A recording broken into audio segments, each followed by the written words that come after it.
meaning that if you miss that episode of yesterday, you still have the opportunity of going to the YouTube and download yesterday session, video session live.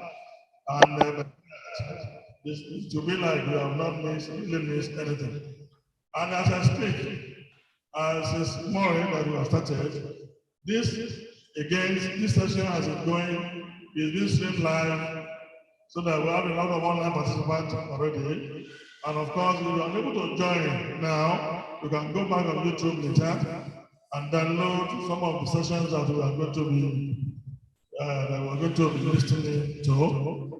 Again, for the benefit of those that are joining us, the pre-conference workshop we had yesterday was proudly supported by the Novartis Group.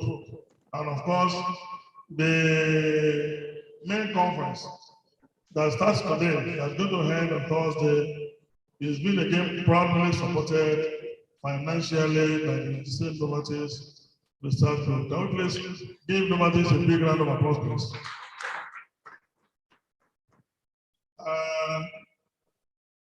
We are the Yamaha College of Technology, one of the oldest technology institutes in Nigeria.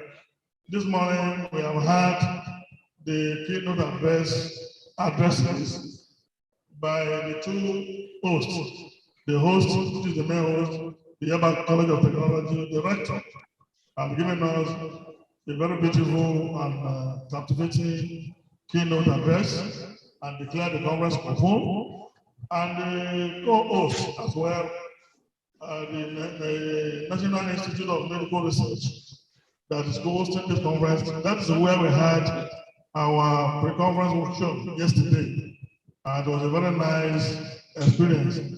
These two institutions supported the PSSN robustly in terms of logistics, in terms of finance, and in terms of accommodating us. We don't take this for granted, please. For that, let's give another round of applause for Yamaha College of Technology and the National Institute of Medical Research for supporting our activity robustly this year. Thank you very much. By our tradition, we have a lineup of late paper presentations already. And on my list here, we are going to have 3 late paper presentations from scholars drawn across the globe. We have the first on my list here.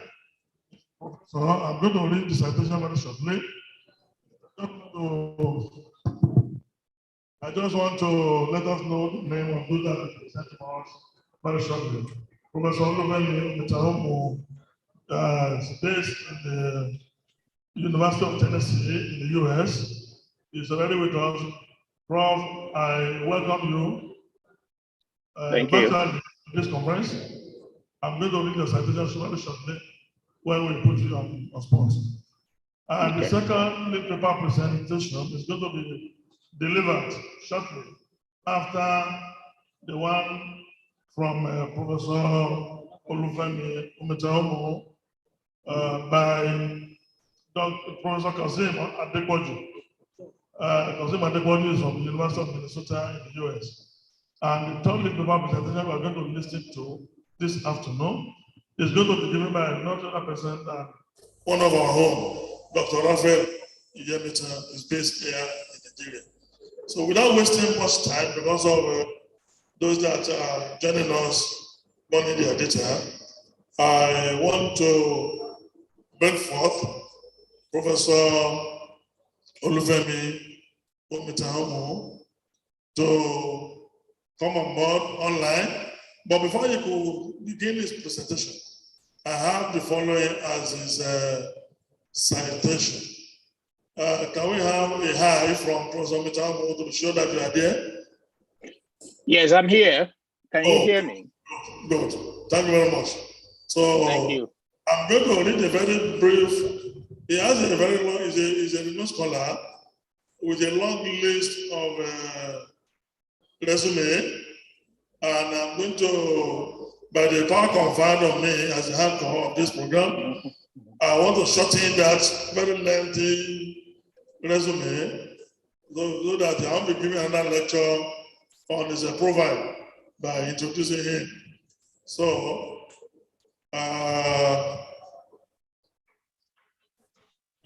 sorry, I'm coming. Yeah.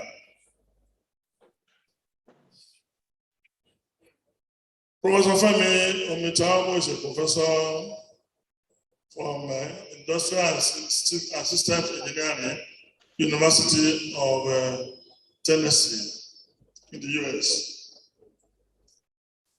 His research focus includes artificial intelligence in energy systems, cognitive coupling of human-machine systems, anomaly detection in complex systems, energy infrastructure, siting and analysis, disaster risk analysis, and emergency management. That is his area of focus. He has his PhD in information engineering from the University of Tennessee several years ago. And of course, by the name, you know that he's a Nigerian alumni. He had his master's degree from the Great University of Lagos, here in Nakuka, here in Lagos. Can we give Professor Femi a beautiful He's one of those that are making us proud out there in the US, okay? And you agree with me yesterday, during our conference, pre-conference workshop yesterday, some of our home that is based in the US, of course, one of the lead researchers in innovatives treated us into very delightful topics in drug research, statistics in drug research yesterday. And I want to believe it, for those of you that join either virtually or in person, you are never disappointed. So this is another fellow in Nigeria making waves in the US. And of course, he has his BSc degree from the Lagos State University in Ojo here in Nigeria. Professor Femi Omitamu had secured more than 20 research grants on various projects in his areas of calling. And I don't want to be listing them. There are some that were given to him, $110,000. We have $5 million. We have $350,000 like that. He has secured so many of these, more than 20 of them like that they have been able to secure and execute to completion successively. Can we please give another big round of applause to this giant that they have done without paying us a dime, free of charge. Listen to this man, free of charge. So you are going to give another big round of applause to PSSN for doing this to you. And so please appreciate us now. Thank you. Thank you. Thank you very much for that. I told you that he's a big fish with a long resume. I'm just trying to see how I can reduce that. He has 2 patents products here, already registered patent products here in the US. And that's if you are a researcher in Nigeria working on patenting research, you should know what that means. If you want to patent in Nigeria, you know what it means. So meaning that it's been certified to be a good English scholar in his area of calling. And of course, without wasting time, he has a number of honors and awards. I gave more than 20 of that, different honors by Volkswagen, by so many industries that he has collaborated with in the course of research. I will tell you that the research, statistics research, for example, is live. He has been able to bring to bear the beauty of statistics and computational technology in so many areas of application.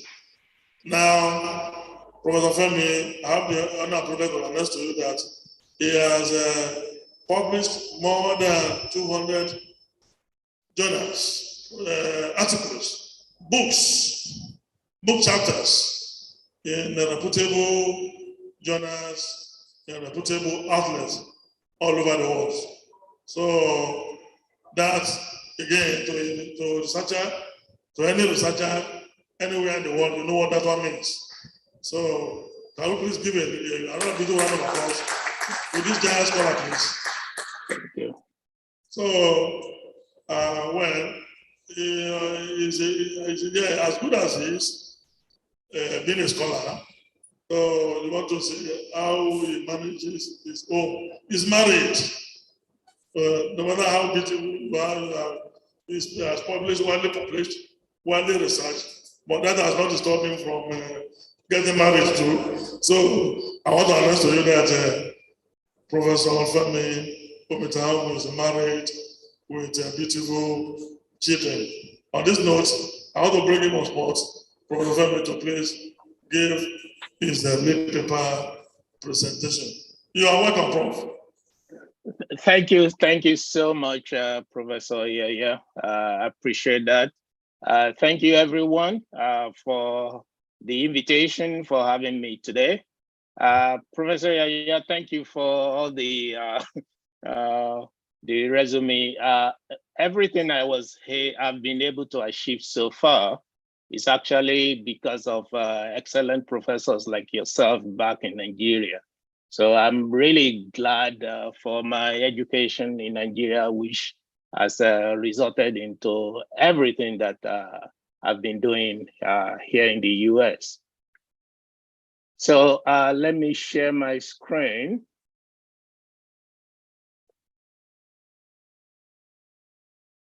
Can you see my screen, please?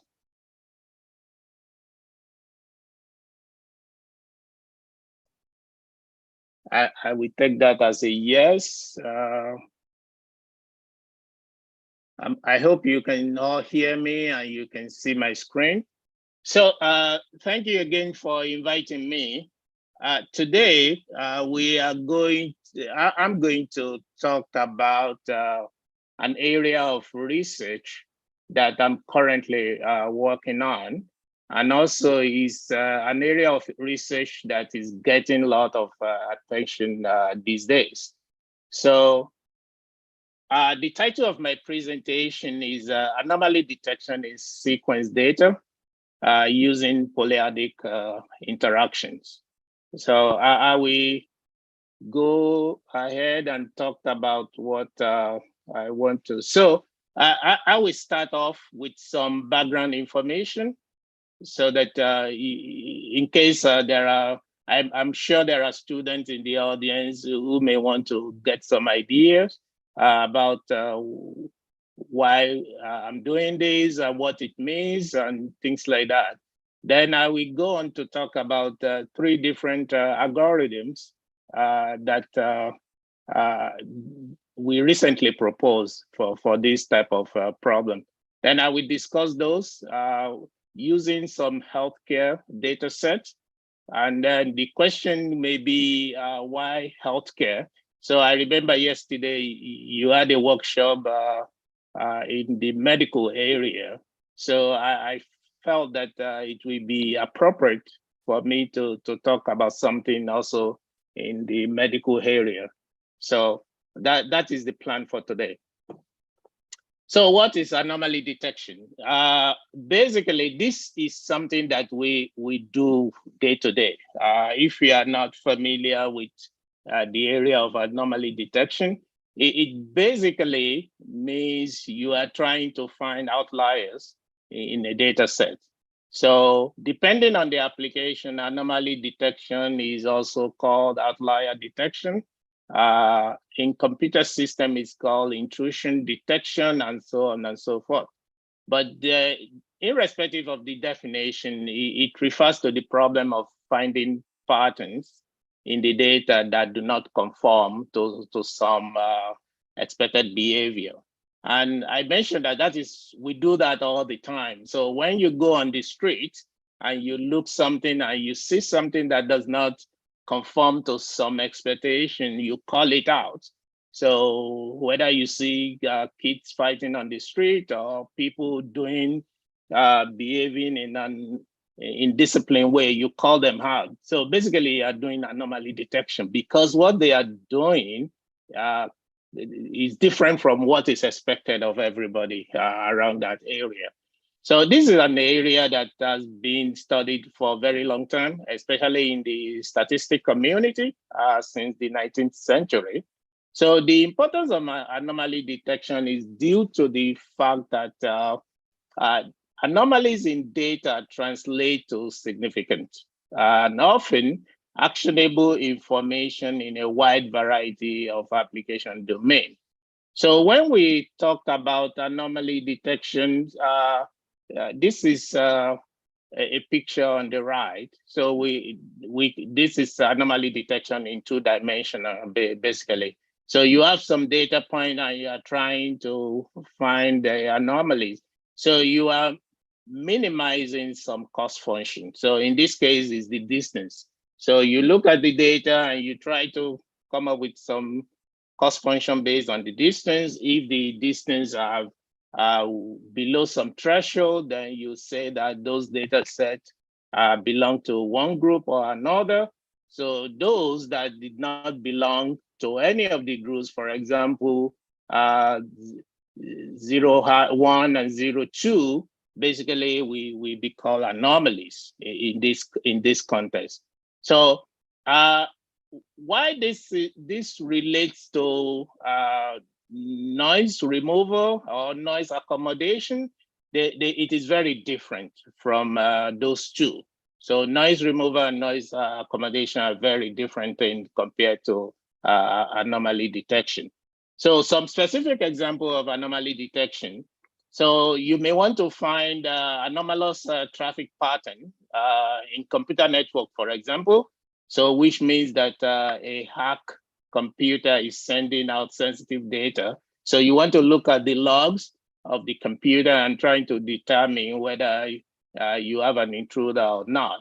Or you may look at the magnetic resonance imaging, which they call MRI in medical field, to indicate the presence of some malignant tumor. So when you go to the hospital, they take some X-ray or things like that. They are looking for some anomalies in the image.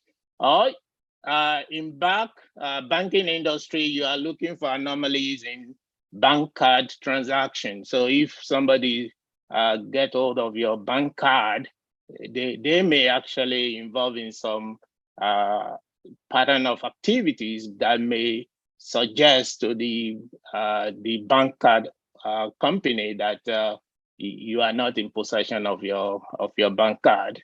So those are some of the things that people use anomaly detection basically to do. So for the presentation today, there are some definitions. So I mentioned this is about sequence data. So what is a sequence?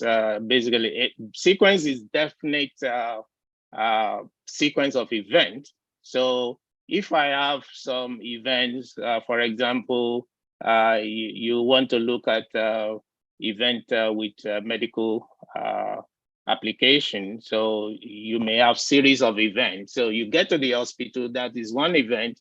You check in at the counter, that's another event.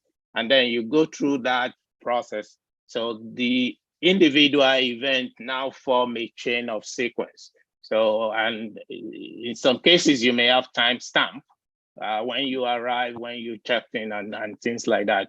So an event then is the smallest element in that sequence. So basically, arrival is an event. When you check in is an event, and so on and so forth. Then we may also have a subsequence. So if you take some contiguous collection of events in that sequence, you may have a subsequence. And then we have transition. Transition, basically, you are moving from one point to another in that sequence, so say. And along that line, you then have some of these definitions. So if we are talking about sequence-based anomaly detection, so you are given a set of sequence, and you are trying to find anomalies in that. The same thing if you have a subsequence anomaly detection and so. Then two hypotheses that you may then think of when you think about sequence anomaly detection will be given a sequence set which contains a large number of sequences. So anomalous or implausible sequence should be sparse. So which means that if you, because just as an example that I showed you, anomalies are usually very small set of the data set, so they should be sparse. So if you have them in majority, definitely they will not be classified as anomalies. But that is another question, because in some cases, you may actually have a group of bad data set, so that can bias the process. So that's another problem entirely. So the second hypothesis is this higher order dependency.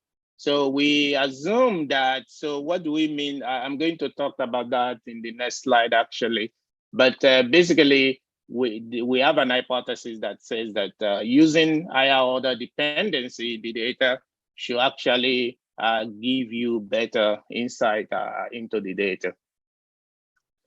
So what are higher order networks? So higher order networks, so basically networks generally, they refer to graph, which is a combinatorial structure that consists of vertices or and edges. So these vertices represent individual events, and then you have edges that connect them. In abstraction, the node or the vertex represent the entities in a system. So if we look at this table, for example, so we have 4 data points. So the ID and the sequence data. So for the sequence data, for the first one, we have reserve, so in progress to completed. That is a sequence. And then the second one, you have reserve to in progress and exited, and so on and so forth. So we can draw these as a first order representation. So if we want to draw this is what it's going to look like. And you can basically recollect the data set from that figure. So you see from reserve, you move to in progress, then you go to completed, or from reserve, you go to in progress, you go to exited, and vice the same thing for ready, in progress, completed, and so on and so forth. Looking at that literally, you can see that, okay, these can help reconstruct these data set. But if you look closely and you try to run simulation based on these, you can discover that you actually not going to achieve this frequency that is in the table. Because what this is telling us is that when you get to this node, which is the in progress node, you actually have a 0.5 probability, equal probability of ending up in completed state or exited state. So this can be any graph at all that you are thinking about. But that is what led us to this idea of higher order representation. So first order representation basically assume the Markovian property. So saying that what happens next only depends on what is happening right now. So I don't care about what happened before now. So that is the first order representation. But in most real world application, we do know that what happened next depend on a lot more than what is happening now. In some cases, especially in medical field, it may actually depend on what happened before now. So this figure at the bottom, right bottom, actually gives us the higher order representation of the same data set. So what this is saying is that from reserve, you get to the middle node, and that middle node, we split it into 2, which basically said in progress, given reserve, then from there you go to completed, or in progress, given reserve, you go to exited, and the same is true for ready. So when you have this kind of structure, which is called higher order network or polyadic interaction, you can actually obtain a better result when you actually run this through simulation. So why do we need higher order networks? So that's maybe one question. I tried to explain some of the benefit in the last slide, but you may ask, okay, why is this necessary? And do we need this for every situation? So let's take this raw data as an example. This is basically a symbolic representation of some data sequence. So we have A, C, D, B, and so on and so forth. So that is the sequence. So you see there is transition between each of those events. So if I ask you to put together the first order representation, you will give me something like this. So A to C, if you look at it, there are two of those. So the frequency is 2, C to D, 2, D to B, 2, and so on and so forth.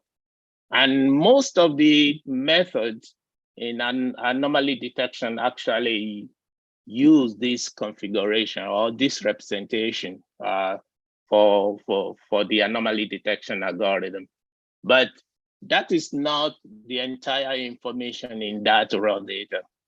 Using the same raw data, we can actually build a second order representation, which means C to D given A, we have 2 also in the data set, and so on and so forth.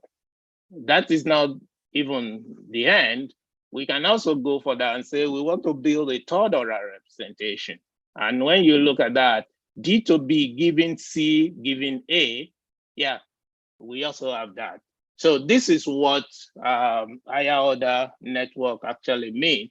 And using this kind of representation actually give us a complete representation of the information that is contained in the original data set. So let me switch gear a little bit to talk about, since this is in healthcare application, so what type of healthcare application are we interested in? So in healthcare, there is something we call health IT. So I'm sure you all know what IT stands for, information technology. So health IT is health information technology.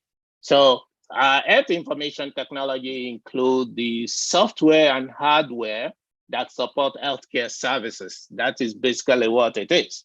So, and in the last 10 years, because of advances in information technology generally, there have been an extensive adoption of health IT. So this is now everywhere, even in Nigeria. When you go to your doctors, in the 70s, in the 80s, they go about with what's it called, paper file of your medical record. But now some of them are actually moving to this digital system. Everything they do is on the computer, and then the computer system, because it's a software system, it routes the process through the next step, like what we used to have in the 70s and 80s.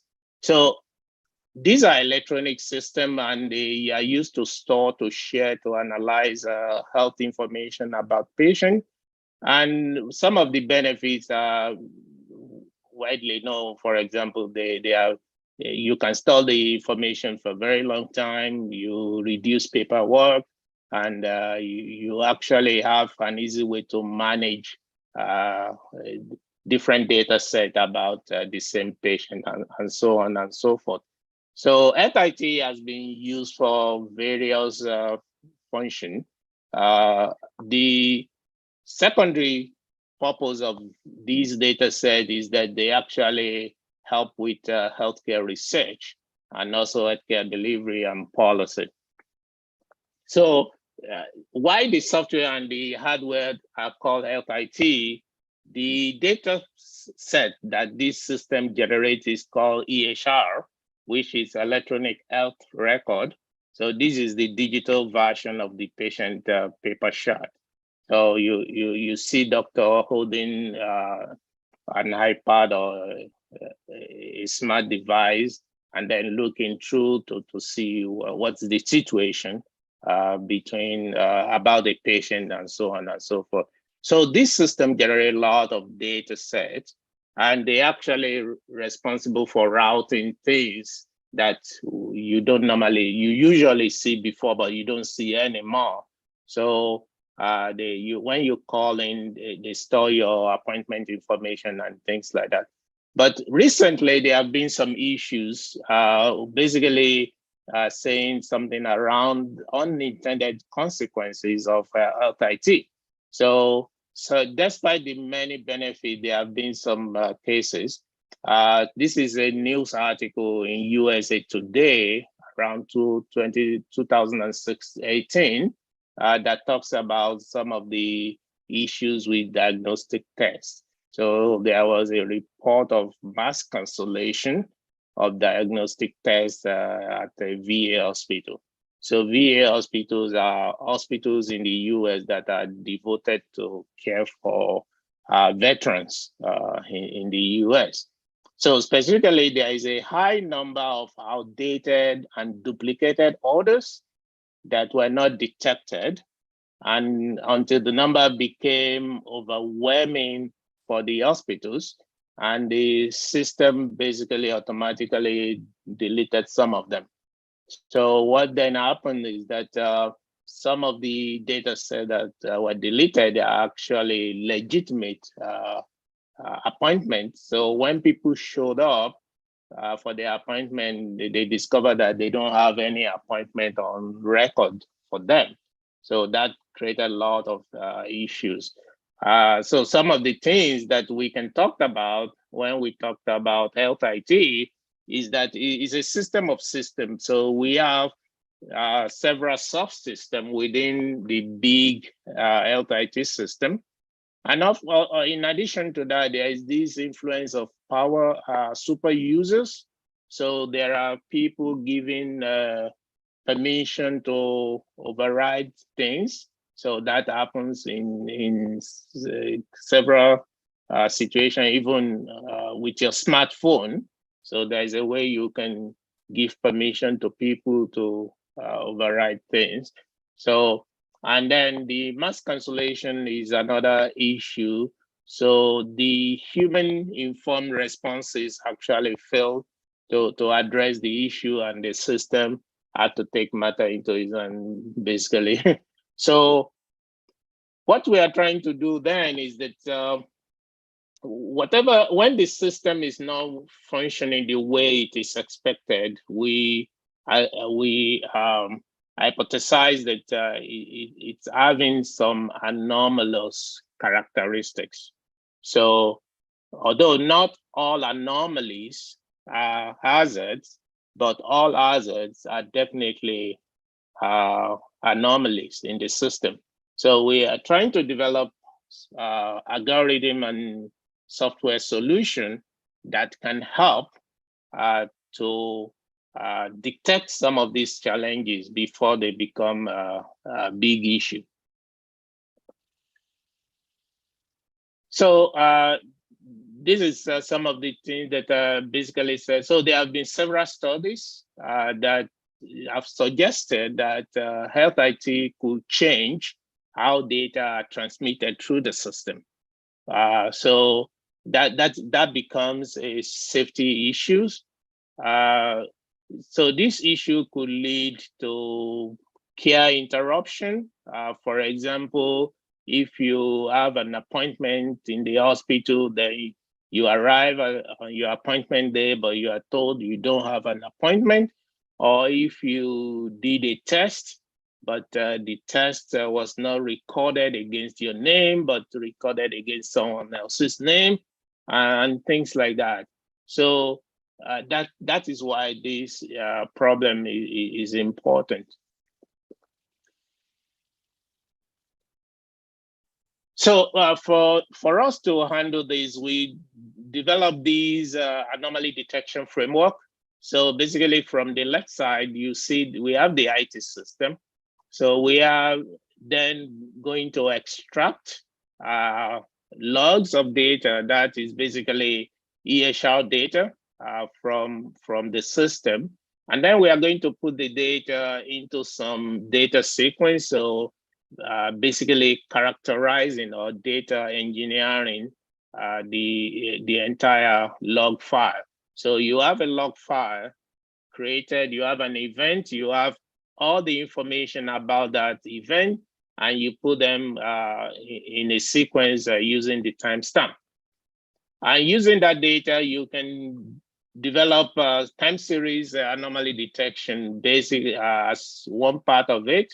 I'm not going to talk about that, but basically what that does is that, so you can look at one aspect, one event in that sequence, for example, the total number of canceled order in a particular month. So you can look at that, you can develop a time series for that, and then you can use anomaly detection to basically see what day do you experience unusually high number of cancellation. But the other part, which is more fun, is the workflow detection area, which is the top part. So you take the entire data and you build a sequence of events, and then we develop anomaly detection. So then say whether it is anomaly or it is not there is no anomaly. If there is anomaly, you send that to some safety experts who then validate whether that is true positive or false positive. So if it is false positive, then we need to update the detection process. So I talked about higher order representation briefly. This slide is just to give additional information about that. So the table is the same that I showed before, and the image at the bottom are the same that I showed before, but with the probability for the transition link. And basically, the first one, if we have a movement in a network from one node to another, so we have this is the representation of the probability. But if we have it in higher order representation, this is how we calculate the transition probability between the individual nodes. So with that background setup, I hope that provided some basic information about anomaly detection, higher order representation, health IT. So now I will go on to talk about the three algorithms that is the focus of my presentation. So the first one is anomaly detection for implausible sequences. And the second is adaptive, so that they are related. The first one is looking at batch data set. Batch data set means you've collected a lot of data, so you have that at rest. They are in a rest position. Then you apply anomaly detection on the data. The adaptive one, you have data in motion. So basically, you are collecting data in real time. So this is a system that will be that will be live on an NetIT. As you are collecting data, is determining whether something has happened in the previous stage. And the third one is an extension of that, but using additional information. And I will talk about each of those again. So again, these are the two underlying hypotheses. The conventional naive Markovian property for node interactions is very limiting. And we think that using higher order network is a better option. So this is what the algorithm basically look like. So we take the data, that the first step is to build the sequence data. So you have to build the data. Once after building the data, you then do higher order representation for the data. So, and after that, the whole idea is based on stepwise processing. So you build a graph for the entire data set. and you calculate some cost function for that. Then you remove one of the sequence, one of the data point in the sequence. So you have series of sequence, you remove one sequence, then you build another graph for that new data set, and you compare the cost function for the entire sequences compared to the one with the that you remove one sequence from. And then you try to find what is the graph distance, I mean, the difference between those two functions. Then you repeat that process until you've replaced all the individual sequence. And then you come up with a decision threshold that you can use to identify anomalous sequence. So in this case, we use Gaussian anomaly detection, and which basically means the threshold is given as mean versus 2 times the standard deviation. So if this distance is above the threshold, then that sequence is anomalous. So this is another way to look at that. So you have the EHR data set. It could be traffic data. It could be any data. So you build a graph. So that is high is equal to 0. You remove data high from this set. You build it again. Then you compare that graph to the original graph. Then you iterate that until you replace everything. So if the threshold is greater, then the data is anomaly. If not, it is not. So we tested this with some 800,000 patients with some heart disease. So basically, there are two data sets that I'm going to use for illustration.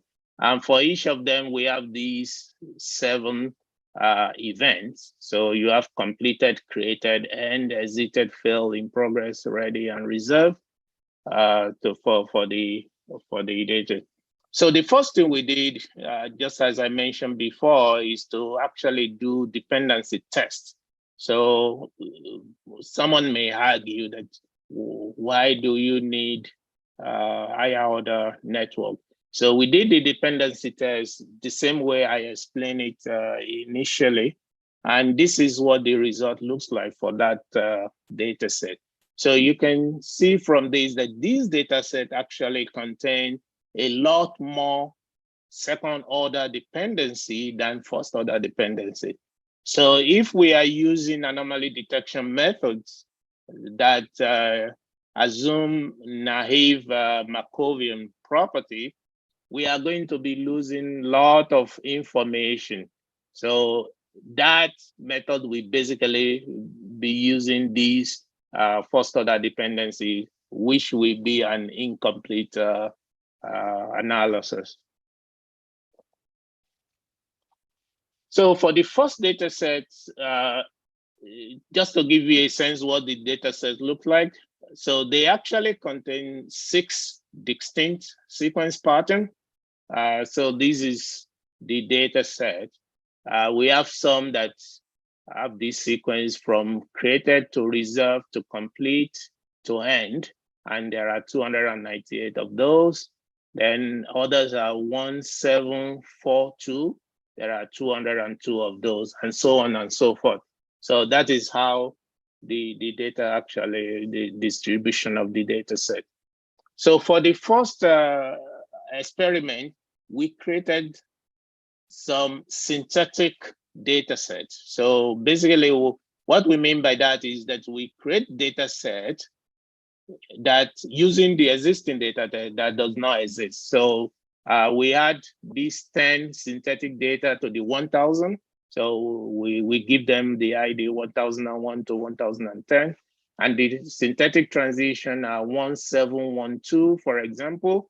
So if you look at these 1712, if I go back here, there is 17, but there is no 12. So 1712 does not exist in the original data set. So based on that, we can say that that data set is with respect to that 1,000 data set is going to be an anomaly. We also created 1752. So if I go back, we have 17, we don't have 52. So which also is going to be an anomaly. And so on and so forth. So we created these several synthetic data sets. The other thing you will notice is that the first two, those are first order anomalies. So we only create first order transition. So 7 to 1, 7 to 5, those are first order. So for the next two, we created two second order dependencies. So 17652, 1762. So those are second order dependency. Then for the next three, we created three third order dependency. Then the last three, we created three four order dependency in the data. So what that means is that if we use anomaly detection that assume first order dependency, we expect that method to detect the first two in this synthetic data set, but we do not expect them to detect any of these higher order synthetic data. And if we use anomaly detections based on higher order dependency, we expect it to detect all of them. And this is what the result looks like. For this, we actually use 4 different metrics, distance metrics. So those are listed on the left side of this slide.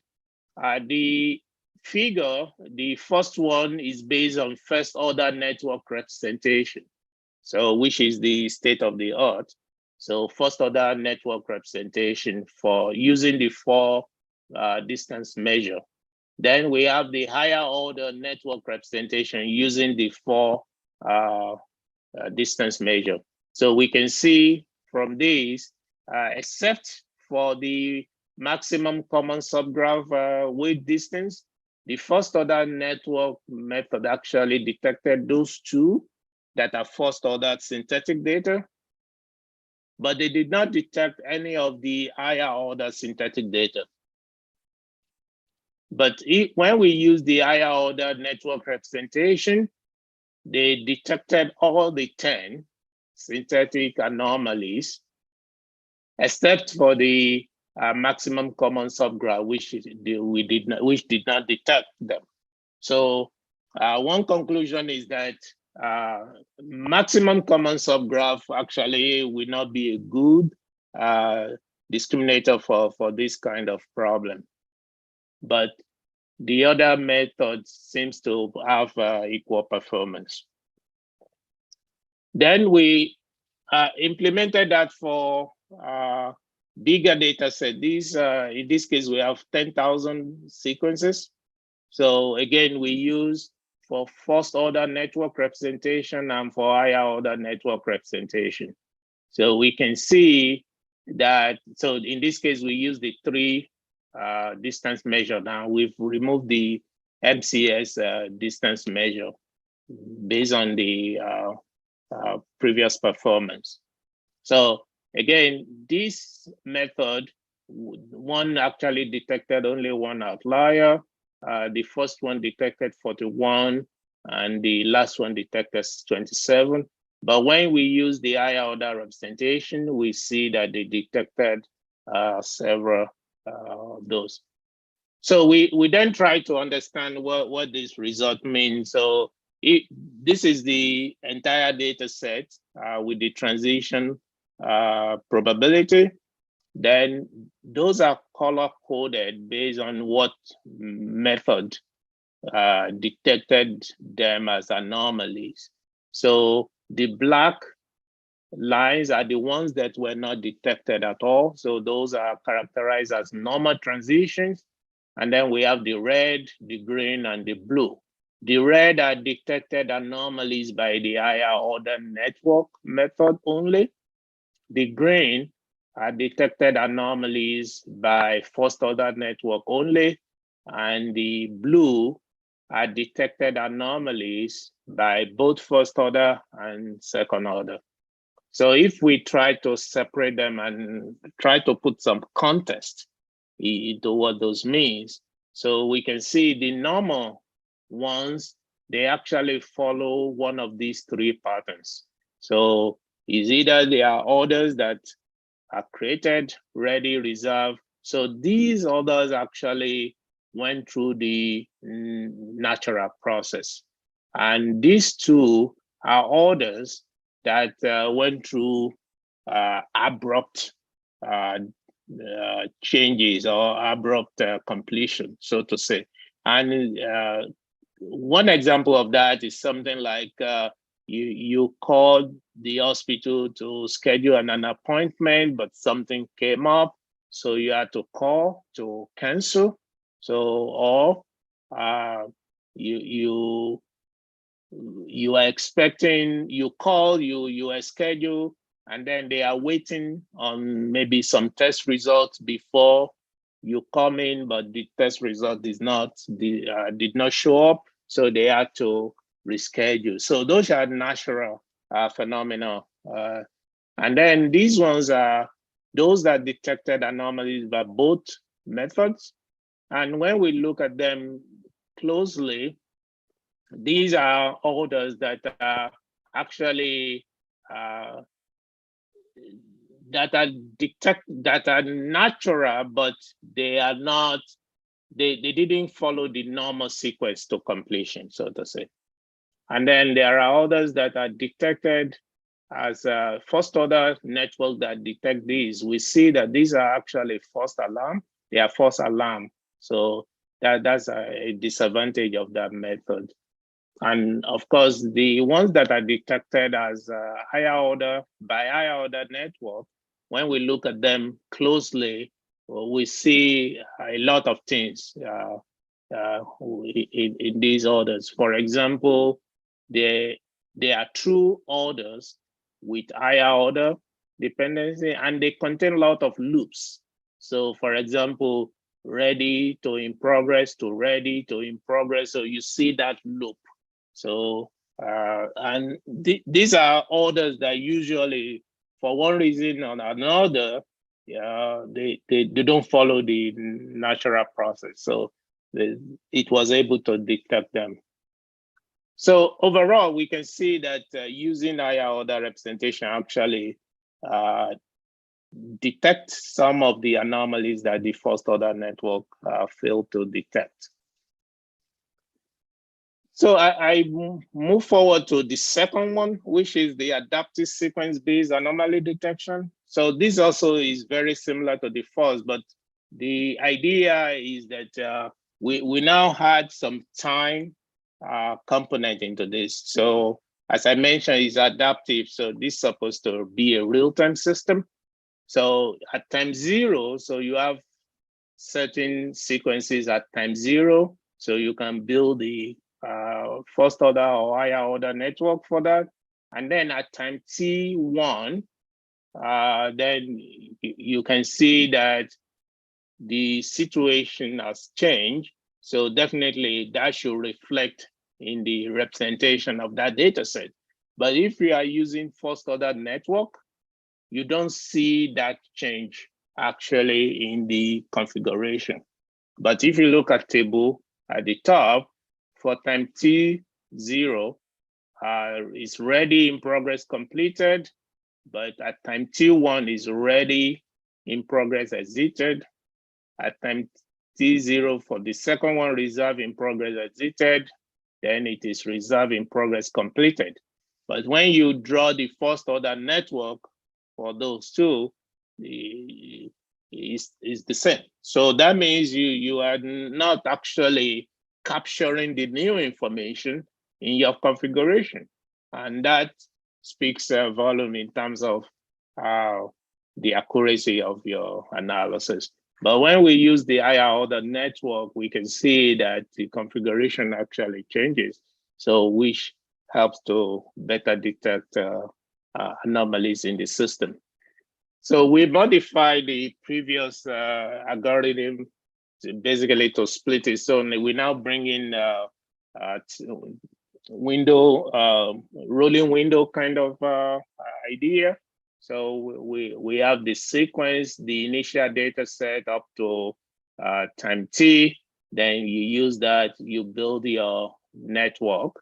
So when you have new data set, so you shift the Windows area, then you build a new network based on the new information, and you compare that network to the previous network to determine whether something anomalous has happened. This is more important for intrusion detection when you are looking at computer logs.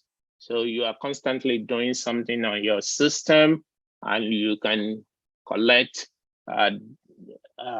data log every hour, every minute, and then you have a system that is constantly monitoring activities to determine whether there is anomalous activity going on or not. So for this, we also built some synthetic dynamic data set. So this is how it is built. So we have these 3 rows, and we have these many columns. So, and then based on that, we build this sequence of events. For example, the first one, excuse me. The first one is 0 to 3, 0 to 3, and then you follow the natural process, and then 6 to 10, and 10 to 12, and then and so on and so forth. So we use that to build these series of synthetic data sets. And then we apply the method again using the non-adaptive method, which means that it does not account for the change in the structure, and the adaptive method that account for the change in the structure. And again, we see that the adaptive one actually performs much better. So we also tested these on another data set. These are radiology data, 10,000 order again. So they contain different sequence, different pattern. So we actually did the test. So it contains about 51% higher order dependency. And then this was what the result looked like. Then if we translate that, so basically here, some 68 sequences are detected as anomalies. So we remove those from the entire data set, and then we draw a Sankey diagram of the remaining data set. So the remaining data set supposed to be the normal data. So we draw the Sankey diagram, and you can see that it actually gave us 2 perfect clusters. So you have the green cluster and you have the orange cluster.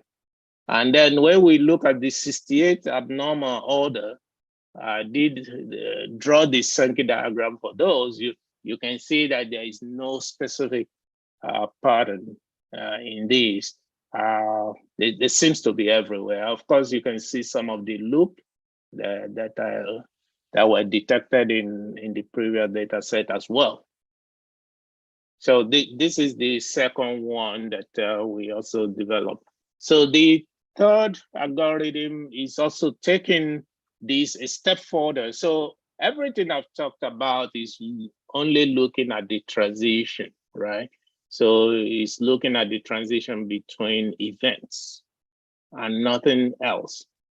But in some cases, even though the transition may be valid or may be normal, the duration may actually not be. For example, if you need to travel from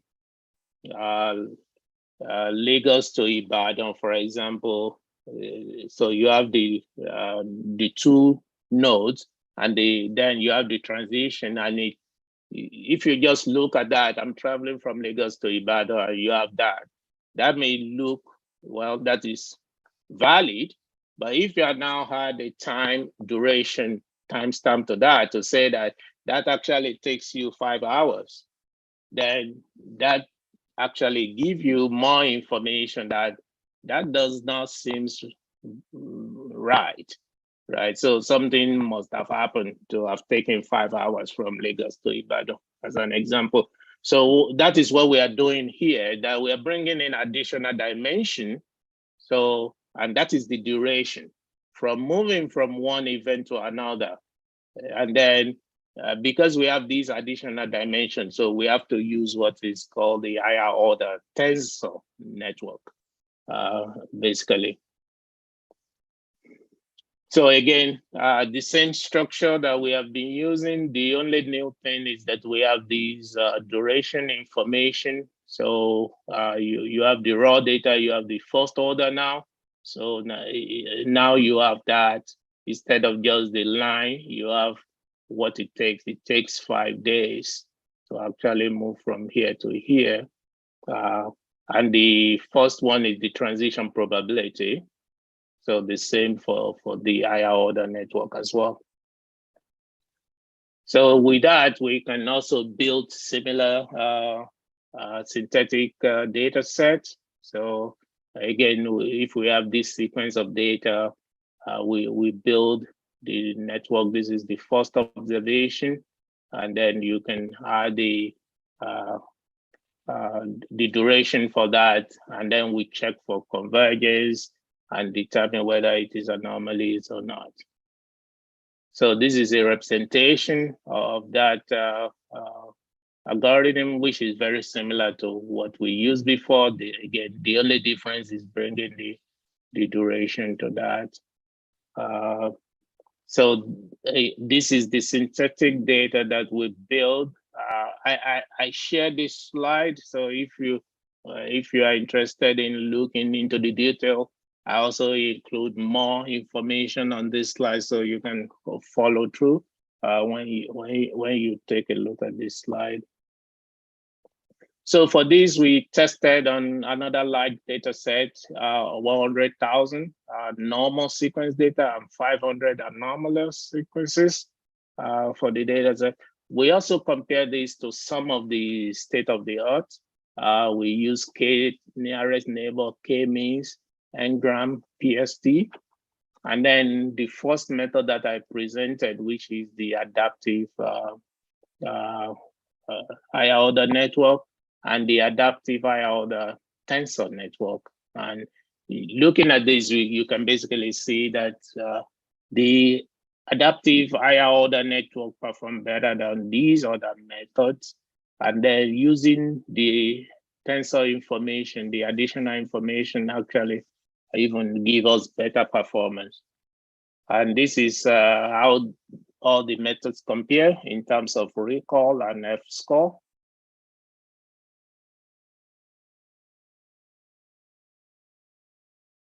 So in closing, basically, I presented this new idea of looking at data. And based on some of the experiment that we have done, we actually see that this is it's a lot better because it gives complete representation of the data in the of the information in the data, and it has some very promising results based on some of the experiment that we've done. So these are some of the citations. The first two are my papers. The first one was published in 2020. You can actually get that. The second one is under review. It should come out later this year. And the third one is a very good survey on anomaly detection generally, if that is an area of interest to you. And the last 5, those are recent papers published in Nature, Physics, and things like that, that talks about higher order network generally. So they talk about the physics, some of the statistical properties and things like that. So those are very good survey of this area if you are interested. I would like to acknowledge that the work is sponsored by the U.S. Department of Veteran Affairs, and also I would like to acknowledge the hard work of my students at the University of Tennessee and of my colleagues at Oak Ridge National Lab. With that, thank you very much for your attention. We take any question. Thank you. Thank you very much.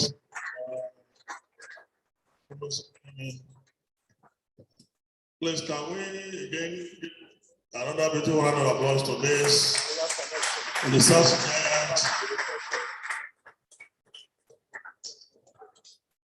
in statistics? I don't want to say one thing to my students anyway.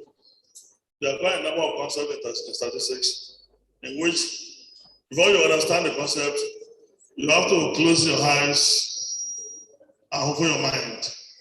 Okay? When you close your eyes, but your mind is widely opened, you see what ordinary eye will not see. So that's what you can see in the presentation of Professor Femi Ometahobu. Another beautiful round of applause to this man.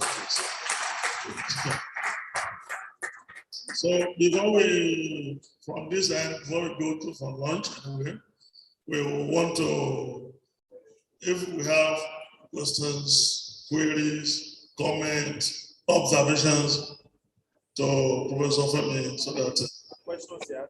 Yes. If you have questions here, please, perfect silence, please. Hello, we don't want distraction, please. And we have our online person.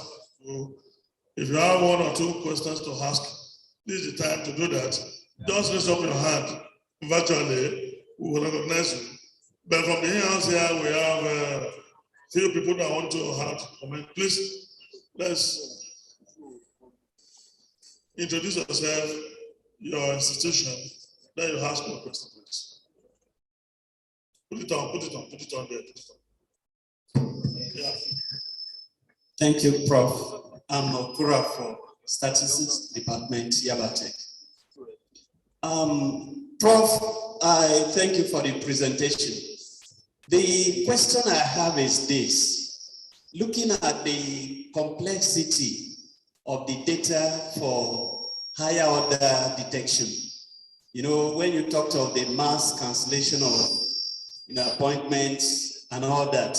Now, the question is, can this method that we have used, can it handle a situation, a complex situation whereby the data demands several methods of analysis? Because you mentioned time series, you know, the data could also follow time series. The data could also be in form of non-parametrics. So what happens to this algorithm in such situation?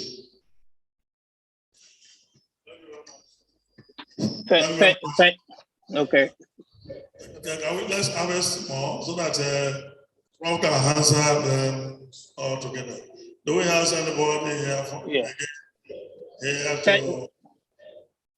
Yeah, thank you so much. Thank you for the question. That's an excellent question. And so one thing I did not talk about, so what I presented is actually like one portion.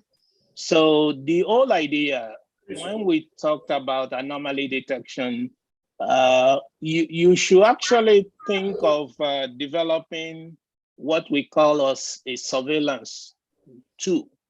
And a surveillance tool, we actually include so many other things. So, and some of them may be rule-based. So some of them may be non-parametric. So you actually need, I did not talk about that, but for the time series, that is actually one of the things we did. We use an ensemble approach.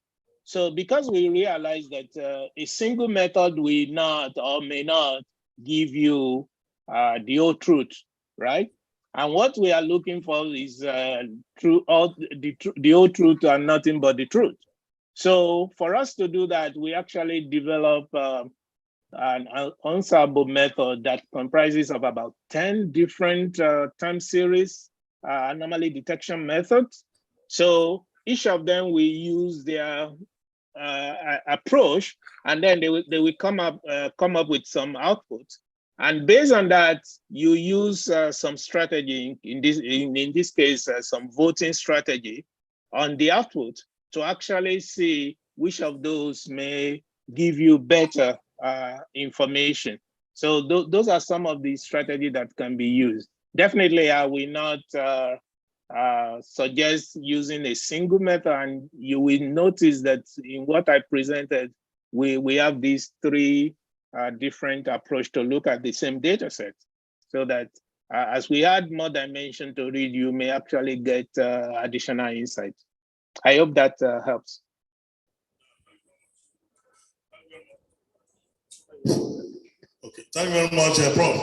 Do we have another fellow online, Dr. Chris Odogozo is in Italy. I want to interact with you. Chris, are you there? Chris, are you there? While we're waiting for Chris.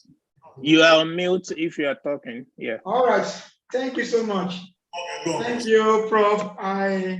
That was a very nice presentation. But thank you. I was wondering, as I was following your presentation, and I was having in mind that this could also follow a pattern in Markov, because when you started the diagram and probabilities, I noticed that the probabilities sum up to 1.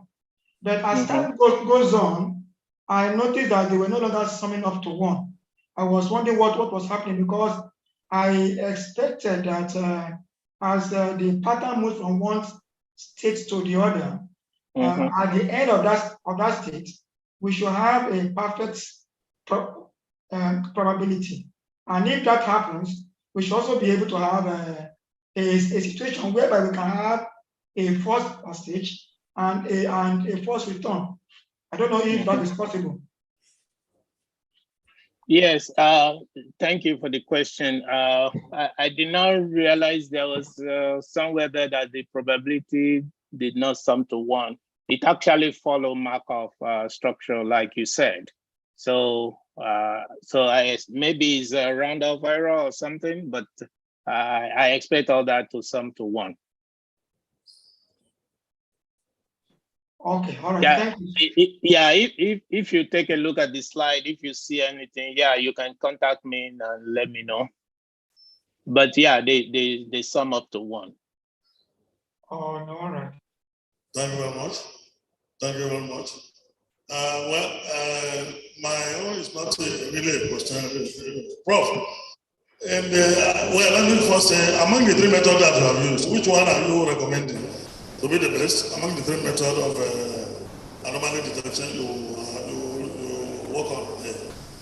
Yeah, the one I recommend will be the tensor network, the higher order tensor network, because it uses additional information, although it's computationally more expensive. But some of the things we have done is actually to see how to minimize that computational cost.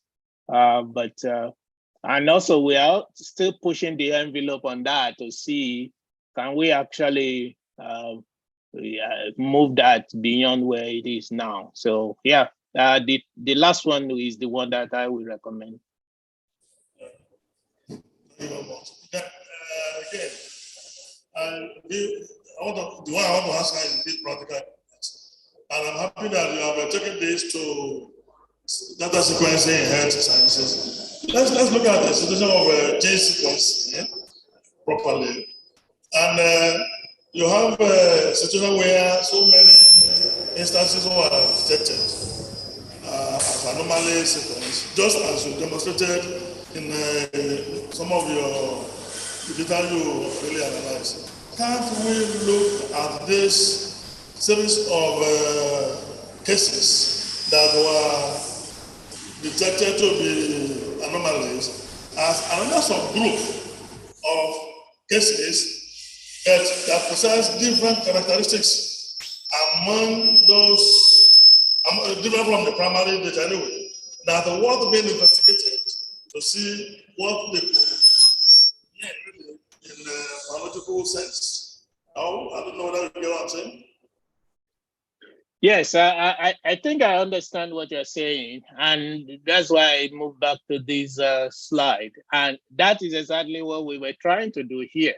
So after we detected those different classes of anomalies, we actually put them separately.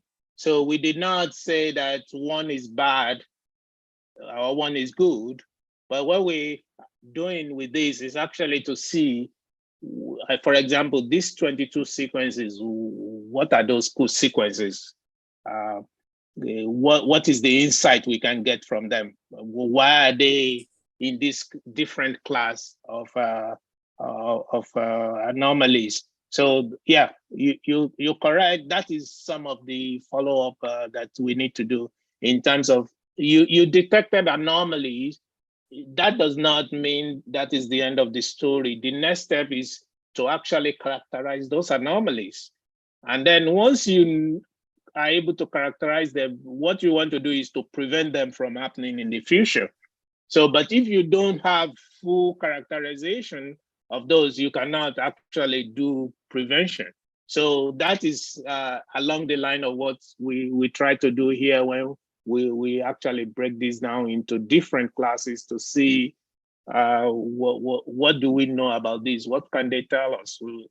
Are these sequences about some specific patients? For example, are these patients that reside in some places? Are these rich patients or are these poor patients? So because if you come to realize that these are rich patients, and then that can give you a different kind of information. Why are they together in this class? So those are some of the things that one can actually look further. Yeah.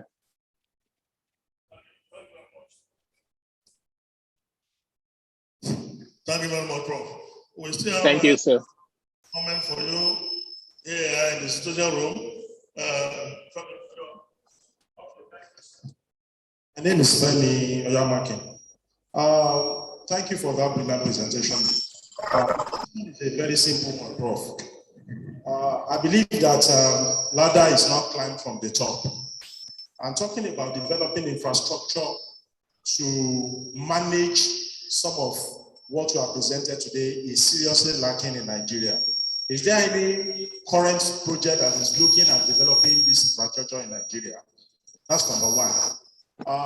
The second thing is that we cannot over-amplify the importance of e-medical records, especially as it relates to timely interventions and promptness in terms of providing healthcare or ensuring a proper healthcare delivery.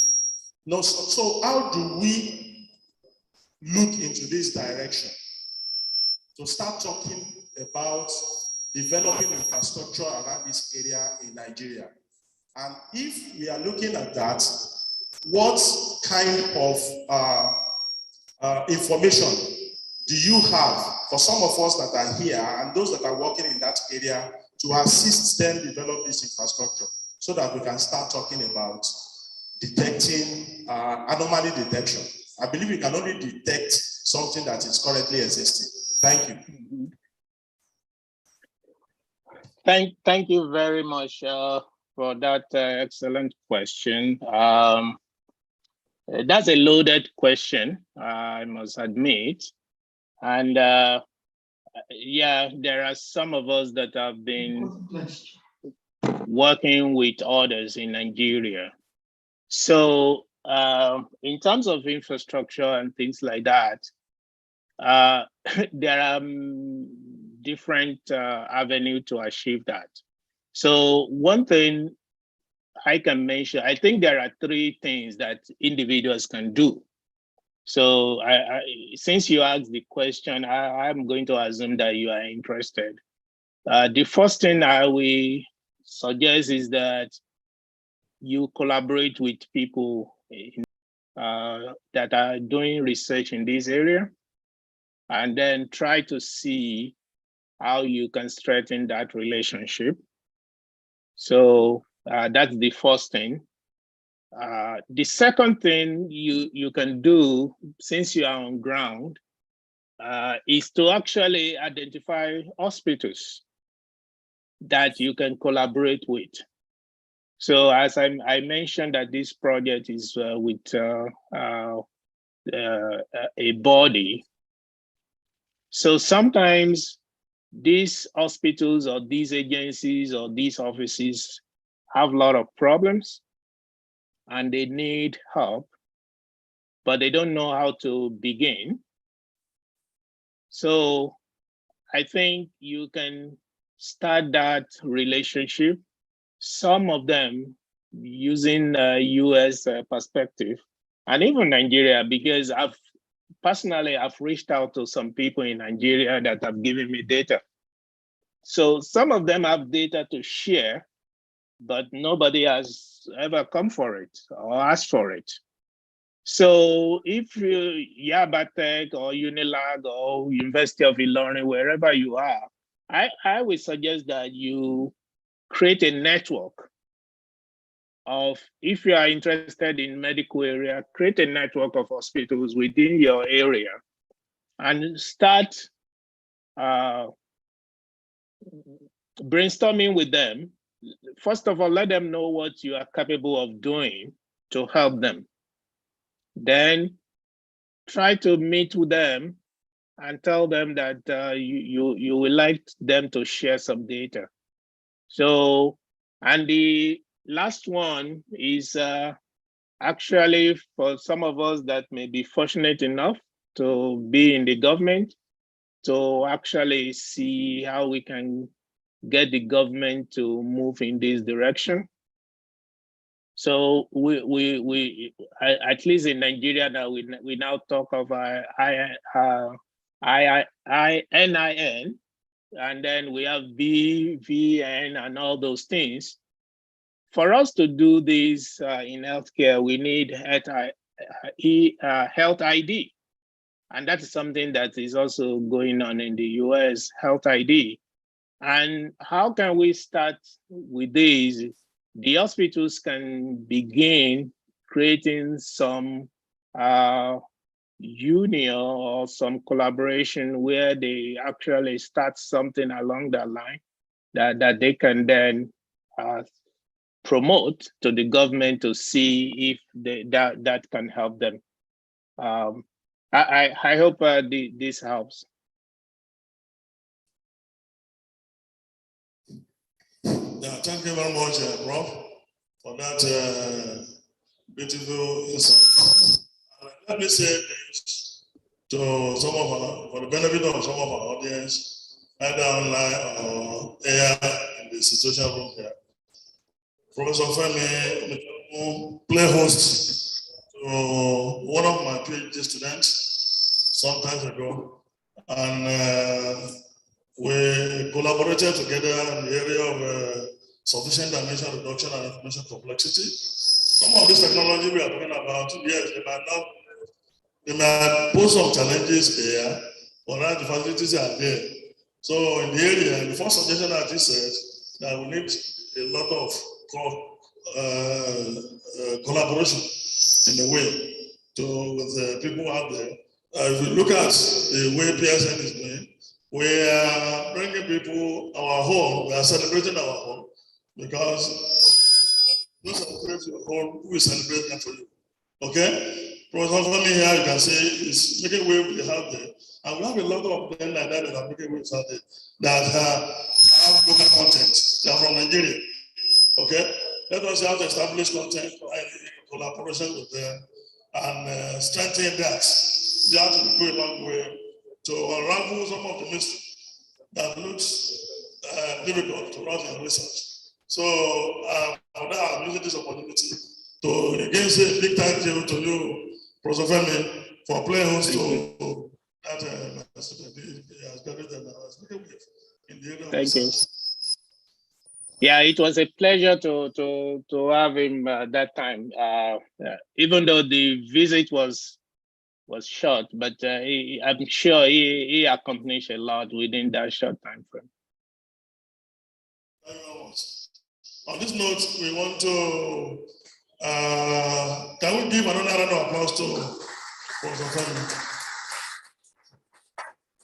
So before we go on the next center, sorry, Professor Femi, before you go, I have a request here that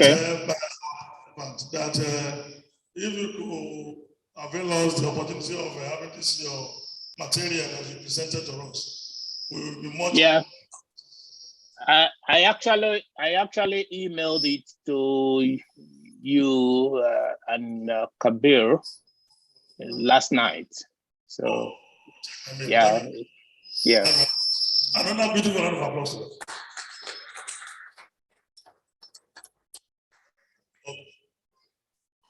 Okay, thank you. So thank you very much, sir. Yes. Thank you. Bye. Yeah, thank you. We will collect it. We are going to the critical stage of the program now, which is the item 7. That's the critical stage. It's not critical.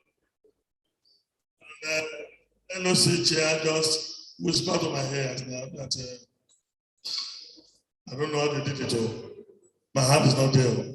They said we should provide our ticket, our meal ticket that is in the package given to us. I don't know whether we can hear, so that somebody will be there to attend to us. So please, let's go there and have our meals. Well, after the meal, we come back to listen to the two late people presentation. I remain yours, Professor Wahid, today opening the session for us. Thank you very much.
To serve our fatherland with love and strength and faith. The labor of our heroes past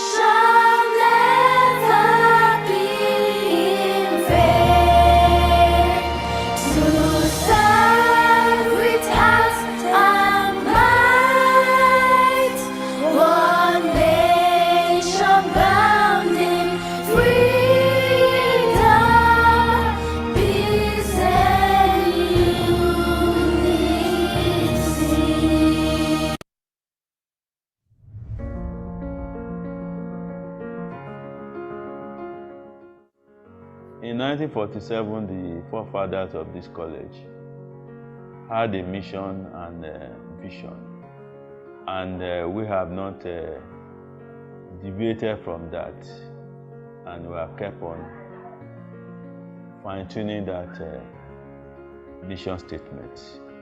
The mission statement is to produce knowledgeable and innovative graduates, worthy in skill and character, through effective teaching, research for technological advancement.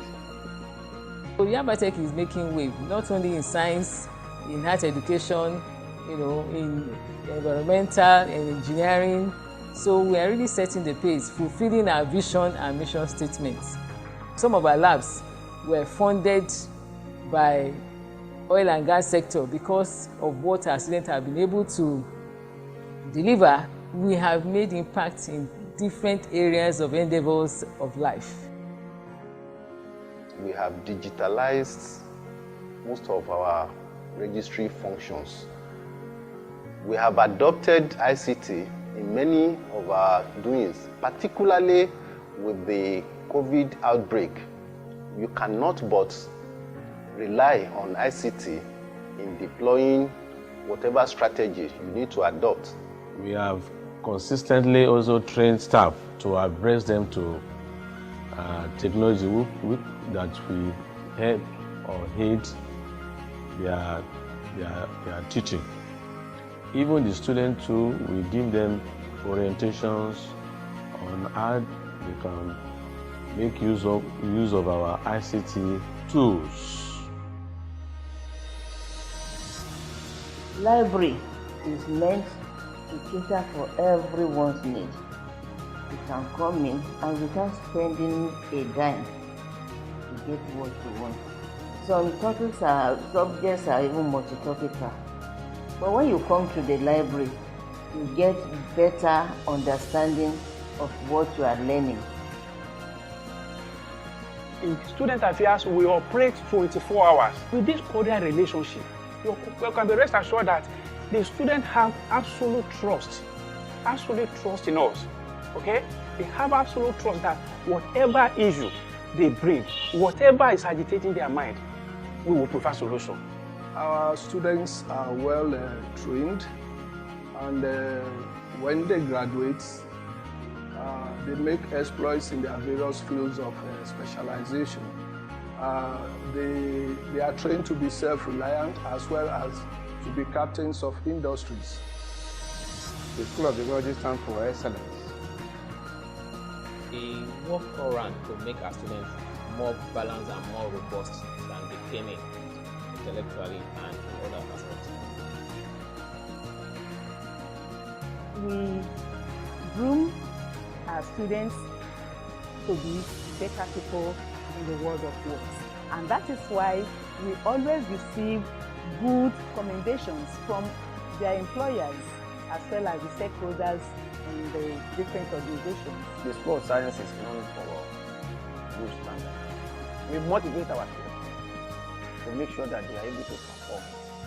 We have core personnel that are not only academically inclined, they are also professionally inclined. The School of Liberal Studies, as it is today, is known for producing professionally competent students who have imbibed the culture of excellence necessary to engineer social change.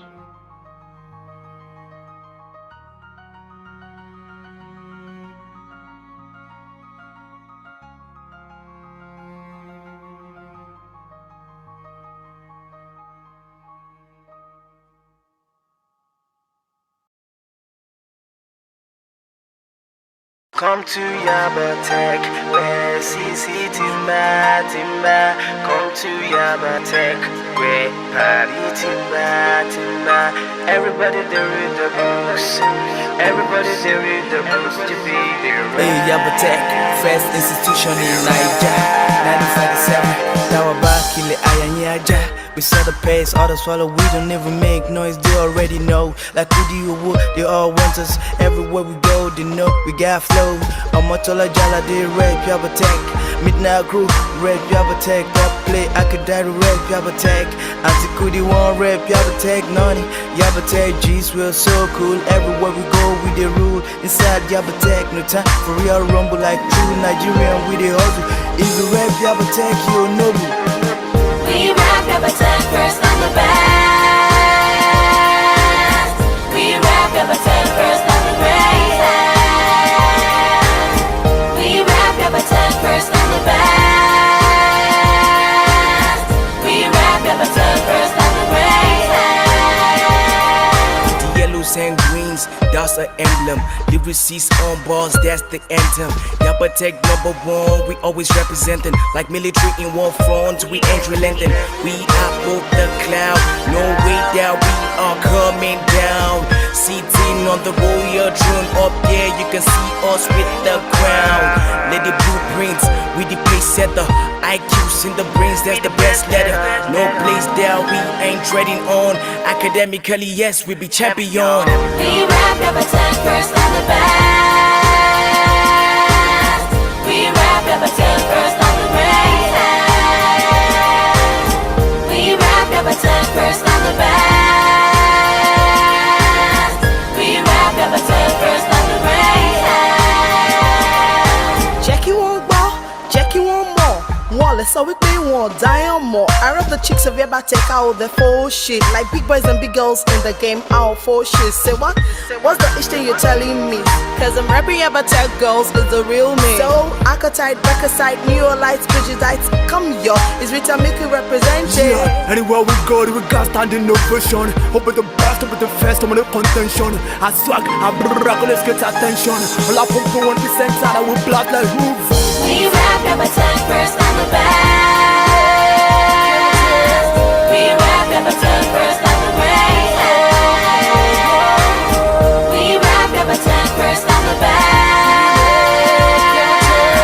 We rap Yaba Tech, first on the greatest. First to the best, first and the race. Put it to the test, we're still the best. Great Yaba Tech, great Yaba Tech, great Yaba Tech, great Yaba Tech. We rap Yaba Tech, first on the best. We rap Yaba Tech, first on the greatest. We rap Yaba Tech, first on the best. We rap Yaba Tech, first on the greatest. We rap Yaba Tech, first on the best. We rap Yaba Tech, first on the greatest.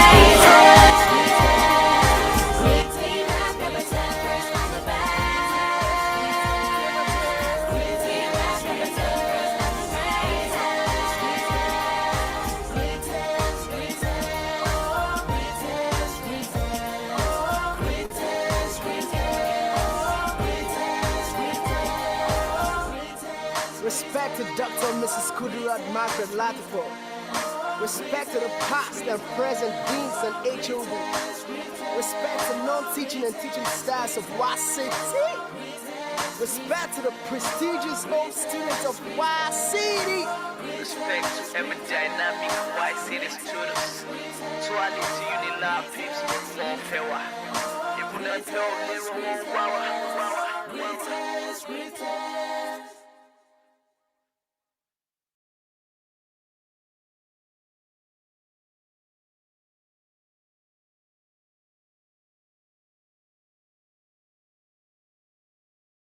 Come to Yaba Tech, where CC Timba, Timba.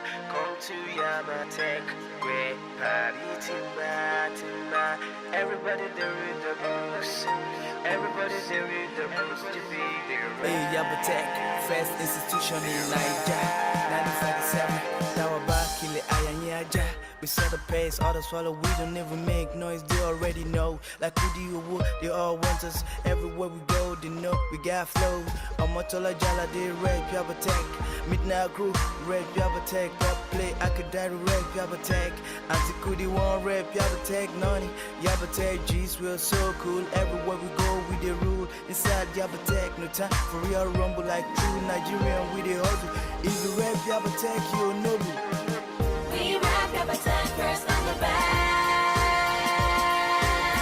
We rap Yabatek first on the greatest. We rap Yabatek first on the best. We rap Yabatek first on the greatest. The yellows and greens, that's the emblem. Lyricists on bars, that's the anthem. Yabatek #1, we always representing. Like military in one front, we ain't relenting. We are both the cloud, no way that we are coming down. Sitting on the royal throne up there, you can see us with the crown. Lady blueprints, we the pace setter. IQs in the brains, that's the best letter. No place that we ain't treading on. Academically, yes, we be champion. We rap Yabatek first on the best. We rap Yabatek first on the greatest. We rap Yabatek first on the best.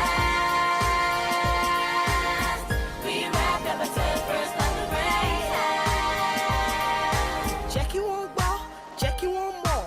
Wallace, so we pay one, die on more. I rap the chicks of Yabatek out the full shit. Like big boys and big girls in the game out for shit. Say what? What's the ish thing you're telling me?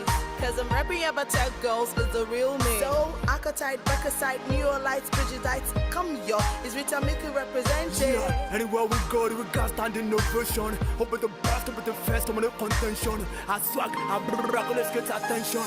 All I pump to 1% out, I will blast like move. We rap Yabatek first on the best. We rap Yabatek first on the greatest. We rap Yabatek first on the best. We rap Yabatek first on the greatest. First to the base, first and the race. Put it to the test, we're still the best. Great Yabatek, great Yabatek, great Yabatek, great Yabatek. We rap Yabatek first on the best.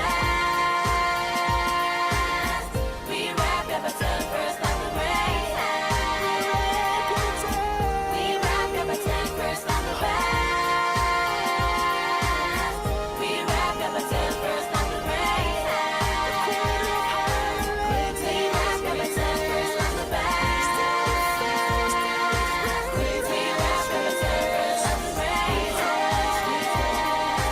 We rap Yabatek first on the best. We rap Yabatek first on the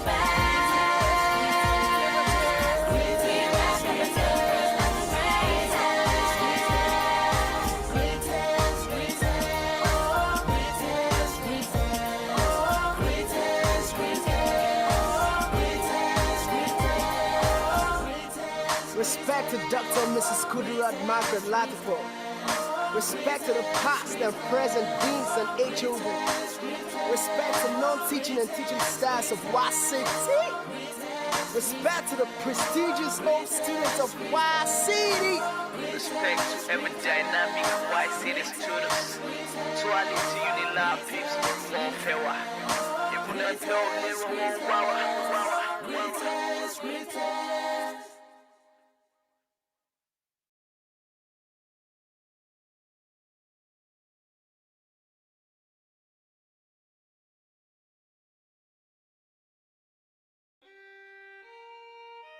Arise, O compatriots, Nigeria's call away to serve our fatherland with love and strength and faith. The labor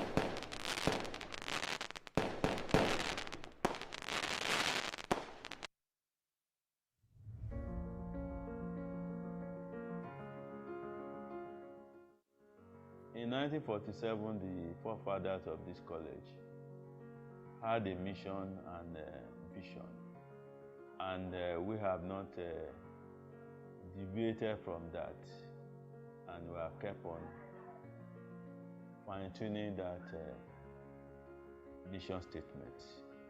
The mission statement is to produce knowledgeable and innovative graduates, worthy in skill and character, through effective teaching, research for technological advancement. So Yaba Tech is making wave, not only in science, in health education, in environmental and engineering. So we are really setting the pace, fulfilling our vision and mission statements. Some of our labs were funded by oil and gas sector because of what our students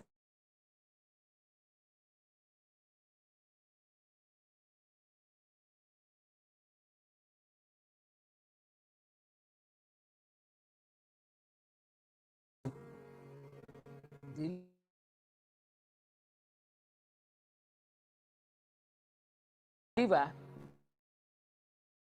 We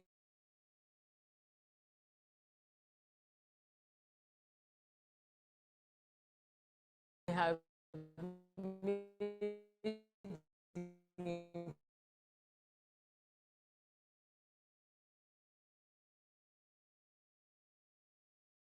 impact in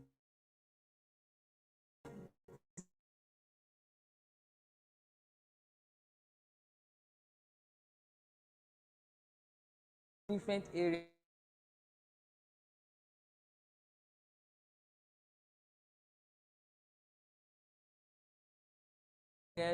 of endeavor.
Let's go, Greetings, greetings.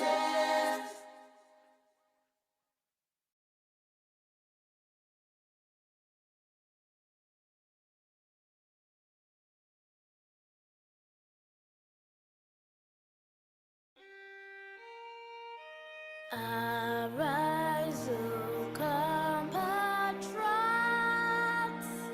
Nigeria's call away to serve our fatherland with love and strength and faith. The labor of our heroes past shall never be in vain. To serve with heart and might, one nation bound in freedom, peace and unity.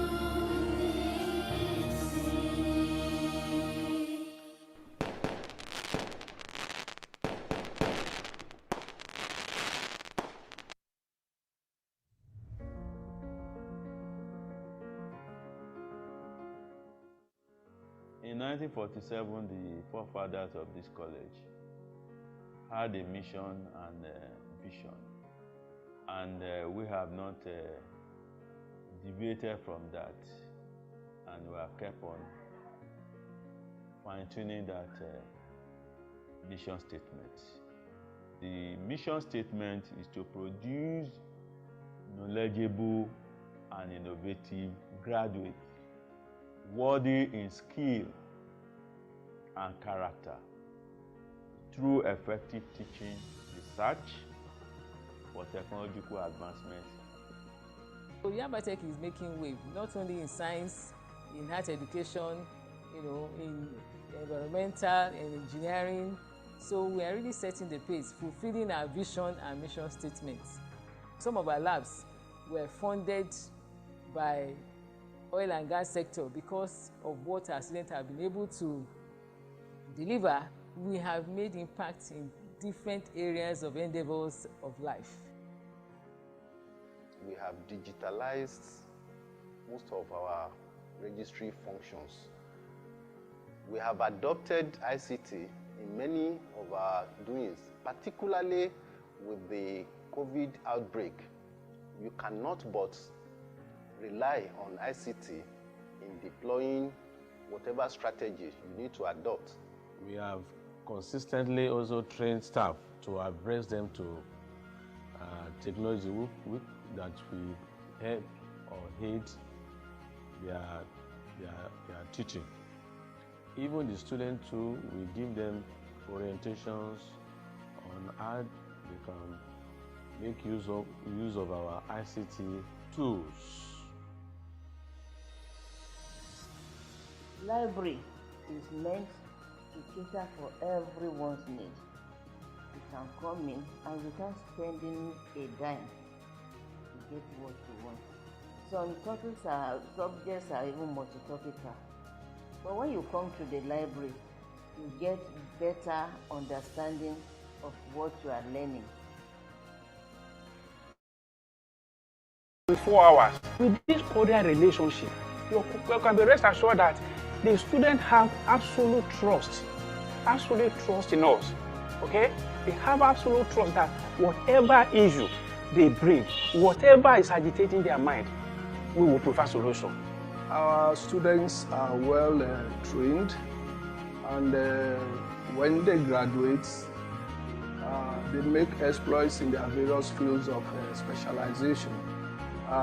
They are trained to be self-reliant as well as to be captains of industries. The School of Technology stands for excellence.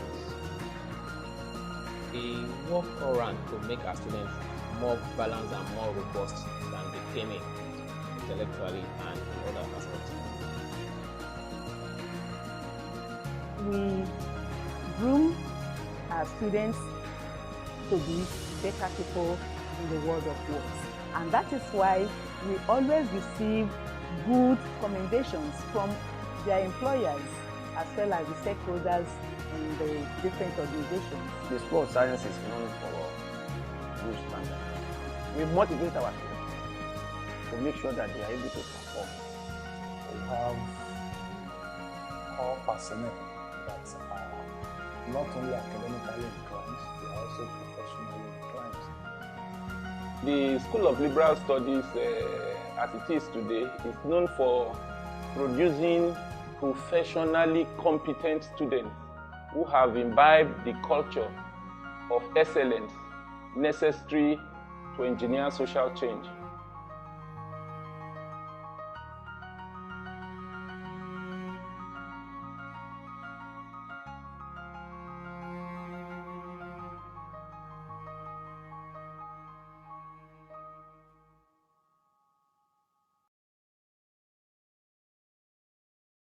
Come to Yabatech, where CC Timba. Come to Yabatech, where party Timba. Everybody there read the books. Everybody there read the books to be there. Hey, Yabatech, first institution in Niger, 1947. Now we're back in the Ayanyaja. We set the pace, all the swallow, we don't even make noise, they already know. Like who do you would, they all want us. Everywhere we go, they know we got flow. Amatola Jala, they rap Yabatech. Midnight crew, rap Yabatech. Pop play, I could die to rap Yabatech. Antikudi one rap Yabatech. Nani, Yabatech, G's, we're so cool. Everywhere we go, we the rule. Inside Yabatech, no time for real rumble like true Nigerian, we the hustle. If you rap Yabatech, you'll know me. We rap Yabatech first on the best. We rap Yabatech first on the greatest. We rap Yabatech first on the best. We rap Yabatech first on the greatest. The yellows and greens, that's the emblem. Lyricists on balls, that's the anthem. Yabatech #1, we always representing. Like military in war front, we ain't relenting. We are both the cloud, no way down, we are coming down. Sitting on the royal throne, up there you can see us with the crown. Lady blueprints, we the pace setter.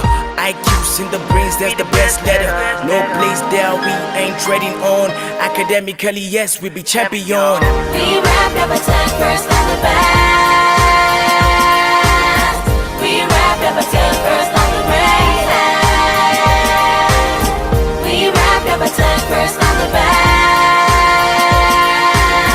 We rap Yabatech first on the greatest. Jackie won't go, Jackie won't more.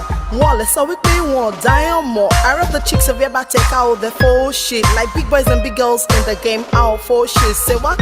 What's the ish thing you're telling me? Cause I'm rapping Yabatech girls is the real me. So, Archetype, Backasite, Neolites, Pidgetites, come yo. It's Rita Mickey representing. Yeah, anywhere we go, we got standing ovation. Open the best, open the first, I'm on the contention. I swag, I brag, let's get attention.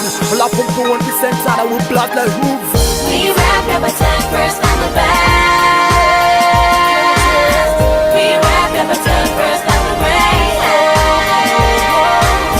We rap Yabatech first on the best. We rap Yabatech first on the greatest. First to the best, first and the race. Put it to the test, You know. we're still the best. Great Yabatech, great Yabatech, great Yabatech, great Yabatech. We rap Yabatech first on the best. We rap Yabatech first on the greatest. We rap Yabatech first on the best. We rap Yabatech first on the greatest. We rap Yabatech first on the best. We rap Yabatech first on the greatest.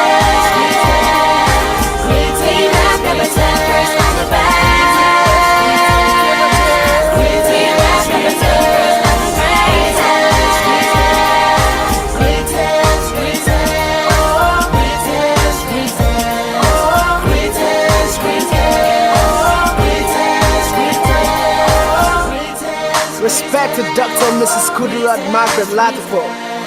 Respect to the past and present deans and HOD.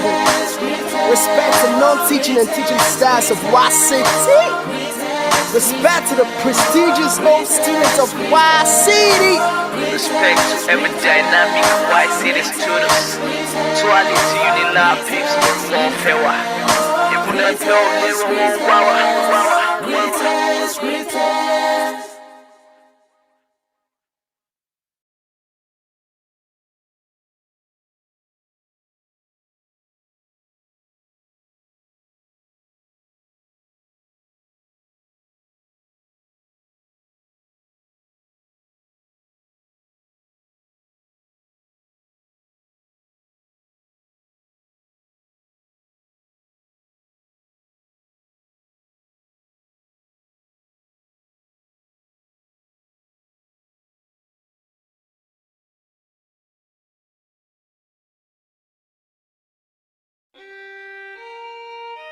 Arise, O compatriots,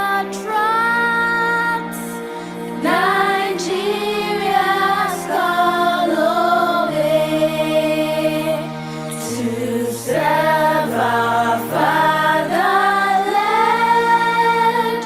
with love and strength and faith. The labor of our heroes past shall never be in vain. To serve with heart and might, one nation bound in freedom, peace and unity.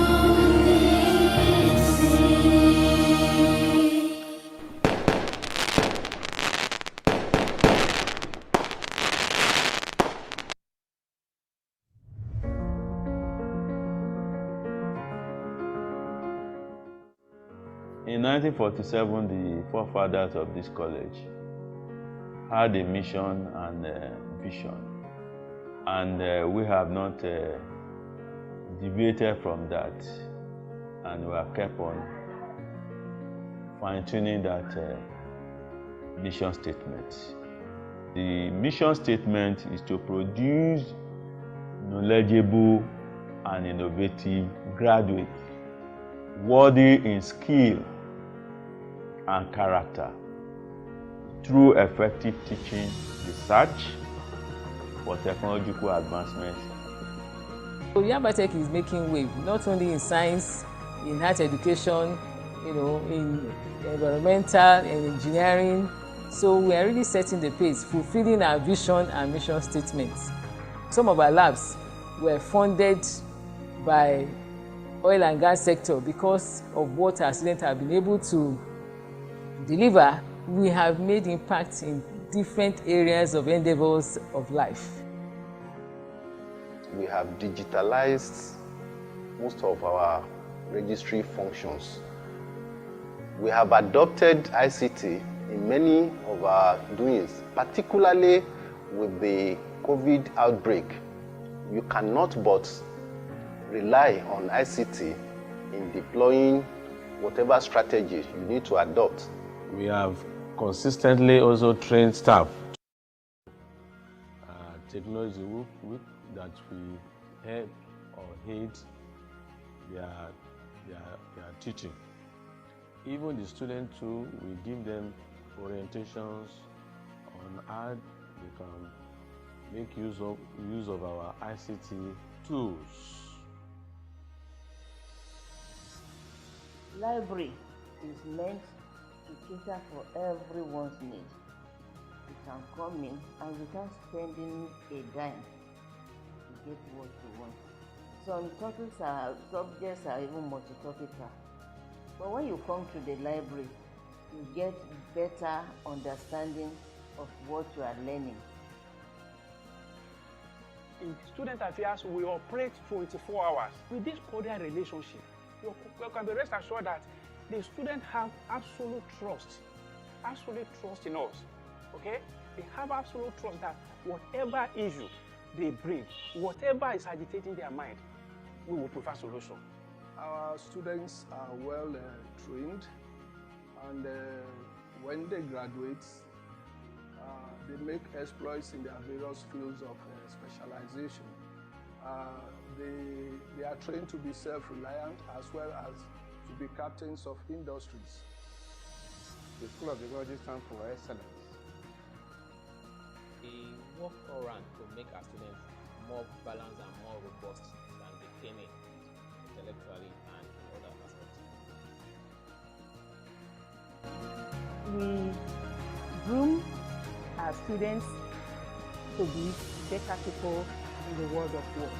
And that is why we always receive good commendations from their employers as well as the stakeholders in the different organizations. The School of Science is known for good standard. We motivate our students to make sure that they are able to perform. We have core personnel that are not only academically inclined, they are also professionally inclined. The School of Liberal Studies, as it is today, is known for producing professionally competent students who have imbibed the culture of excellence necessary to engineer social change.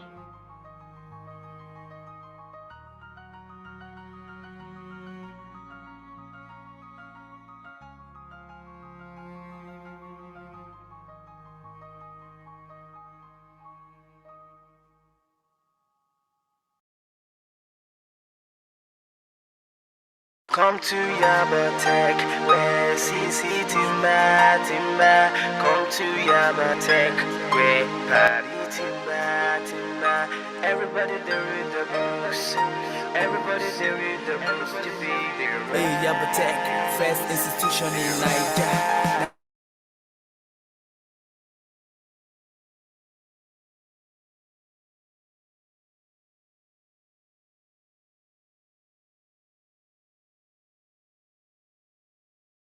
For this 6th International Conference of Nigerian Statistical Society of Nigeria,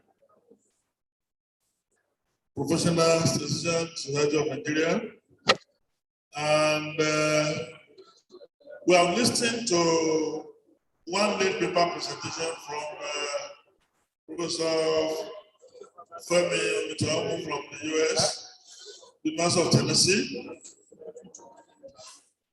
I want to, please, let's be seated. For those of us in the situation room here, let us be seated, please. Okay? And for our online participants, we appreciate your patience this morning. All of us here too, we appreciate our patience too. Without wasting much time, we have 2 papers left to listen to. One of it will be delivered very shortly by not any other person than one of our own, Professor Kasim Adikoju.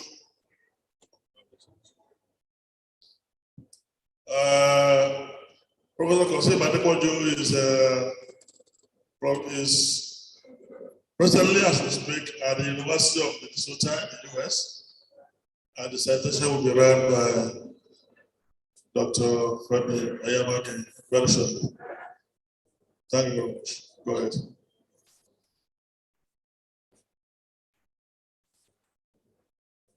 Thank you. Good afternoon, everyone. President,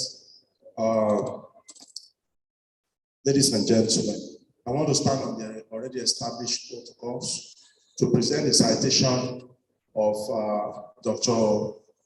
Kasim Adekwoju.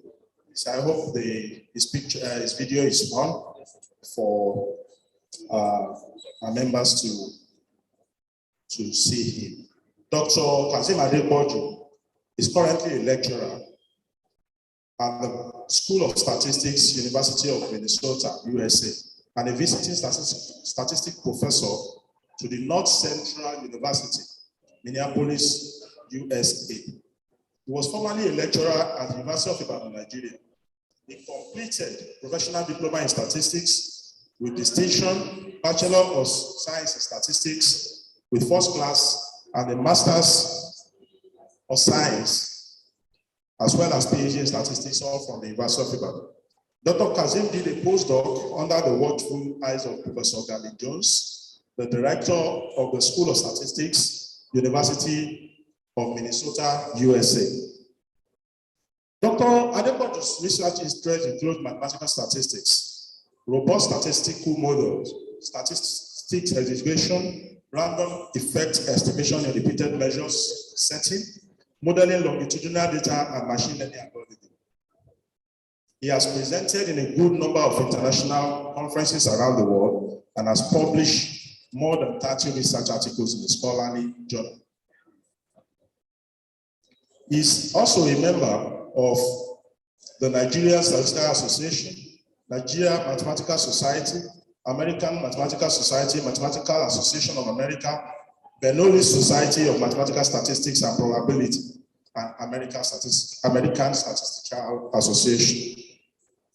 Dr. Adepoju is a recipient of the various research grants, which include the 2013 International Conference on Statistical Distributions and Application Conference at Central Michigan University, USA. Association of Commonwealth University grants to present his PhD work at the University of Oxford, United Kingdom in 2015. Joint Mathematics Meeting, Atlanta, Georgia, USA, 2017. Stochastic Process and Application at Brown University, held at Providence, Rhode Island, USA in 2018. Design and analysis of experiment at University of Tunis, USA in 2019. Dr. Adepoju is also a recipient of Outstanding Teaching Award sponsored by the Center for Educational Innovation, University of Minnesota, USA for 5 semesters in a row from 2019 to 2021. He is the Assistant Director of Undergraduate Studies, School of Statistics, University of Minnesota, USA. Dr. Adepoju is from Alafara, Olubadan Compound, Ibadan, Oyo State, Nigeria. He said what? But was based or was raised in Ondo State, southwestern Nigeria. Dr. Adepoju is happily married to Nurat Adepoju and is wonderfully blessed with children. Can we put our hands together for this wonderful professor as we bring him forward for his presentation? Thank you. Let's put our hands together again.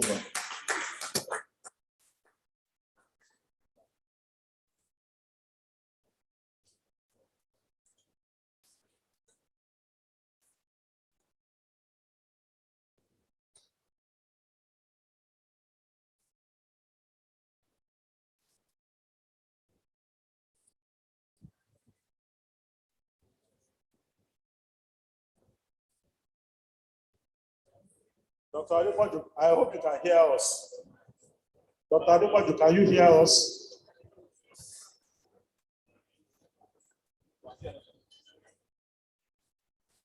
Hello, Dr. Adepoju, can you hear us, please?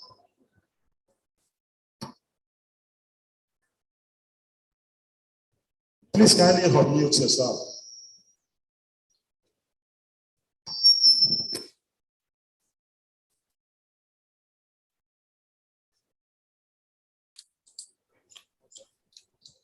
Can you hear us now? Yeah, I think I can hear now. Is everyone hearing me clearly? We can hear you very well. Okay. Thank you so much. I want to welcome everyone to my talk today. But before I get started today, I want to start with the name of God Almighty, the most merciful, for the gift of life and unmerited favor my family and I receive. And I also want to use this opportunity to appreciate the president of this society, Professor Shiru. Professor Shiru or co-supervised my PhD work while at the Department of Statistics, University of Ibadan, Nigeria. Professor Shiro was my lecturer, my academic mentor, my advisor, and a father. I also want to use this opportunity to appreciate the Vice President of this society, Professor Olakbade. I also want to appreciate, Professor Yaya. I'm going to say Professor Yaya actually encouraged me while serving at the Department of Statistics, University of Ilorin, Nigeria. I also want to appreciate the National Secretary one, my very good friend, Dr. Ayamaki. I think two of us shared the same office together during my service as lecturer at the University of Ibadan, Nigeria. I also want to appreciate the LOC chairman, Dr. Lufolabo, the rest of the ESCO, ladies and gentlemen. I want to say I feel humble and honored, to be invited for this talk. And you know what? I'm actually going to continue to be identified with this society and any other society in the world whose priority is actually disseminating statistical news and data science information. So give me 1 second. I'm going to share my slide now.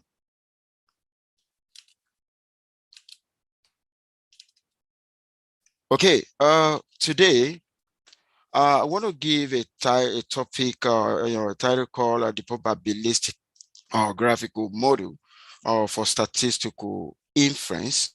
I'm actually going to guided by this outline, but you know what? Before I get started, I'm actually going to say probabilistic graphical model is a graduate course offered in the Department of Computer Science, Electrical Engineering, Machine Learning, Artificial Intelligence, and Statistics. Okay, so like I said, I'm going to be guided by this outline. I'm going to go straight to business. Okay, so essence of modeling. What I want to explain here is just like, okay, why do we find ourselves in a world where we need to model? I want to say we find ourselves in a world where we need to model because we live in a stochastic world. We live in a probability space. And you know what? We actually want to take a decision that we don't want to regret.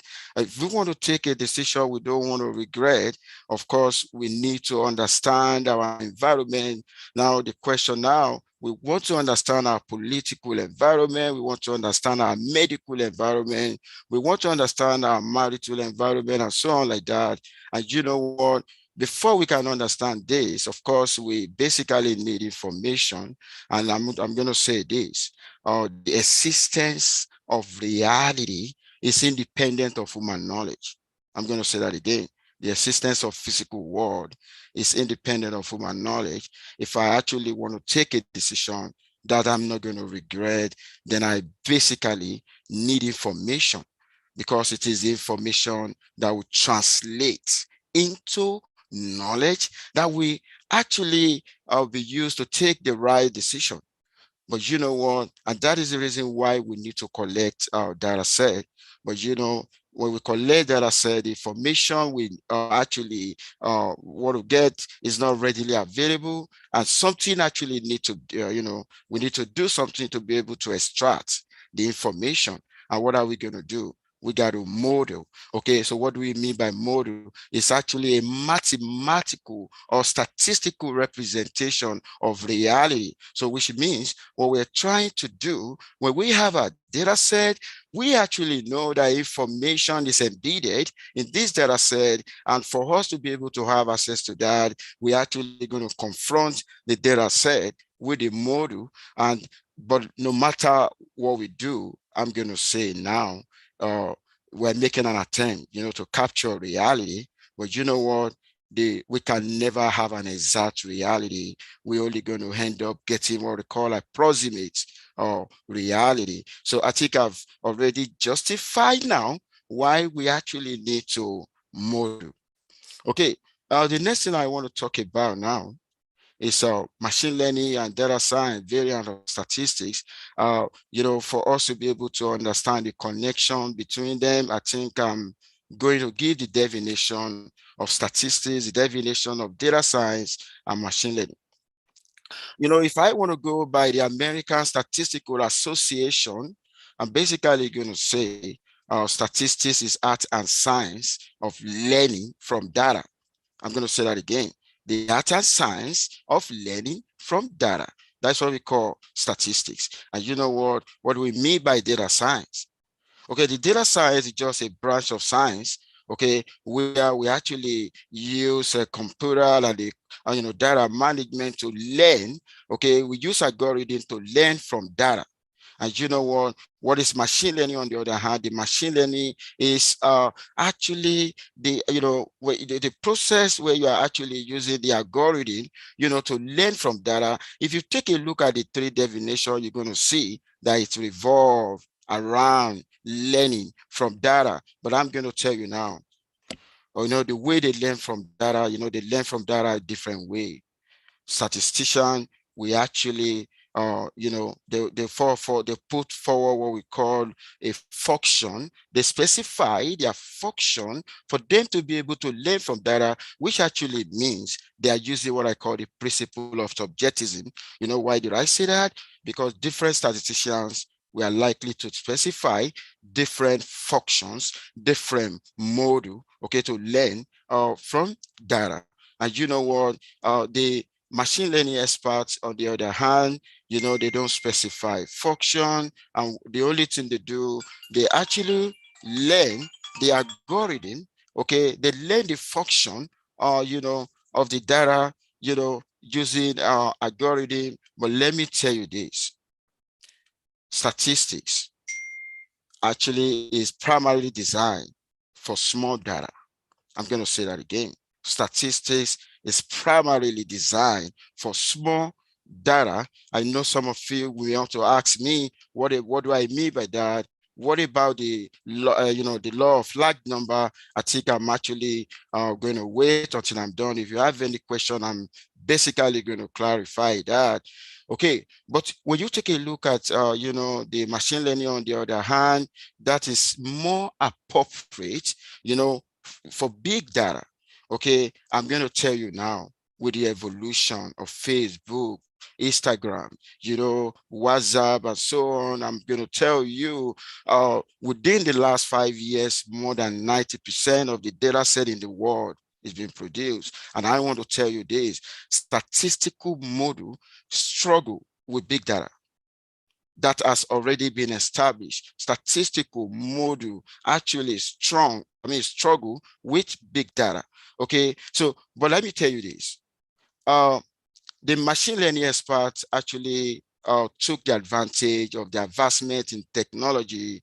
They borrow certain idea from statistics, with the coding and the data management and so on like that. And they actually have answer to big data.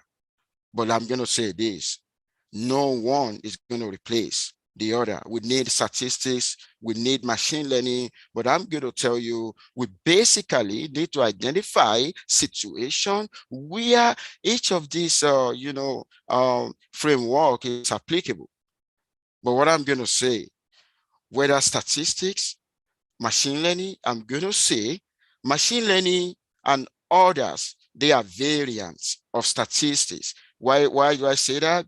Because when you look at statistics, we have elements, we use element of probability theory, and in the machine learning, of course, they use statistical theory as well, only that they also took advantage of the advancement in technology. But the facts remain that we need it too.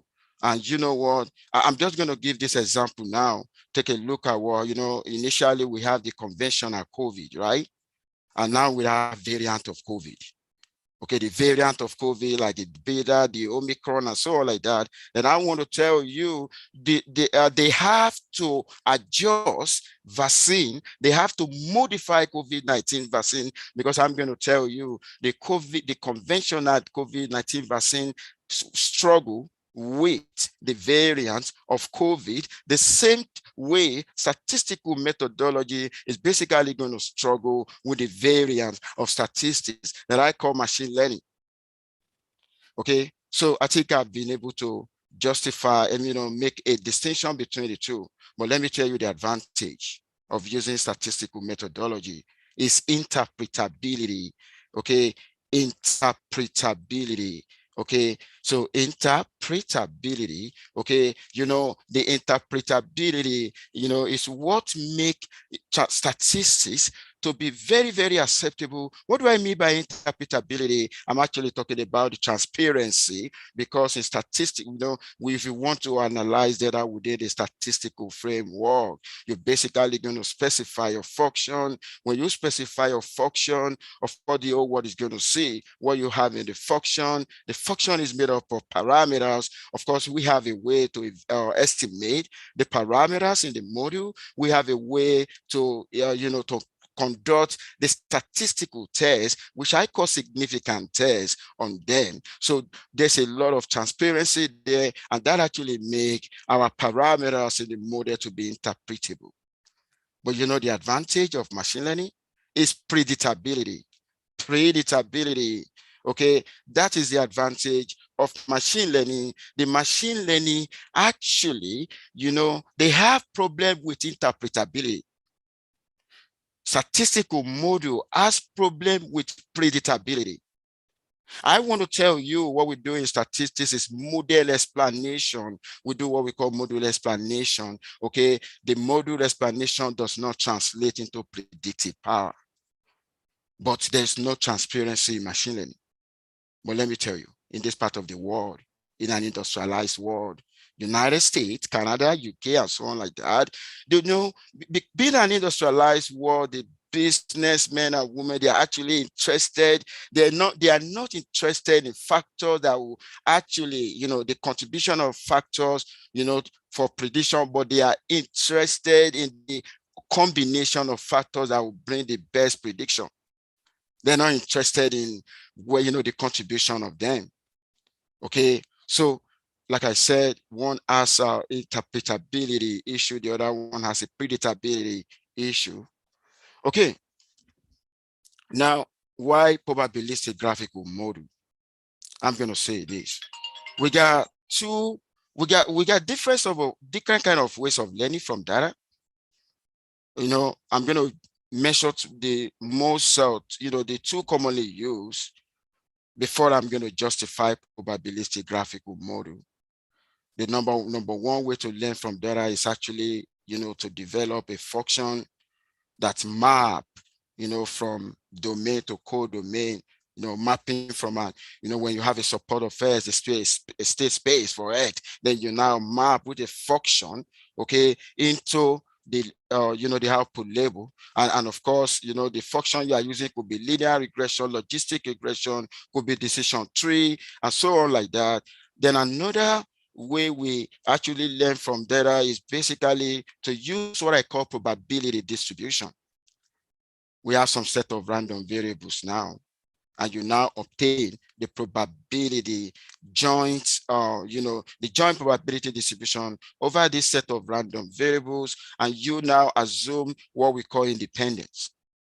Now, it has been statistically proved and mathematically observed that this particular method actually leads to gain in efficiency. Okay, but the problem with that is that if I have, if the numbers of variables are, is huge, okay, in a situation where the cardinality of the numbers of variables, iterative variable is so huge, then it means I'm actually going to have a lot of parameter space. It means in my parameter space, I'm actually going to have, a good numbers of parameters that I need to estimate. And you know what? That could be problematic. And that is the reason why we are actually looking for a very viable model that can actually represent this data set compactly in such a way that there's not going to be a loss of originality. And that is the reason why we know we need a probabilistic graphical model. Okay, now what I'm trying to say now, the probabilistic graphical models, they are actually statistical models that encode complex joint multivariate probability distribution using graph. Now, which means we have some graphs, we have graph structure, but the only thing that we are introducing, the only thing we're incorporating into the graph structure is a probability theory. So which we're trying to say, if you want to talk about that, you're going to be talking about a probabilistic relationship among the random variables, because I said the other time, we live in a probability world, we live in a stochastic environment, and whatever relationship that exists among variables should be probabilistic in nature. I could remember one of my students at the University of Minnesota, they were arguing and they asked me a question. They said, there was stability at the beginning. There was no variation at the beginning. And I said, no, the variation we're experiencing in the world now did not just start now, but it's, start from the beginning. And I cited, if you look at it, the creation, Almighty God actually started variation because of the fact that the first sample space was created by God. You can't talk about probability without talking about sample space. What do I mean by that? It created, according to Holy Book, it created the world in 6 days. What it created in day 1 is different from what it created in day 2. It created different things in different days. Oh my God, that is the first sample space created by God Almighty. And the only reason for that, he allowed variation to exist in the world just for us to be able to appreciate his mightiness. If I claim that I'm greater than you and you are greater than someone, none of us is greater than God. If there's no variation, there's no way we'll be able to appreciate that. So what I'm trying to talk about now, the PGM capture conditional independence. In statistical analysis, I said something the other time, when we use a probability distribution over the set of random variable, assumption is going to be assumptions of independence. Now the question now, are they truly independent? They are not likely going to be truly independent. Some of you may want to argue this out. Okay, if I have a lot of variables, okay, what we can do, we have got a solution in statistics. Of course, there's a solution, but the solution has a limitation. I'm going to start by saying this. If you look at Gauss-Markov theorem, when the number of observation is less than the numbers of independent variables, what is going to happen? The Gauss-Markov model is going to break down. I'm going to say that again. When the numbers of independent variable is more than the number of observation, Gauss-Markov theorem is basically going to break down. And you know what? In 1986, George Boss actually said we need to sparse the model, right, by introducing what we call a ridge and lasso regression.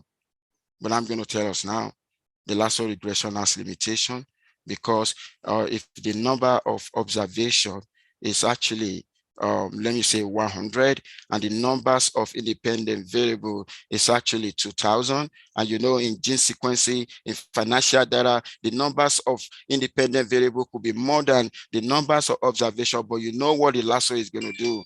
The lasso will only shrink the maximum number of predictor the lasso will retain is basically going to be 100. It's not going to go beyond the number of observation, even if more than that is significant, the lasso is only going to return at most 100.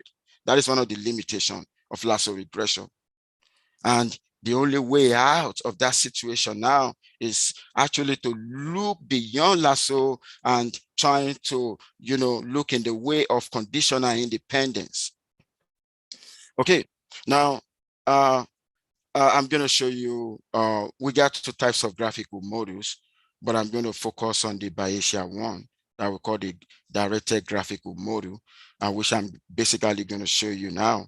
And the idea was actually gotten from Reverend Thomas Bay, 1759. Now I'm going to start now. I want to walk you through this mathematically now. If I have a set of variable x1 up to xn, the x1, x1 is to up to xn, this is the probability joint distribution for that. And you know what? If we want to use the idea of probabilistic graphical model, we're basically going to factor this, in terms of conditional, distribution, where we're basically going to have node, and the node is going to have parent. Okay, so with that, we're actually going to have, the probability, distribution of the random variables in a compact form. I told us the other time, without assuming this, the conventional approach, we assume absolute independence, and there's going to be a lot of parameter in the parameter space. Okay, now what I think I need to explain the mathematics behind the network now, so that I will be able to differentiate between what we call the direct dependence, conditional independence, and so on like that. Now take a look at this. If I'm considering variable ABC now, okay, you're basically going to say this is a node, and of course the arrow here is actually saying there's a connection between A and C, and the arrow here is saying there's a connection between B and C. Okay, but if you take a look at A and B are independent, but I'm going to say they are conditionally independent. You know why? The only condition on that way they are independent is only when C is observed. That's what we call conditional independent. I'm going to say that again. A and B, because there is no arrow between them, they are independent, but the type of this independence is a conditional one. They are only independent if we observe C. So I'm basically going to call this direct dependence, and I'm actually going to call this, conditional independence. Okay, now this is the one we're used to in statistics. This is what we call the absolute independence. If you take a look at this guy now, there's no any arrow between any of that. And of course, the probability associated with ABC now is just going to be the product of the marginal. So take a look at this. But I want to tell us now, it is, most of the assumptions in statistics are very, very difficult to attain. Okay, I'm going to say that again. Most of the assumptions in statistics are very, very difficult to attain. Okay, now I want to give an example of the Bayesian network now. Okay, around 3 variables. Take a look at this now. If you take a look at this arrow here, it means A here is a parent of C. Okay, and then if you take a look at C, if you take a look at this too, B is also the parent, and you know what? B is also the parent of A. Now, if I want to have the probability joint of ABC now, what I'm basically going to do, if you take a look at this guy now, okay, it doesn't have any parent, then that is the probability of A. Okay, if I want to talk about the probability of B now, it's going to be a probability of B given A, because A actually lead to B. Then if I want to talk about the probability of C now, then you're basically going to see that we got 2 arrows that, one come from A and one come from B. Then the probability of C now is conditioning on A and B. So take a look at that. So what I'm trying to explain now is when we got 3 variable situation, and you know what, that can be actually generalized. So take a look at that to K numbers of variables. Now, this is an example when you have 7 variables. Okay, when you take a look at the network now, the probability joint for X1 up to X7. And if you take a look at this, oh my God, we got 3 parent here. If you look at X1, if you look at X2, and you look at S3, you're basically going to see that these are the parent. And of course, that is why we have this guy here. And of course, when you take a look at X4 now, you're basically going to see that the X4 depend on X1, X2, and X3. Take a look at the arrow and so on like that. And what I'm having now is what we call the general factorization. So what I'm trying to say now, the probability joint, the joint probability distribution of X1 up to X7 now, we've succeeded in factoring that. Okay, I want to confirm if everyone is still hearing me clearly. Is everyone still hearing me clearly?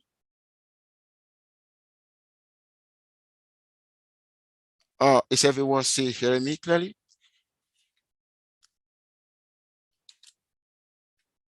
I just want to confirm if maybe you can give me a thumbs up if everyone is hearing me clearly. I just want to be sure.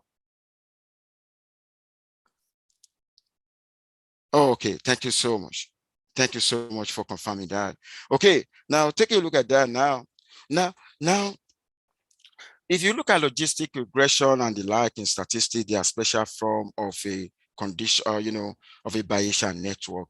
If you take a look at this now, okay, x1 up to xn, they are conditionally independent, okay, given that y is actually observed. I'm just trying to say that. Now I want to go into when we talk about Bayesian network now, we got Bayesian network for discrete random variable, we got Bayesian network for continuous random variable, and we also have a situation where we could have an hybrid. What do I mean by hybrid? There's possibility some variables could be mixture of discrete and continuous. But you know what I want to explain now is basically when I have 8 variables, okay, if you take a look at this, we have a receptor A, receptor B, and so on like that. And this is a network. Some of you may be wondering, how do we get network in place? How do we construct the network from the given data set? Okay, we basically use a domain knowledge. Okay, our mind can never be empty. I'm going to say that again. Our mind can never be empty. The expert can actually use the knowledge, the domain knowledge, to actually come out with this graphical structure. But I'm going to tell you, situation where the domain knowledge is not available, we have a software that can actually learn the structure, this graphical structure from given data set.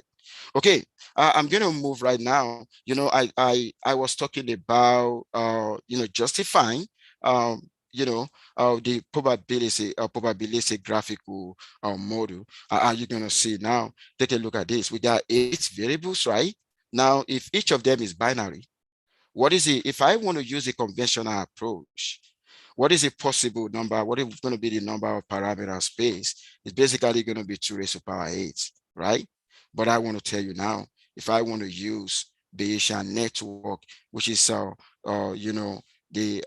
probabilistic graphical model, we're not going to use up to that. And you're going to see now, okay, the receptor A have 2 variables. Okay, I have 2 levels. This one has 2 levels because this is depending on A, is basically going to have 4. Okay, this is going to have 4. This is going to have 4. Okay, this guy, depending on 2, is going to have 8. Okay, this guy is going to have 4. Okay, and this guy is going to have 8. Take a look at that. If you add all of that together, it's not going to be up to 2 raised to power 8. I'm going to show you now. It's just going to be 36. So instead of me to have 2 raised to power 8, okay, which is going to be a lot of parameter to be estimated. Of course, I'm actually going to have just 36. Okay, why do I have 36? Because I actually put into consideration, conditional independence. So that when you actually use conditional independence instead of absolute independence, you're actually going to have a lot of room in your parameter space. Okay, now we can have it. Then what about the graphical, where we talk about the Bayesian network for continuous random variable? Okay, of course, we can assume normality, or we can investigate each node will follow a particular probability distribution. Okay, now this is an example of that. Take a look at this guy now. Okay, A and B are the parents, C is the child, and of course D is also from C. If A follow normal distribution and B follow normal distribution, automatically the C is also going to follow normal distribution, and that is that. And D also follow normal distribution. But let me tell you this, we have a way to investigate, the distribution of each node. Each node may follow different kind of distribution.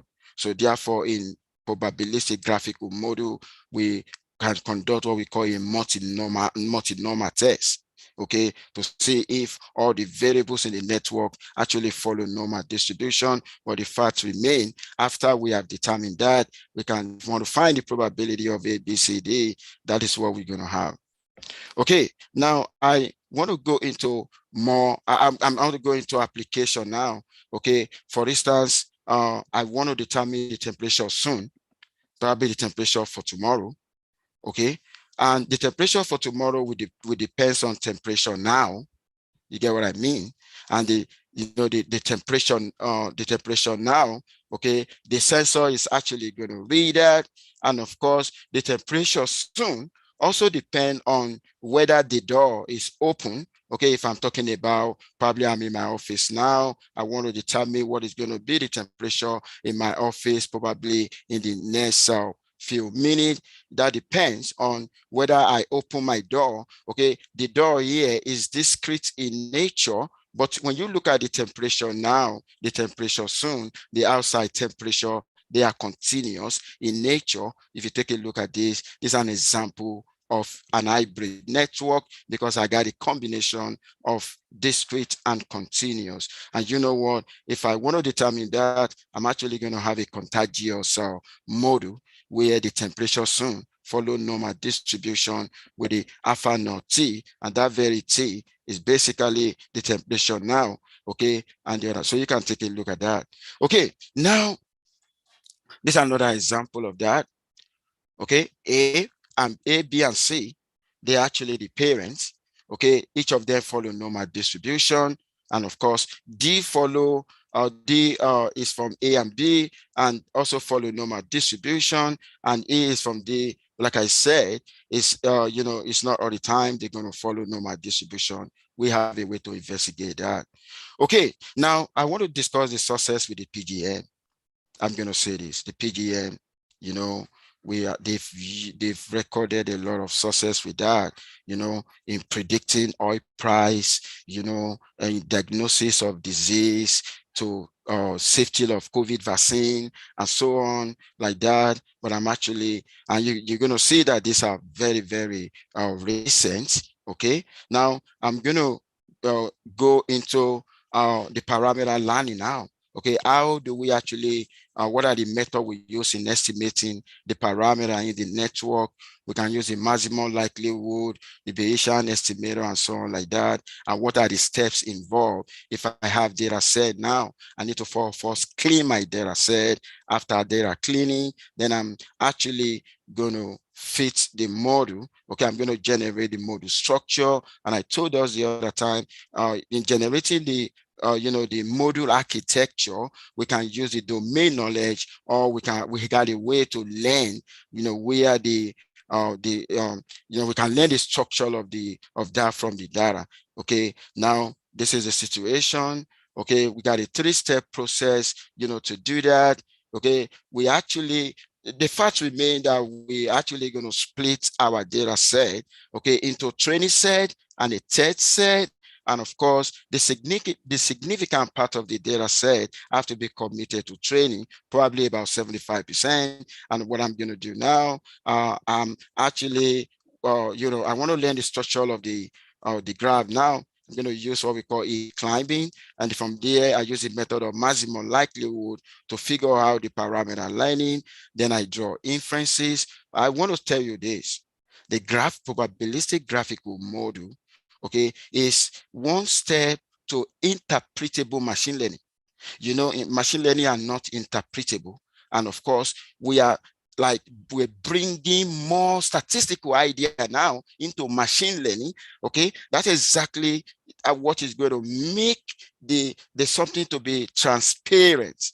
Okay, that is exactly what we are trying to do. Okay, I want to go into a more practical example.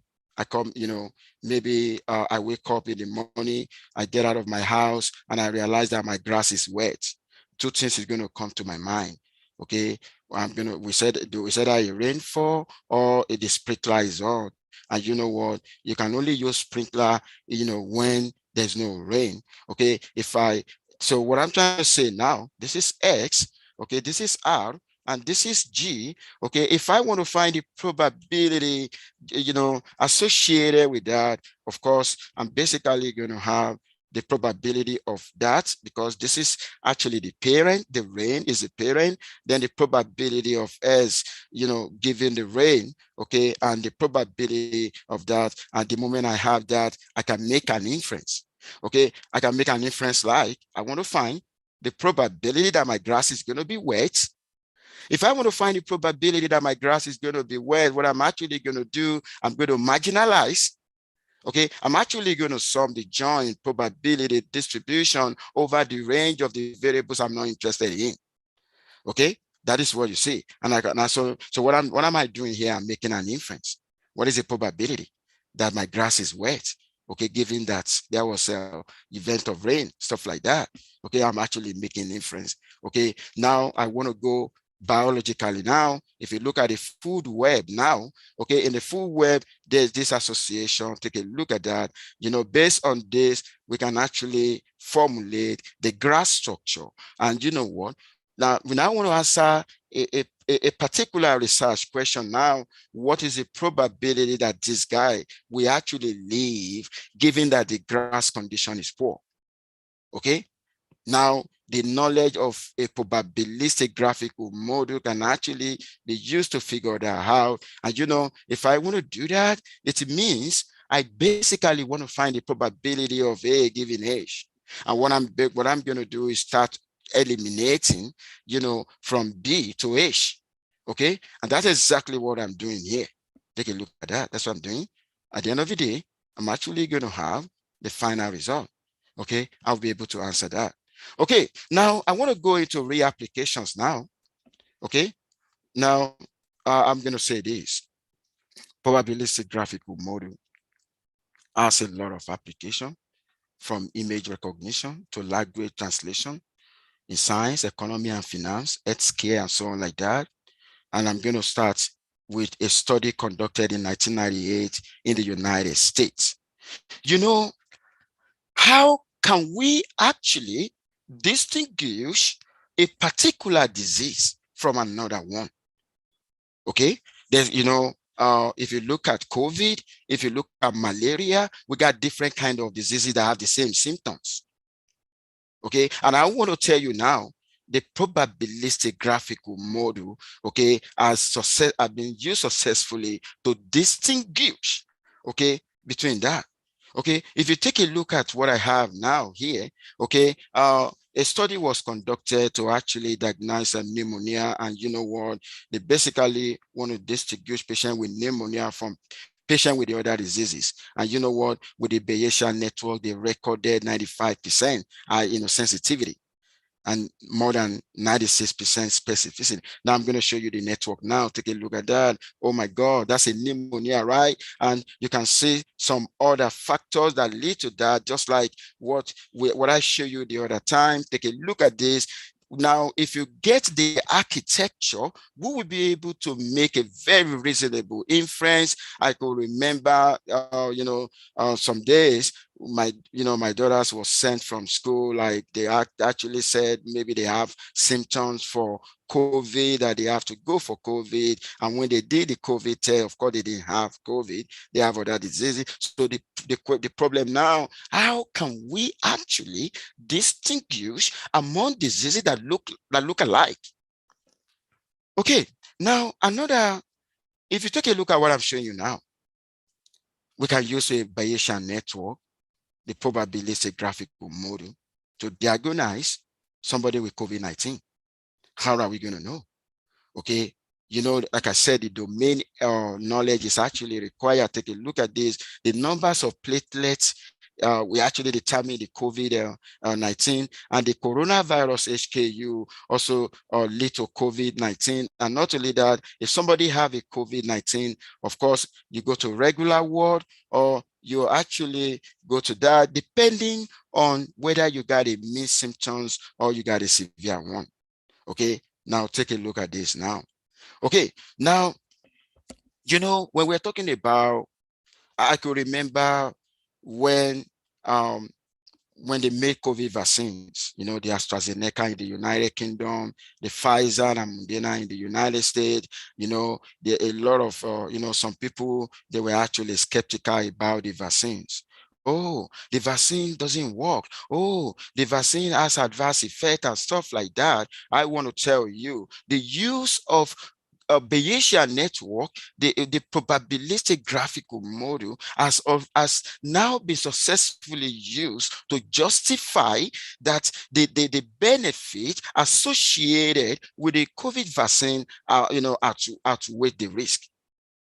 Because initially, in the United Kingdom, there was an issue of neural complications and blood clotting, following vaccination. But let me tell you this: with the use of Bayesian network, we are able to find that the vaccine is effective, against that. Okay, so we are able to find out that. And let me tell you this: if we don't expect the vaccine to work 100%, and that is the reason why the Pfizer claim 95% efficacy.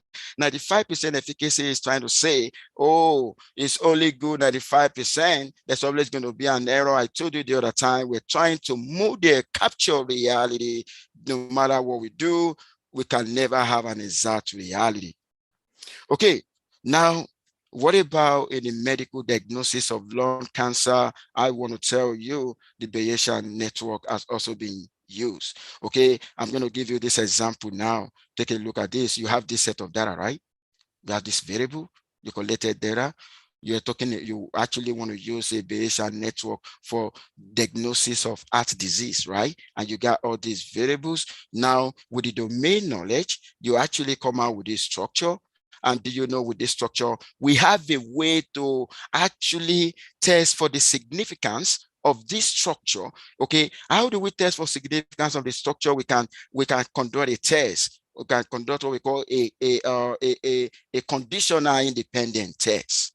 Okay, and that is why I said there's a lot of transparency using the Bayesian network compared to other machine learning algorithms.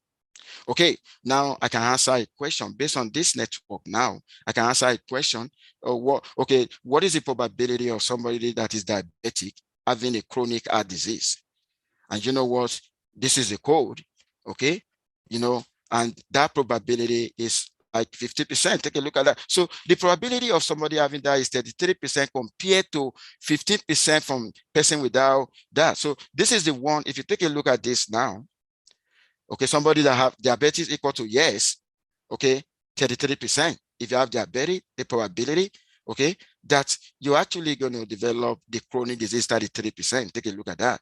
Okay, if there is no diabetes, is basically 15%. What are we using now?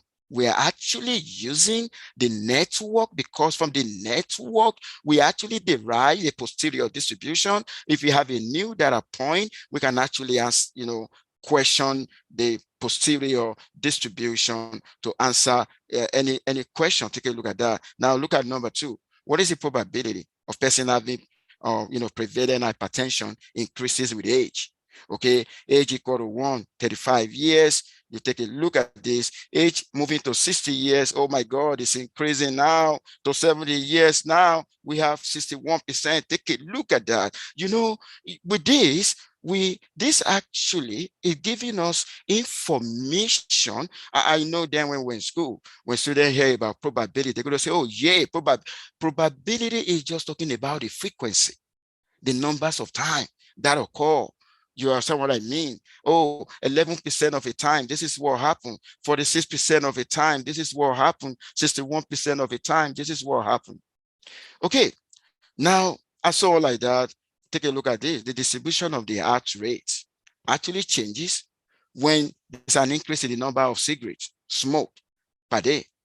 Okay, no smokers. Take a look at the distribution. When you increase that to 15 to 45, the distribution is not the same. Okay, I want to go into time series now. Okay, I also want to tell you Bayesian network has also been successfully used in time series. But before you can do that, you got to make sure assumptions underline the use of that hold. Don't forget stationarity. You first need to consider that you have your data set over time. Now, this is a working paper of University of Liverpool, okay, where they want to model the daily returns of three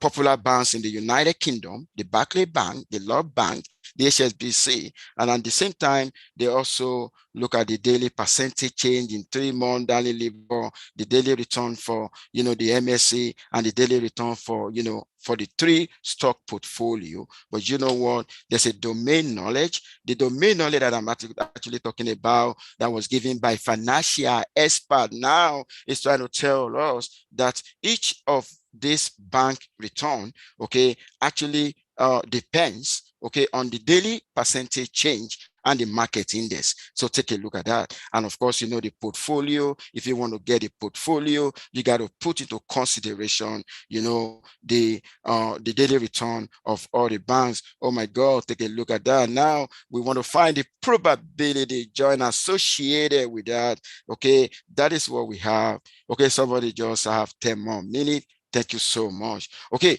now this is a network now for that. Okay, and you know what?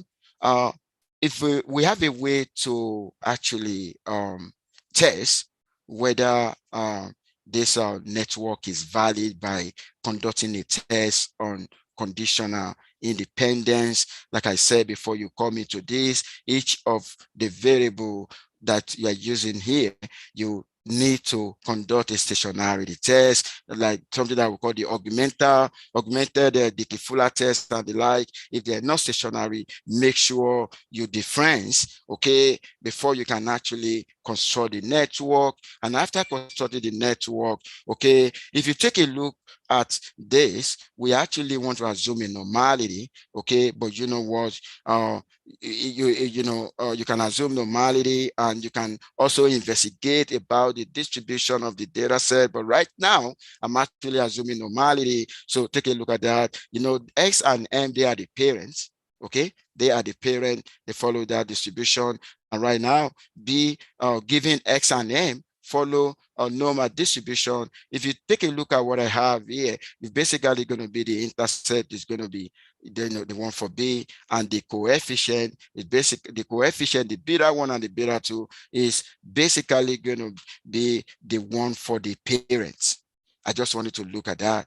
Don't forget, B is actually conditioning on X and M. Okay, if I want to derive the mean and the variance for that, of course, that is what I'm going to have. And you know what? I have it for this and I have it for that. I need to estimate the parameters in this network. But before I can do that, I need to first conduct a test of, for conditional independence. This is the H0, this is the H1. And you know what? Before we can actually justify the network, the non-hypothesis have to be rejected. Oh my God, in machine learning now, we're using the idea of statistics. So take a look at that. Now, if we want to do this, we're actually going to conduct a test of correlation. You remember in statistics, when we actually want to see whether there's a genuine relationship between two variables, we're basically going to compute that. The 2911 is n minus 3. Okay, the number of observation minus 3. Now we basically, for each hypothesis that we're actually testing, we're actually going to have a corresponding test statistic, and we're basically going to derive a p-value, and we're going to compare the p-value with the level of significance. And of course, when the p-value is less than the level of significance, we're basically going to reject the non-hypothesis. Rejecting the non-hypothesis is trying to say that not independent means they actually depends, and that will justify the network. Okay, now after doing that, okay, then you now go back to the network and use the method of maximum likelihood to estimate the parameters. And now I got the parameter. Now take a look at that. And when I got the parameter, now you know what we're going to do. Then we actually know the distribution now, and we need to simulate data set from each distribution using the resulting parameter. And if I have 2,000 observation, I'm basically going to simulate 2,000. And you know what I'm going to do? You know, initially when I started, you're going to, you know, a part of the preliminary investigation, you're going to, you're actually going to get the descriptive statistics of the original data, and you're also going to get the descriptive statistics of the simulated data that I'm going to tell you. You know, there's not going to be any significant difference between what you started with and what you simulated. And of course, you can actually use that to make a decision. I'm also going to say the use of Bayesian network is also used in the area of supply chain. I'm going to say in the United States and the United Kingdom, right now there is a high rate of inflation. I just wanted to know that, okay? And what actually led to that was the COVID lockdown, and and another thing that is happening now, the gas price is rising. Of course, you know, you know, that can be attributed to the war in Ukraine, okay? Because the European Union and the United States, they banned the import from Russia. So what this is trying to show here, okay, is having a local disruption and global disruption, how you can apply supplies. This is particularly from Japan in 2011, where they had a tsunami and the like, and that actually affects supply. Okay, the Bayesian network can also be used to take inference regarding that. Okay, when you talk about food security as well, okay, the Bayesian network can also be used to predict that. So take a look at that. Okay, now I also want to tell you now, we now have a situation where method now integrates. Maybe for instance, you have a lot of variables, and you know what you're trying to do. You want to pull that down, provided the number of independent variable is not more than the number of observation. You four of us use lasso, okay, to pull that down. And after using lasso to pull that down, then the remaining independent variable, the significant one, is what you're going to build your Bayesian network on. Okay, of course, they use this in predicting bankruptcy, and it's actually working. Okay, now lastly today, I'm going to talk about the use of Bayesian network in the criminal justice system in the United States. I want to tell you, in the United States, the African Americans, you know, they believe that, you know, the systems have not been fair of them, okay? And because of that, you know, you saw what happened in Minneapolis when George Floyd was actually killed. And let me tell you, in the criminal justice system, when an accused person is being, let's say, is found guilty, they're actually going to consider what we call aggravating factor. Okay, there's possibility they could temper justice with mercy, but they're going to consider the probability of the convicted criminal going to reoffend. Okay, and you know what? The Bayesian, and over the years, they believe that if you know, if the misclassification, you know, when you are classifying, okay, if the misclassification has to be equal across group. So we realize that using the conventional model like logistic regression and the like that they use in classification, okay, there is no parity. Okay, and you know, the Bayesian network has been used, you know, there have been success with that, and we realize that misclassification error across group is very close. Okay, take a look at this now. Okay, with this network now. Okay, when I say recidivate means what is the probability that you're actually going to reoffend? What is the probability that somebody that is accused now, that is found guilty, is basically going to commit the same offense if you get the network in place? And we do that. And I'm going to tell you, if you look at logistic regression and the naive-based model, you know, it's trying to say African American, you know, is more likely to reoffend than the white. And that is not so. The reason why the situation remains like, why it's like that in logistic and naive is because of the fact that, you know, that's a majority-based model. Okay, because I'm going to tell you, ever since my arrival in the United States, I know some of the African Americans don't want to work. They don't want to work. I can assure you that. They committed a lot of crime. I cannot, I'm confirming that to you.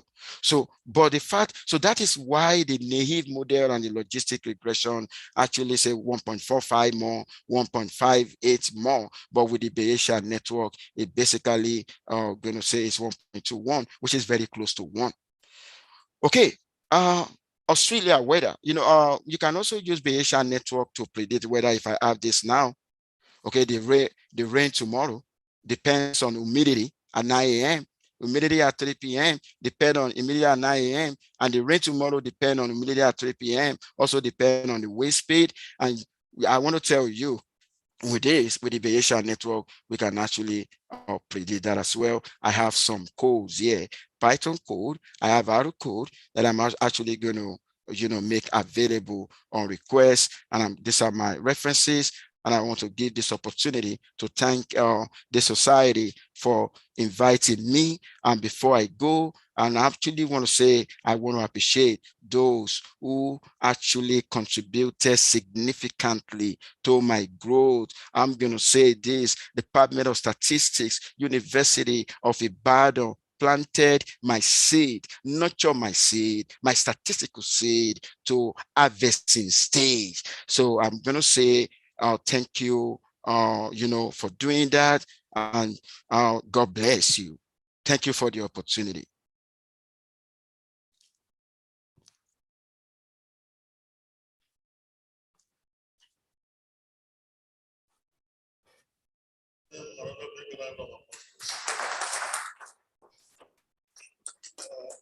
No doubt, if you give him the whole day, he will continue to dish out because he's fully loaded. It's one of the bright minds we have around here now. I really appreciate you for making us proud. Yeah. So once again, thank you so immensely for taking our time to honor our invitation. I hope when we invite you, you don't even have option. You will oblige us. I wanted to ask whether you will oblige us when next we invite you. Nana said you don't even have option. You are part of us. So we keep tapping from your wealth of experience to assist, to encourage the upcoming ones too. On this note, I want to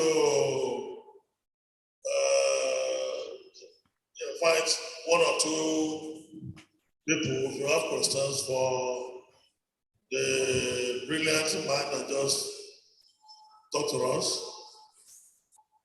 Well, from the house, I know online that will be the prof, please. The prof told me, I want them to see your face. Brother Go was the first person to ask me. One of our board of trustees, I don't know whether you know him. Brother Go was from UNN, Isuka. One of our professor. Thank you, the National Secretary. Yeah, thank you, our presenter. We enjoyed your presentation. I have two questions for you. Number one is, can you tell us more about the method of estimation of these probability measures? You've enumerated some probability measures. We would like to know the statistical methods that are mostly used in estimating those probability measures. Then the second one is this Bayesian inference or Bayesian approach to decisions. Do you think there will be a challenge in determining the distributions of posterior distribution, knowing fully well that to estimate the probabilities when random variables are involved, you need to know the exact distribution so that you can accurately estimate the probabilities. Thank you very much. Thank you, sir. For those who don't consider, there you go. You want to harvest one or two more so that I can answer? Prof, thank you so much for the presentation. We are working on a method, or we have used a method to generate a new distribution, continuous distribution. Okay. we have several continuous probability distributions that will use a method to get a new probability distribution. Now, the challenge we have is estimating the parameters of the new distribution using Bayesian approach. In the R, the Weinberg aspect, because of the new distribution combining, for instance, taking 3 continuous probability distributions and getting a distribution, then estimating all the parameters gives us a problem. This method or this approach, can you be of help to assist in estimating the parameters of our new distribution? Thank you very much. You can respond to those 3 queries first. Let me check online whether we have some customers for you.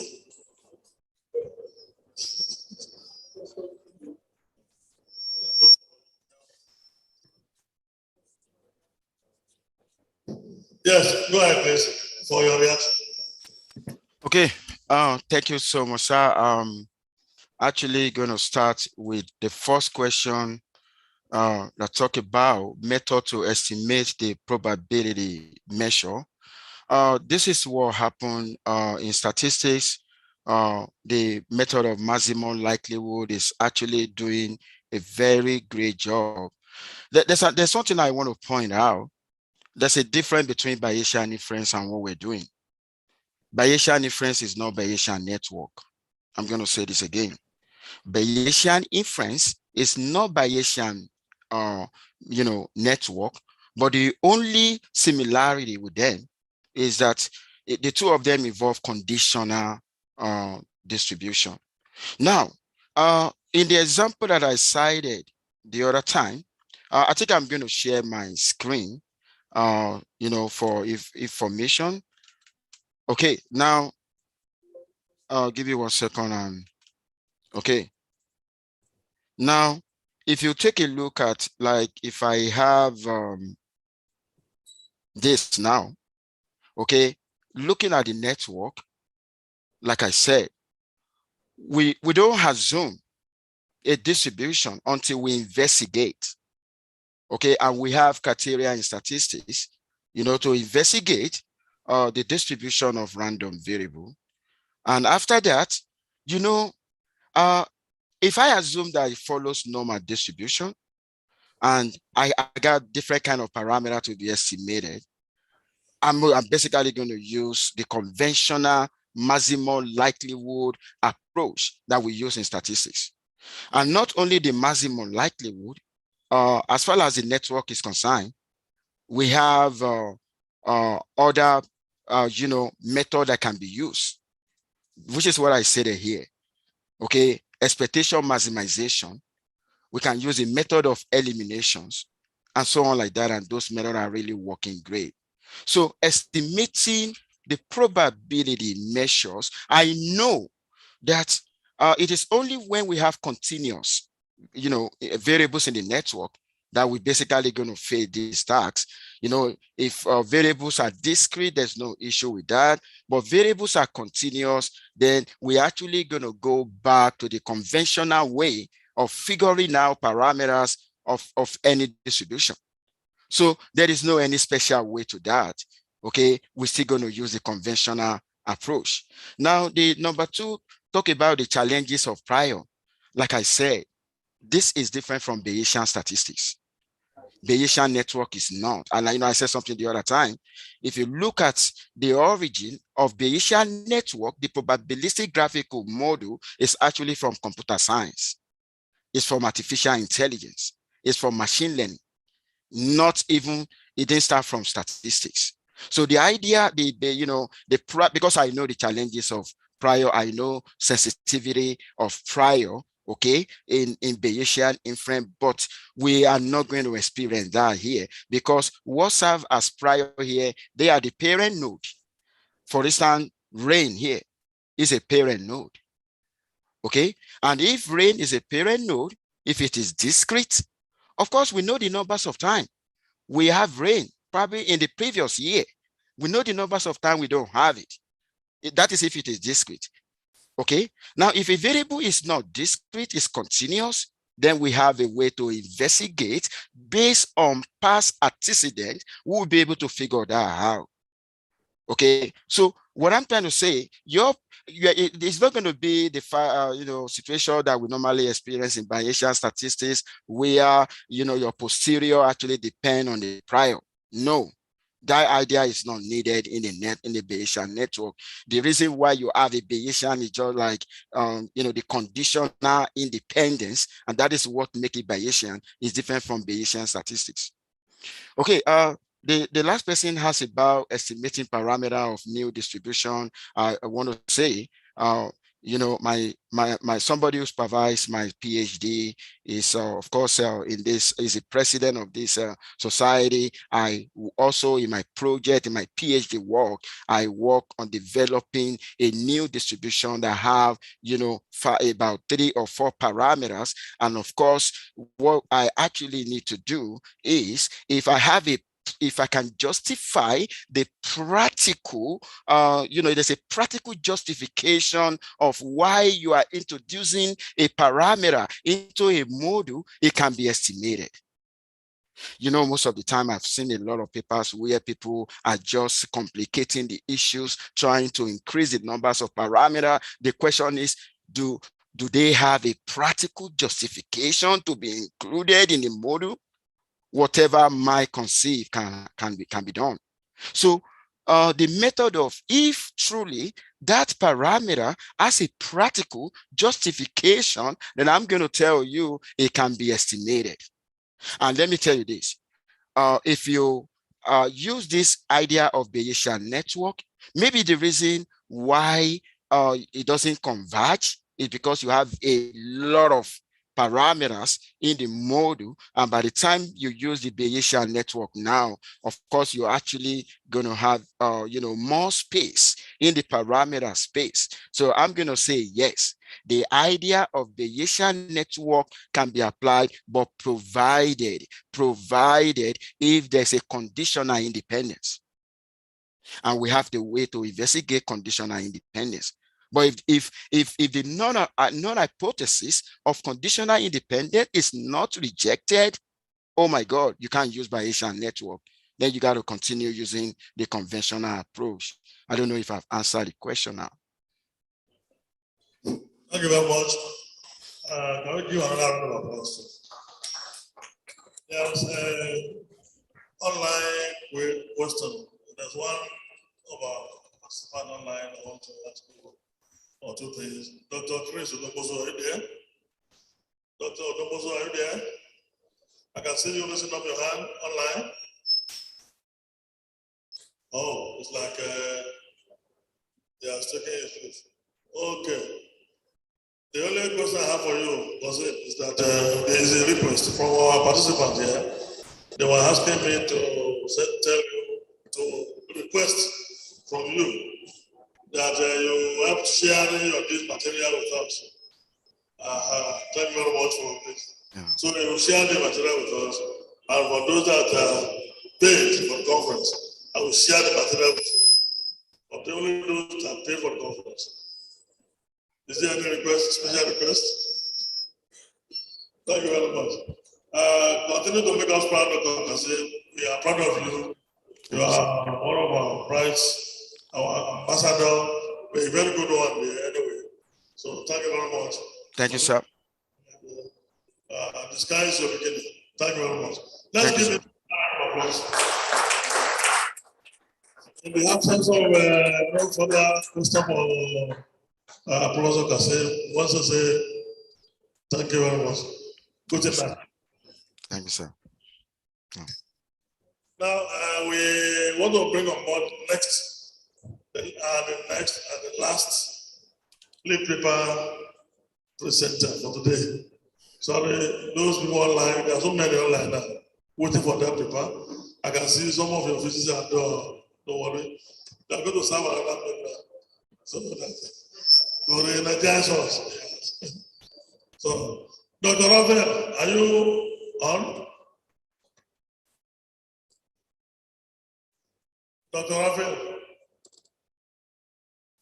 Yeah, me too. Where's I can hear you, sir. Can you hear me? thank you very much. We can hear you now. So just hold on, please.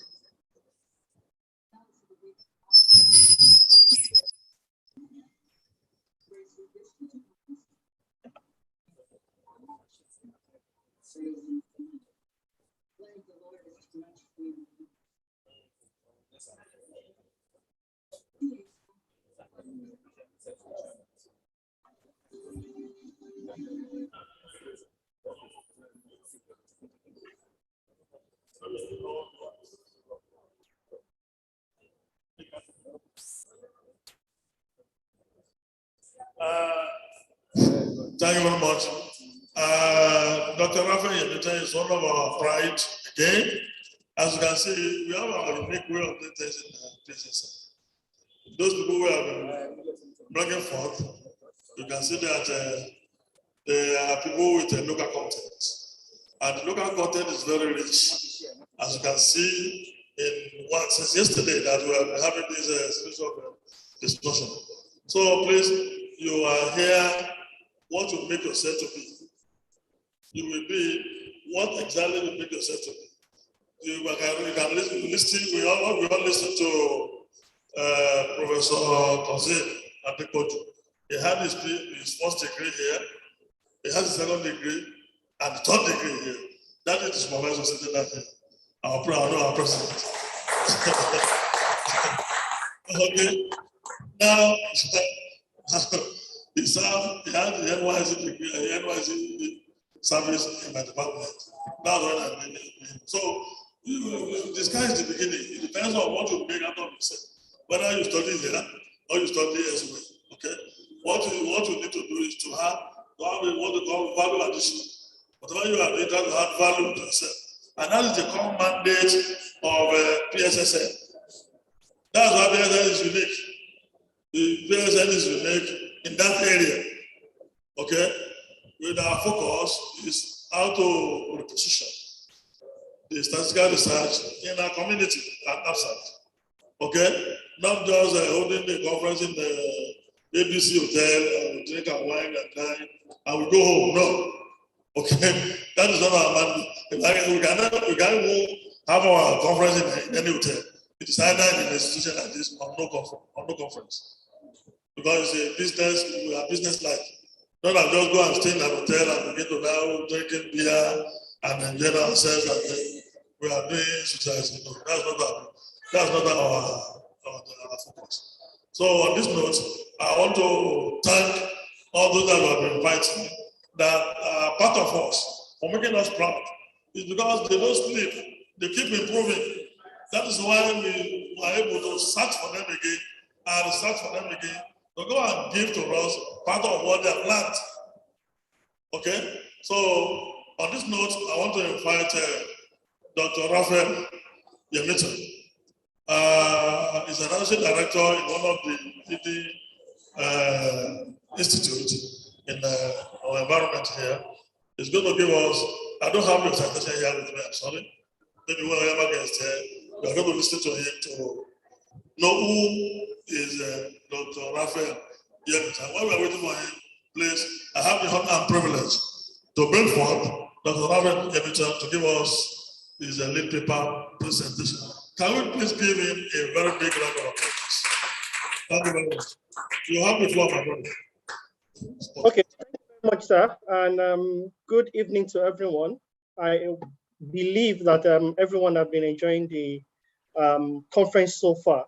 And I also want to thank the president, all executive members of the society for giving me the room to also talk to us about some of the things that we've seen in practice of and statistics, in the business world and what the future of work looks like and what it is saying. In addition to that, I would also like to thank all my senior statisticians, my colleagues, as well as those coming up after us. I hope we'll have a good session together. Just as a quick introduction, I am Raphael Adebayo Yemito. I study statistics at the BSc, MSc, and PhD level, all from the same University of Ibadan. And coincidentally, the president of the society happens to also be my PhD supervisor, and he has been a father to me even after my PhD from the university. And I also have a number of members of the society who also guided and supported in terms of my development as a statistician. So today, I'll be talking to us on statistics in practice and in the future of works. And a number of the things I'm going to talk about seems for some interesting reason, mainly because of the direction of where the world is going. Professor Kazim has touched on a number of things that I intend to talk about, and we'll see how all of that goes in the course of the presentation. So I'm going to be talking about 5 major things. We'll take an introduction to the whole concept. We'll talk about why data science is thriving. Professor Kazim already talked about a number of those things. Then we look at statistics in practice and in the academics. We talk about statistics beyond academic research and studies, and then we look at the future of works in itself. And I know our day is fast spent, so I'll try to just justice to it in the shortest possible time. So as an introduction, we know that without data, there is no statistics. And statistics, in essence, starts with data. And as a result of that, we know that data in itself, right, is now a science of its own. We have people today who call themselves data engineer, people who know nothing else apart from data management, how to collect data, how to store the data, how to transform the data, and that's all they do. And so that makes that, or that points us in the direction that, or tells us that data is valuable, and beyond valuable, data in itself, based on our statistical definition of data, requires refining, requires transformation for it to become information that can be relied on for decision making. But refining in itself, right, requires several moving components, and this is based on the interaction of 3 different critical areas. I say critical areas because they are the critical areas that determines or defines the future of statistics. Now, the first one is our mathematical science or statistical science as we know it, which is the models that we build, and a number of that I'm sure we are going to see in the course of the conference. Professor Kazim already talked about some. During the session yesterday, we also saw some models, right, around pharmacodynamics and all of that. Then we have computer science. And why is computer science critical, right, to the refining of data? And then more importantly, is the domain areas. And this is one of the areas that as statisticians, we do not pay priority to. We seek data, we look for data to help us in justifying the means, right, for the models that we are trying to build. However, we don't consider, the intricacies of the domain area. It could be finance, it could be HR, it could be any domain area at all that you can think of. It could be in agri, it could be as simple as internal audits, which is a function in most organizations. What are the intricacies of those domain areas, and what statistical concept is applicable to that area? Then we'll come to what are the, what is the volume or veracity of the data that is generated within that domain area. And that is why the old, definition or the old idea of starting this conversation around statistics in itself is on data, because data is the source of everything. Without data, there is no computer science, no domain area, no mathematics, no statistics. And so looking at that and looking at the concept, right, of the future of works, and starting with what we now call the Industry 4.0 or the 4th Industrial Revolution. We are all aware of the first industrial revolution, the second industrial revolution, the third industrial revolution. Now we are in the era of the 4th industrial revolution. And the 4th industrial revolution is really about digitization integration, innovation, and all of those new buzzwords that we hear about. But what you will notice is that around the Industry 4.0 and everything that you talk about in terms of digitalization, and innovation, you see data and analytics, which means that anything you want to think about, right, in the fourth industrial revolution, something comes out of that particular process eventually. And that thing is the data. And the data needs to be analyzed. It needs to be analyzed for several reasons. Several reasons, from decision making, from economic development, for different purposes that you might think of. And some of the things around that you see now in the fourth industrial revolution, and some of us are already using some of those platforms, are things around mobile devices. Today we all have mobile phones, and we have our different social media accounts. And by the second we generate one form of data or the other, that the telcos and the different businesses around the world actually have access and they store for their own understanding of the customers. They collect those data sets from our mobile devices to understand us and to create more products and services that will meet our needs. We have things around cloud computing. I'm sure that a number of us will have had several conversations or even gone into researching what cloud computing is all about. And again, one of the technologies that is going to bridge the gap into the future of work is the cloud technology, because almost all organizations are moving away from their traditional technology infrastructure into the new infrastructure of the future, which is cloud. And then you have other things like IoT platforms, which is used to track different things, right, at different points in time. So for example, you have workers working for you at home, and you have to be in school, you have to be at work, and you want to monitor what they are doing. You install a camera that has some features to capture events happening in your house, and they send those information to you on real-time basis. A more practical example is, imagine you going to a petrol station, you buy fuel, and immediately the owner of the petrol station can tell how much fuel you bought, right, at what time you bought the fuel, so that the attendant cannot steal his or her money. And we have seen a number of these things happening, in real time, even right here in Nigeria. And you have all these IoT devices even embedded within our mobile phones and our mobile devices. And you can go on and talk about a number of these, technologies. And one of them is actually the big data analysis and advanced algorithms. And again, I will make reference to the just concluded talk by Professor Kazim, which is around, the concept of machine learning and all of those things. And I'm going to talk about them just in a few slides. Now, several dimensions have been introduced, right, to the interaction between our core statistics, computer science, and domain areas. And the continuous interaction between these areas enlightens the entire ecosystem of statisticians, computer scientists, and even business owners to request or to demand for more insight and more information. And demand for more insight and more information, giving rise to the introduction and development of all of these new technologies that we are talking about.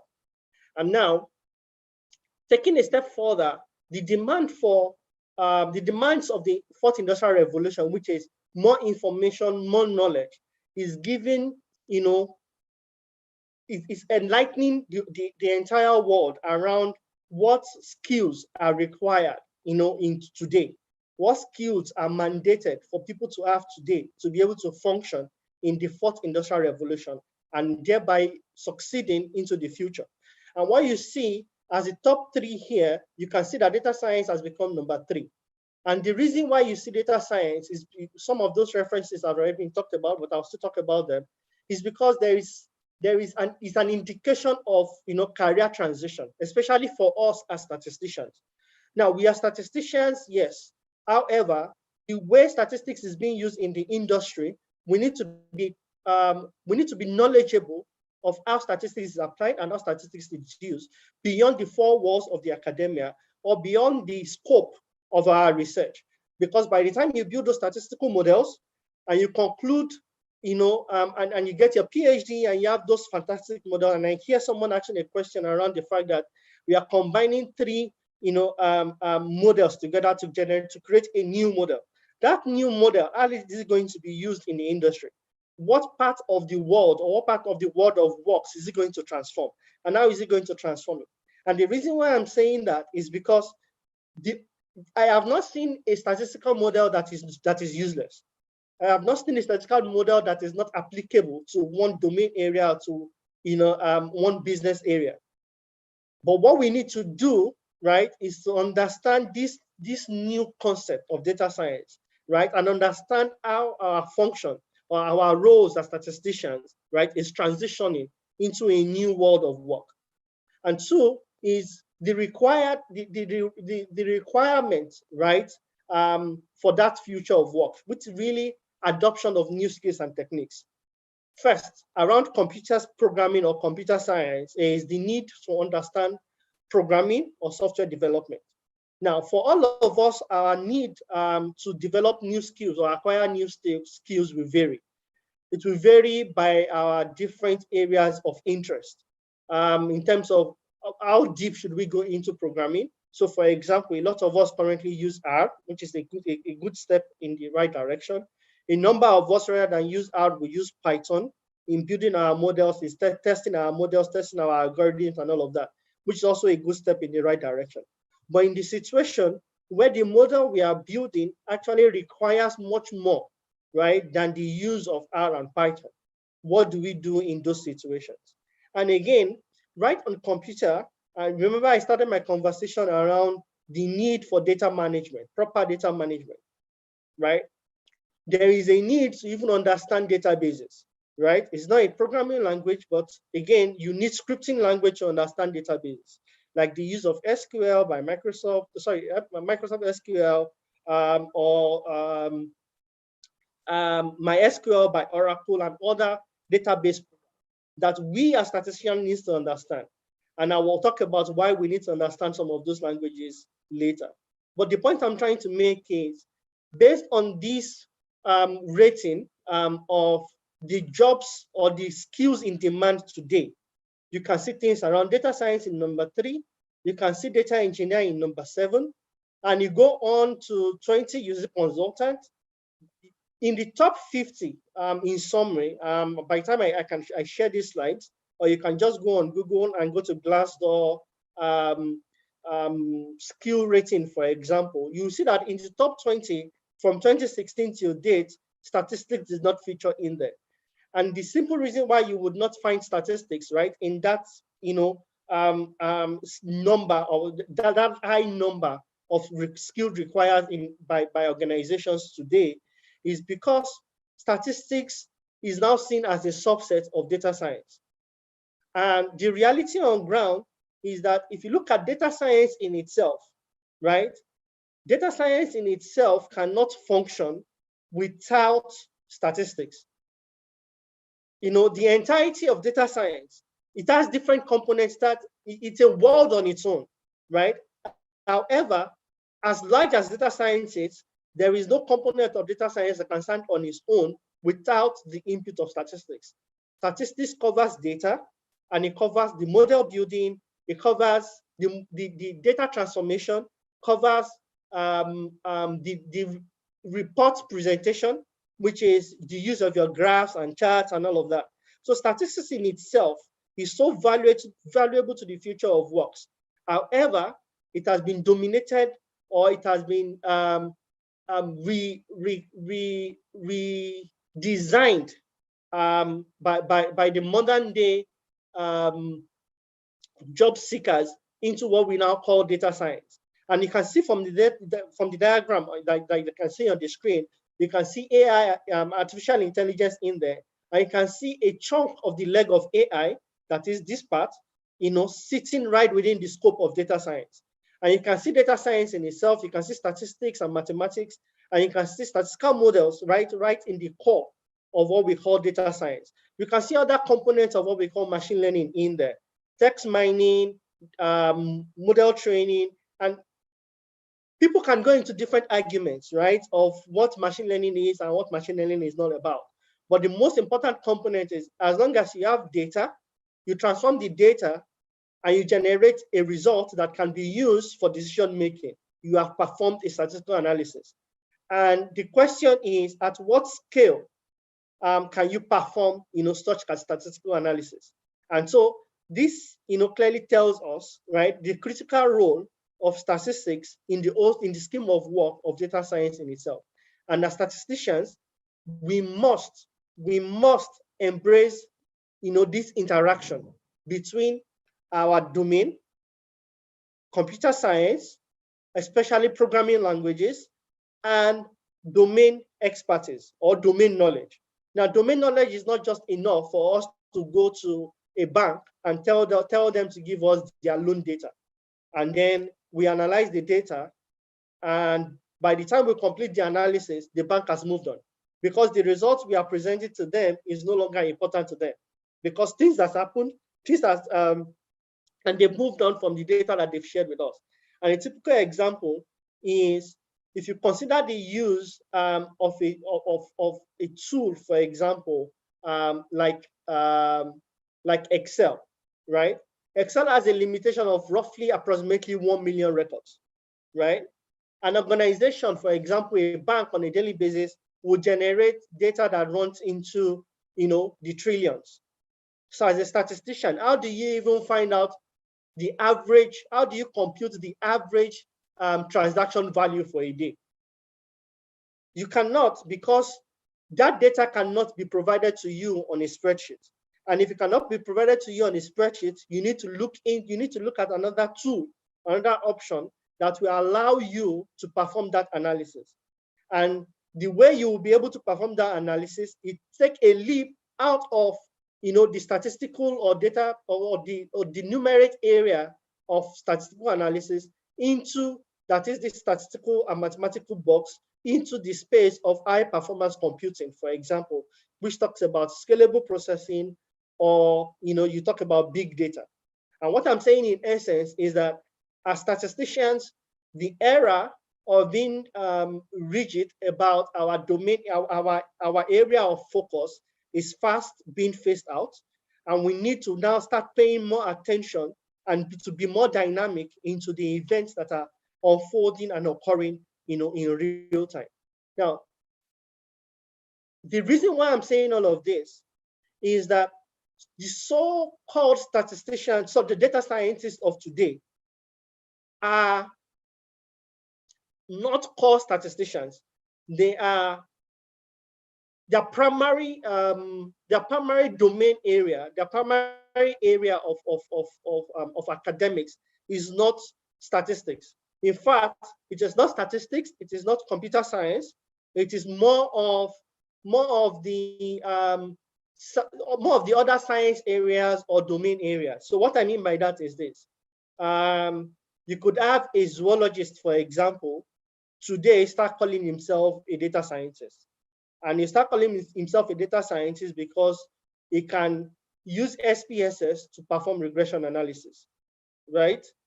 And he gets a result. Now, what we found out is that even though people are allowed to, you have access to these tools, you can use the tools, you can use statistical models, you can get your result. What we've continually find is that most of these people cannot truly interpret the results that they get from our statistical models. That's one. Two, some of them use drag and drop tools, or we use some of the results that we present in our papers as statisticians to create their own models, and cannot truly, represent the results that they are getting from those the use of those models. And as a result of that, they get a lot of their organizations into trouble. And one of the things that has happened, in the last couple of decades is that organizations typically will use intuitions to make decisions. So for example, a bank is expanding and they are looking at expanding into a new location, right? Rather than using data to understand the different dynamics of what makes the bank successful, right? And then use that to make a decision on the location they should open a new branch, right? They won't do that. They just say, based on experience, right?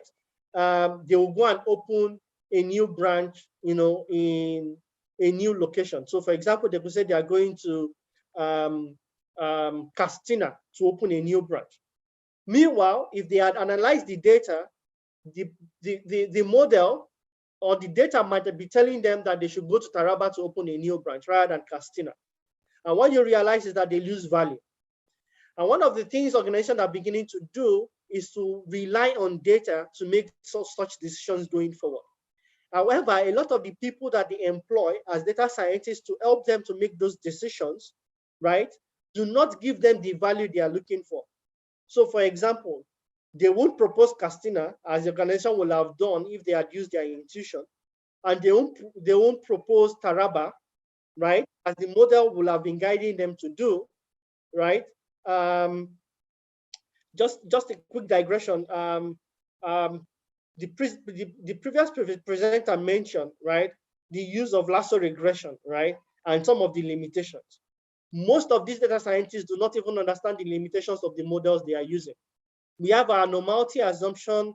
We have, our unbiased assumption on, on sample data collection and things like that. But a lot of data scientists don't understand this concept.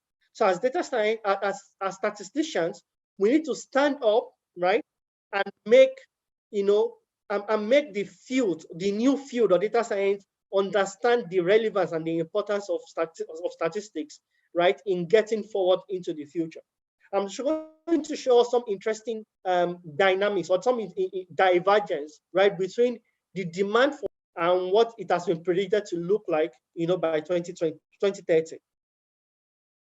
Now, statistics in practice, right, and in the academics. Now, I think I already touched on this, right? In practice, really, and in academics, there is really no difference, because the entire process of collecting the data, doing some transformation in terms of cleaning it and making it ready for the model we want to build, and also checking for a lot of the assumptions that we need to check for our statistical models to be built, are still done in practice. The only difference is that in academics, we rely more on using spreadsheets as our data sources, which has a lot of the limitations that I talked about earlier. And then in practice, data is connected to in huge volume in terms of big data. And when I say big data, I'm talking about data that is coming in high velocity, high veracity, high volume, high variety, and variability. And a typical example is, and I think it's a challenge I can throw to everyone at the conference today, to say that we are all on WhatsApp. Can you download your WhatsApp chats, for example, for any group you belong to, and try to analyze that data and do it a week apart, and you see the variety, in fact, the 5 different, V's that you see on the screen, it becomes clearer to you. And if you look at that from the perspective of just your own WhatsApp data, imagine the volume of data that an organization, imagine an FMCG company, imagine a pharmaceutical company or a bank, imagine the volume of data that is going through their system on a second, per second basis, and how they can, collect those data, analyze it, and use it for, the decisions that they need to make. And I will not mince words here. The reality on ground is that the number of statisticians and data science combined globally are not sufficient or are not enough to meet the demands of organizations globally. There is a significant gap between those of us who are statisticians, right, and the jobs that are available, right, to be filled by organizations globally. And by jobs, I mean even in the academia. I know a number of our universities also would like to hire new lecturers, in the statistics department. And if we as statisticians in the academia need more hands, need more people to support us, we can imagine the number, right, of organizations that also need statisticians, data scientists, and the likes to help them to solve their problem. Now, if that gap is there, and I am saying today that the data scientists we have, right, do not even understand the basic and the fundamental requirement to use some of our statistical models, right, in what they do, you can imagine what the future will look like. Now, the concept, and this is by Bruce Lindsay et al. in 2002. He made an attempt, right, in defining what statistics is. And I'll just give us a moment to go through this while I also read it. The perception that the roles of the statistics profession is often only poorly understood by the rest of the scientific community. Much of the intellectual excitement of the core of the subject comes from the development and use of sophisticated mathematical computer tools, and so falls beyond the ken of all but a few scientists.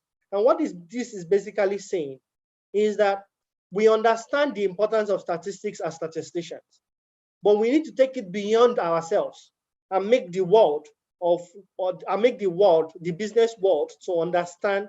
And when I say business world, it means government, the public sector, private sector, and other science domain, to understand the importance and how to use statistics effectively. And this is also another definition, which is in data science, statistics is at the core of sophisticated machine learning algorithms, capturing and translating data patterns into actionable evidence. Data scientists use statistics to gather, review, analyze, and draw conclusions from data, as well as apply quantified mathematical models to appropriate variables. And this is exactly what I've been stressing, that as statisticians, the advent of data science is not far from us, right? But we need to take the extra step into understanding or into exploring the world of programming, and also taking time to understand different business domains that we might be interested in. Now, taking statistics beyond academic research and studies, and I think I already talked about we understanding the limitation of some of the tools that we currently use, and I made reference to the limitation, for example, of using spreadsheets, where a spreadsheet has a limitation of approximately 1 million records, and a typical organization will generate trillions, right, rows of data on a daily basis, right? And one of the other points I would like to stress is the need for collaboration with domain experts.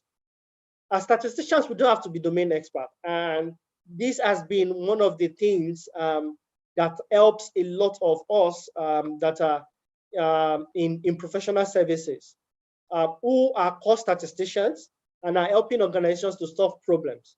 We are not limited by the sector or industry, because one of the things that I do particularly is to be open-minded, right? And my open-mindedness has helped me to be dynamic. Dynamic in the sense that I can speak to someone in financial services today, and tomorrow I'm talking to someone in health or medical sciences. And what I am doing to both parties, right, is basically I may take the same statistical model. It could be a Bayesian a Bayesian model, for example, that I'm going to take and apply to the financial services person, and I am dynamic enough to understand the need of the metrical person and use the same model to solve their problem, because I understand the fundamentals of how to apply and use these models, to meet my client's expectations. Now, how do we fix the problem? That is the problem created by data science, where most of the people who are currently data scientists today do not understand the core concept of statistics, right? The recommendations, right, will be to incorporate, different domain-driven strategies into our academia. And one of the reasons for that is because there are a lot of danger in people continuing in the way they are going today. I'll give us a typical example. If you ask a typical business person, what is your average revenue for a day or for a month? They will give you a number. That number they have given to you, they have not accounted for outliers, right? And I'll give us a practical example. Imagine a company or a company that does business with several people, right? And a Dangote business, for example, happens to be one of the businesses that, one of the companies that this business interacts with. A Dangote transaction, for example, could be an average of 5 billion, while every other transaction is in the range of maybe 2 million, 3 million, 5 million. By the time you do the average, using the mean, right, for that particular analysis that you want to perform, you probably will get something around 1 billion, right? But that's not the true picture of the transaction volume or the transaction value for that business, right? If you take out the outlier, for example, in this case, a Dangote, you realize that your average using the same mean will give you maybe a 3 million, right? A 3 million to a 1 billion are not the same value, right? And so as a business owner, in making a decision, you need to know the true state of your business. And the true state of your business needs proper implementation or needs proper use of statistics. So, excuse me, needs proper use of statistics. And so as a normal business person who reads about how to use R or Python or SPSS or Power BI or any other tool like that, we take those two and perform mean. But as a statistician, you know that the only time you can use mean, median, or mode to represent a particular statistic for any business, right, is when the data is normally distributed. That is when your mean is equal to your median and is equal to your mode. But in any situation where the median is greater than the mean and greater than the mode, then it means your data is imbalanced. Your data is no longer normally distributed. And at that particular point in time, you need to then investigate further and make a decision on the appropriate statistics to use at that point. And that's the point I'm trying to make. And for us as statisticians as well, we also are in the oblivion of what is also going on in the business world. We understand our statistics, we understand how to use our statistic and our different measures. However, we do not understand some of these domains properly. And so there is a need for us to collaborate with these domain experts who be in financial services, in health, in FMCG, in manufacturing, in engineering. And when we collaborate with them, another example, especially from the engineering, is predictive maintenance. When they say predictive maintenance, they are talking about the use of advanced analytics or advanced statistics in forecasting when a particular component or a particular part of a machine is going to wear out. And what they are trying to do is to make sure that they have a replacement at hand, so that when it wear out, they can easily repair and they don't lose time in production or lose time in providing services to their customers. And so it becomes very important for us as a statistician to take that leap into adopting computer science concepts, as well as understanding the domain that we want to apply our statistical models. Again, I'll make reference to this previous presenter who mentioned that analysis does not start from our statistical models. It starts from data. We need to collect the data first. We need to perform what today data scientists call feature engineering, which is really understanding the basic things about the data before we then go into the model building in itself.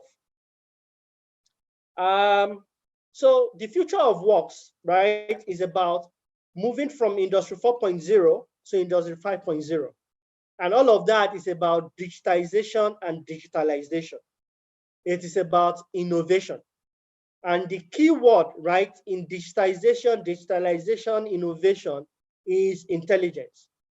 And intelligence in itself is not in isolation of data science. And data science in itself can really not exist, right, without statistics. And so it tells us that the future of works that is called Industry 4.0, which will move to Industry 4.5, or sorry, 5.0, is heavily reliant on statistics to make the future to work. And this is being brought to us more by the US Bureau of Labor Statistics ranking for a prediction made by the US Bureau of Labor Statistics for 2020 to 2030, which rates different occupations and their importance in the future. And as you can see, remember what I said earlier, today, in terms of demand for work, you can see clearly where that there is no statistics in the top 20 or even in the top 50, right? But in prediction of what will happen in future, we can see by the US Bureau of Labor Statistics that statistics comes in at the 4th position of occupations that will be important by 2030, right? While data science comes in at number 9. And you can see that the world is going to rely heavily on statisticians. In fact, if you look at the non-core areas of digitization in quotes, you see statistics comes in first. Wind and turbine is a business area, right? Nurse practitioners, it's more or less a business area in the health space. Then you have, solar energy, and then you have statistics, right? So which means that people will rely on insight first before they make any decision in the future. And that insight is not based on data science. It's going to be based on statistics, right? What's the average, I want to get a new job today in the US, right? What's the average salary that people are being paid in that space? So that when I'm negotiating with my employers, I am not negotiating below the average pay range. I hope we understand what I'm trying to say. So these are the critical things that we need to, start thinking of, in terms of the future of work. And I believe that I've been able to talk about a number of the key concepts, right, that make statistics in practice slightly different from statistics in the academia. However, we can bridge the gap. We can bridge the gap by adopting, computer tools, as well as understanding the domain that we are applying our, knowledge to. And one of the things I would say about that knowledge bit, or the domain area bit, is that when we pick a particular data to test our models on, we should engage people in that field to really understand how the data is generated, what the data generated means to them, right? And even engage them in our modeling process, because there are times to make assumptions on the data we are trying to analyze, and we are making false assumptions that the typical business person or the domain person would not make, or we assume is spurious, for them to make a decision of the result that comes out. Now, summary and recommendation. The field of statistics has made profound contributions to the world over the past century. And we have seen that, virtually across all branches of science. If I don't think there is any BSc or MSc projects today globally that does not have the input of one statistical approach or the other in their project before they graduate from university. That in itself, tells us how important and how significant every bit of work we are doing as statisticians is to the world. Now, that has become something very important and driving a lot of organizations in terms of their strategy. You hear organizations say today that they want to be a data-driven, organization. And what a data-driven organization means is that they want insights from the data that they have to make decisions that will keep them or sustain them into the future. And some of the platforms that we use today rely a lot on a lot of statistical models to get to where they are. We hear of Facebook, we hear of Twitter, Instagram, and all the social media platforms, right? And if you investigate further, you realize that they have a lot of PhD statisticians within their ranks, on their payroll, that are constantly, churning out insights. You're applying statistical models to helping them to achieve the results that they aim. And I can tell you that today, the same demand is out there in all our companies in Nigeria, in Africa and the world over, demanding for statisticians to help them.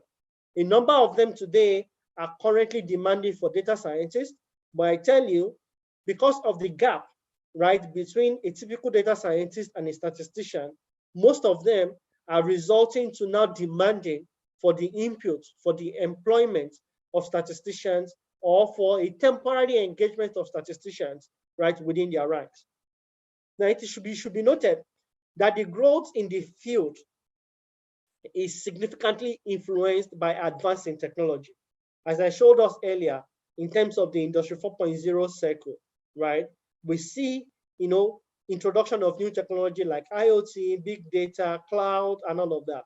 There is no technology that you hear of today, tomorrow, and in the future that will not produce data. Every technology developed today produces one form of data or the other. And the data that they produce needs to be analyzed, needs to be modeled. And that is where we come in as statisticians. And so with the advancement in these technologies, right, the opportunities for statisticians are enormous. However, we cannot afford to be stuck with old techniques and old technologies. And if we don't make that shift today, we will struggle and we will not be able to bridge the gap between data scientists and the challenges data scientists have and the need and demands that different organizations are looking forward to. And so the sense really of this publication or this report or this talk really is to highlight the enormous opportunities that lie ahead, for us as statisticians or for statistics in general. And the realization of this potential it will not come easy. It will not come easy because we now need to do more beyond just building those new models, beyond just continue to improve the models that we have built. We now need to learn new tools and learn new skills.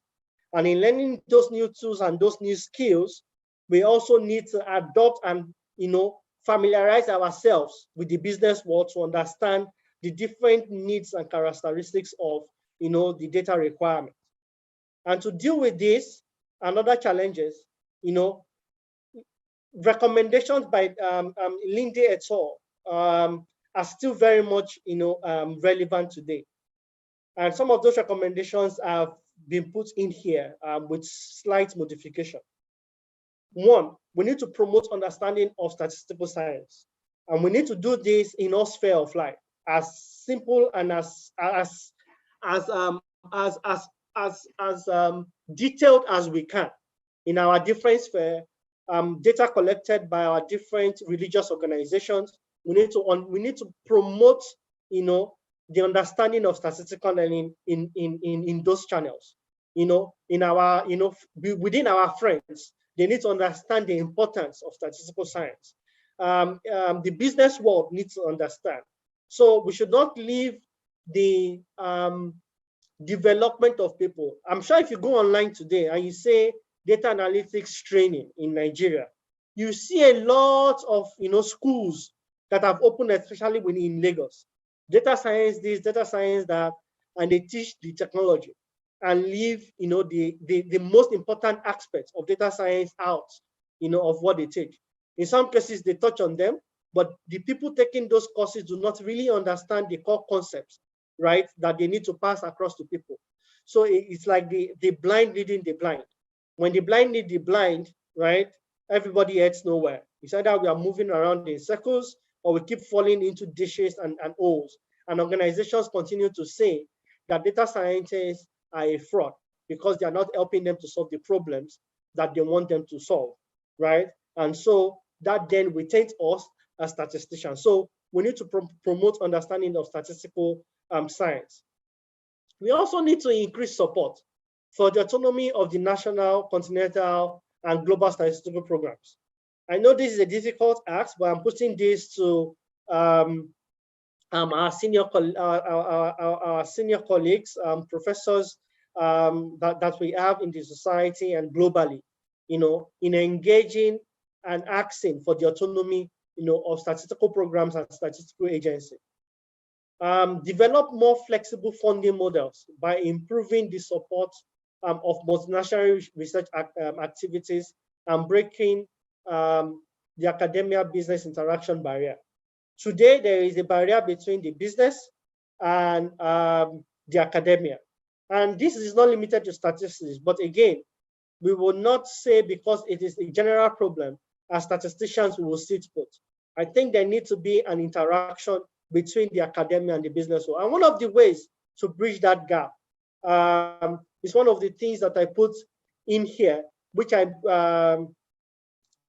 said it's academias need to start considering sabbatical in corporate organizations rather than in other academic organizations. So I'm a professor in institution A, I'm going on sabbatical, and then I go on sabbatical in another academic institution.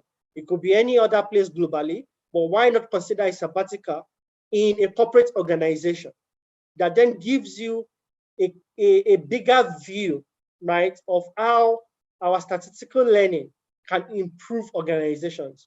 And once we do that, that will change the entire view of how we deliver statistics and how we influence the use of statistics in our different corporate organizations globally.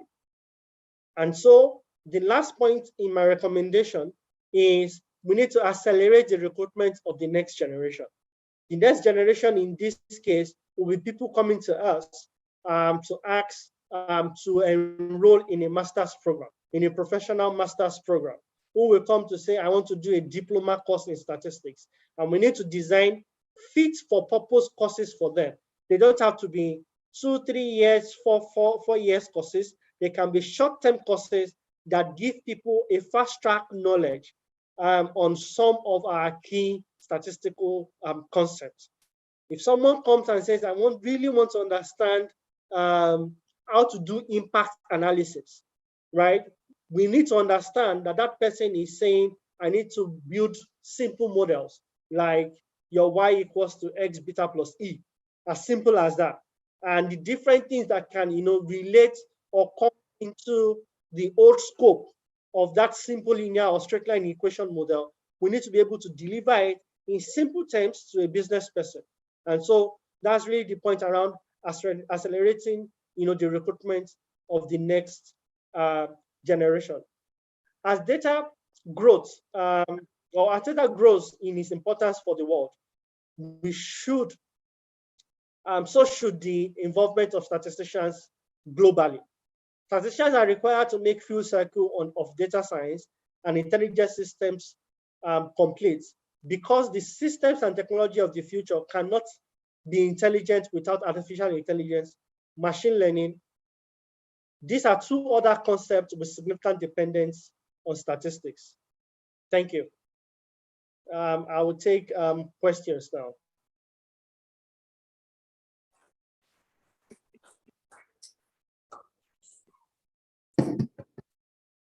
Thank you very much.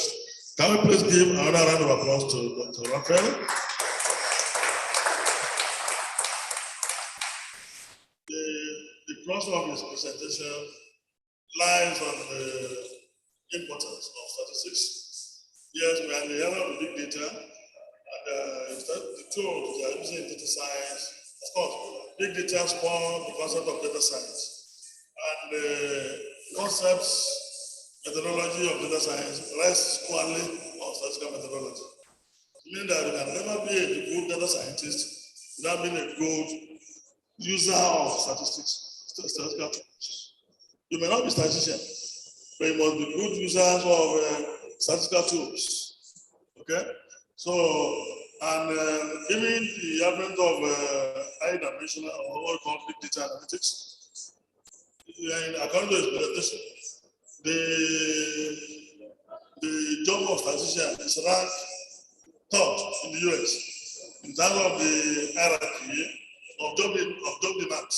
So meaning that the good usage of statistical tools to analyze emerging challenges in big data, okay, is a plus to some of us that actually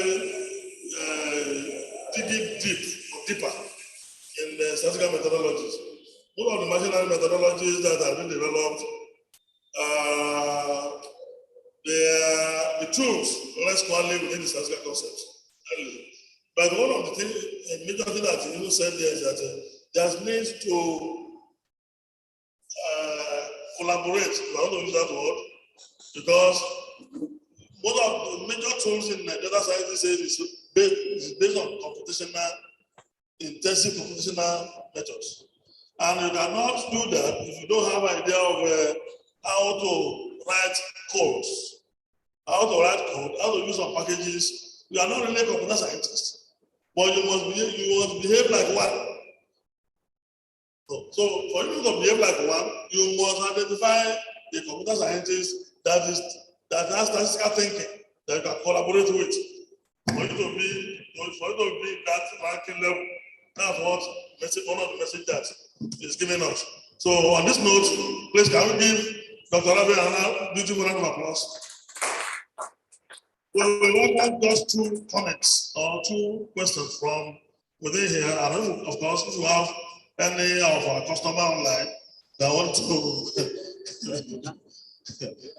ask 1 or 2 questions, we will entertain 1 online, 2 inside here.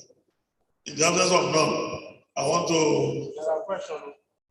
There are questions, sir. Okay, online. There are questions online, and I also have questions. Okay, we will entertain just 2 here. And I'll give preference to the item by Provost 1. Professor, yeah. Professor Akintayo, Kennedy Olakpade. Let's give Prof a round of applause. I want to thank this presenter for a very wonderful presentation he gave to us.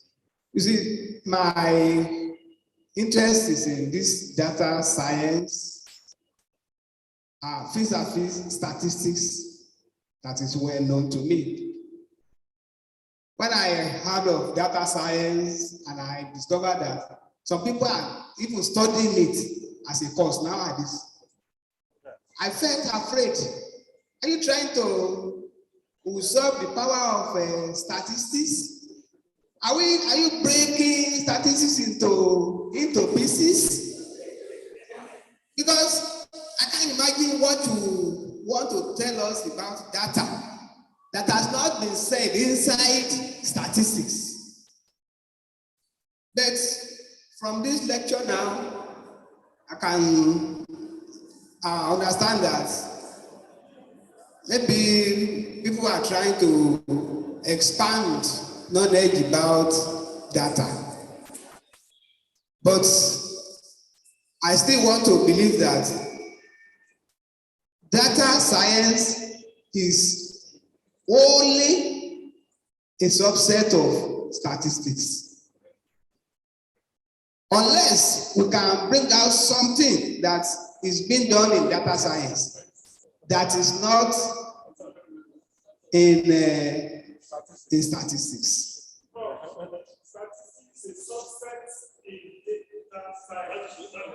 That's not true. Prof. Sorry, there's no argument. Wait, there's no argument.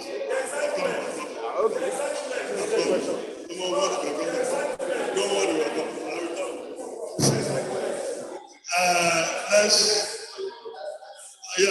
this is the forum of wait.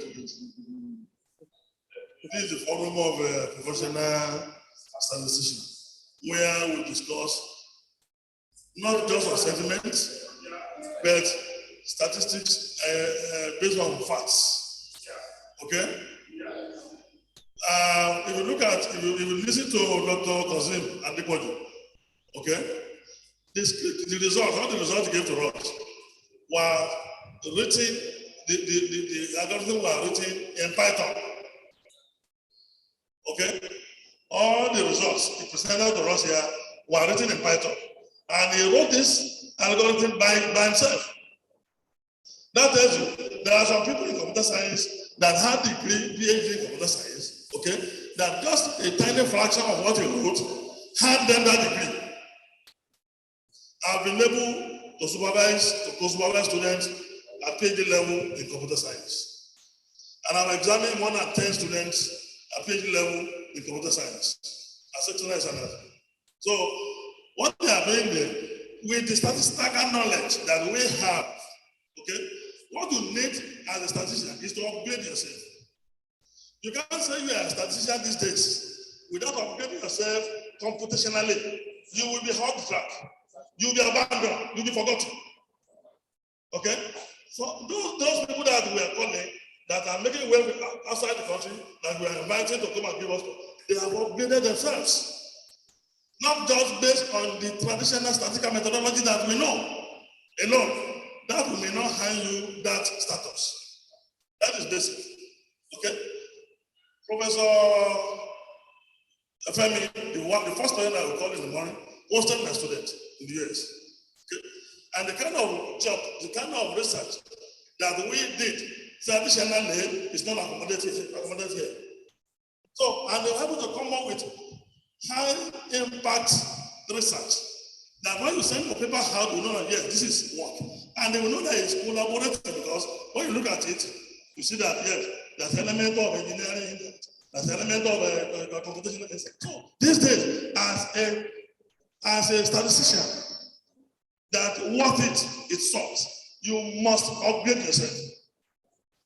Those in data science, majorly, the proposal of data science, it is because you, the statistician, or let me say, we, the statistician, we were sleeping. We never thought, we never bother ourselves with the areas of application of statistics. So many areas of application of statistics.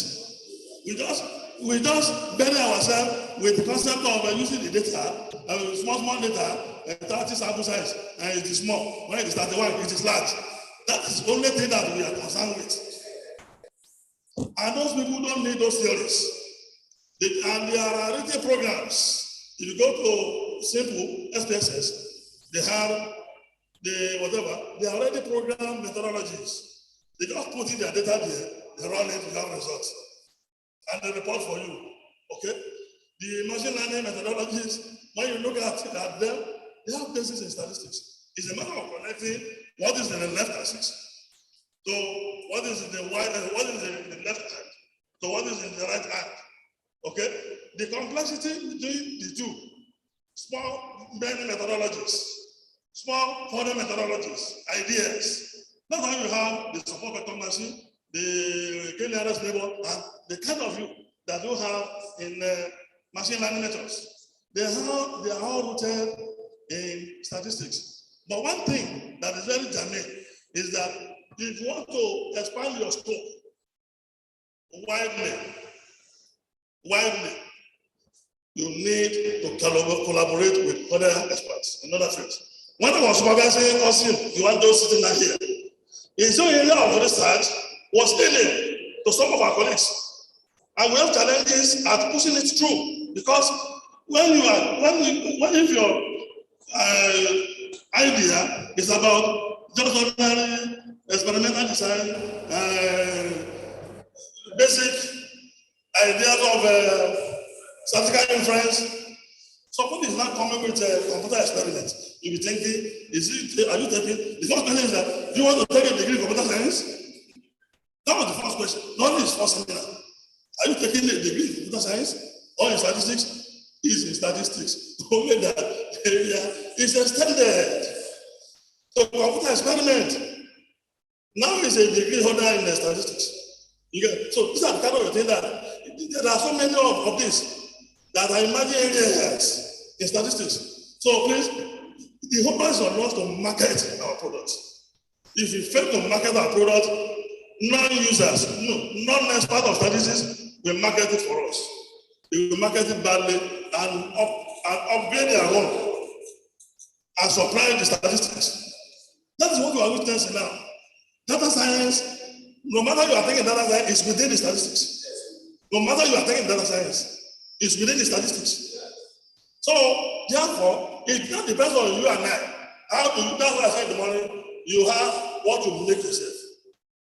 You have what you make yourself. Okay? Kasim here, that's the governor Kasim here, had all his degree here. And I talk of any areas of data science. He has upgraded himself. Okay? He doesn't need to go to a specialized class before you are taught the heart of data science. Okay? It's a matter of sitting down, look at what is the trend, upgrade yourself. I used to tell my students, some of you are teaching our students, we were never taught. We were never taught. Okay? I've written papers in direction inference. I was not in the class where direction inference is being taught to me. So therefore, we need to really upgrade ourselves. That is the cost. That's the problem we have. And the PSSN, we are doing fine at the moment. We are going to do more. Because the moment you don't blow your trumpet, nobody is ready to blow it for you. We are the one to blow our trumpet. And I'm happy that we have our professors that are within us here. We are going to use them to their maximum strength this time around. So that's why I said we're going to argue. Let us look at the perspective, the direction of things, the trend of things these days. No sentiment of that. Anything anybody is doing in data science is in statistics. Okay? What you need to do in statistics is to upgrade yourself to be able to accommodate, using Python, using R, using other specialized packages. I was in the training as a facilitator about a month ago, where we trained some staff of some establishment in the usage of some physical packages that based on their job demands. Okay? And as a data scientist, there's a limitation. If you are called to do the same task, you'll be challenged because the methodology is not there for you. Okay? So these are the things that we needed to really tell ourselves. Prof, sorry.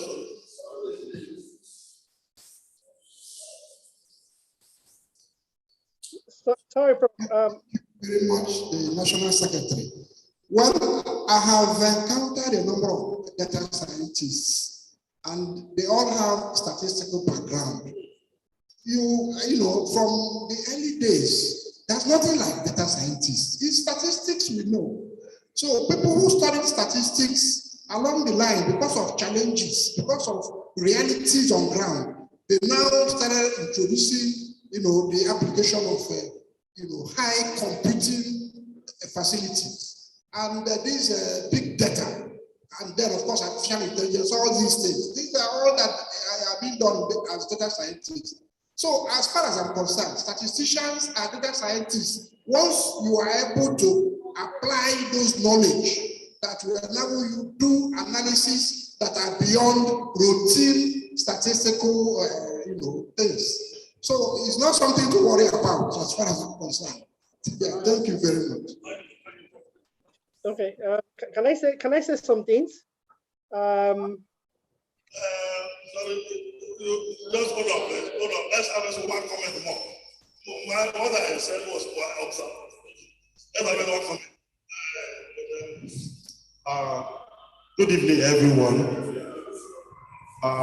Thank you, Dr. Raphael, for that brilliant presentation. And thanks to Kazim, too, for the presentation. Our professors have spoken. But the truth of the matter is this. Where money is, that is where knowledge is.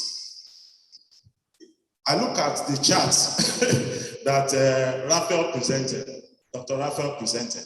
If you look at it, in terms of change of job, statisticians are most preferred, ranked 4th position. But go and look at the pay. You see that the pay for data scientists seem to be more compared to what is paid to a statistician.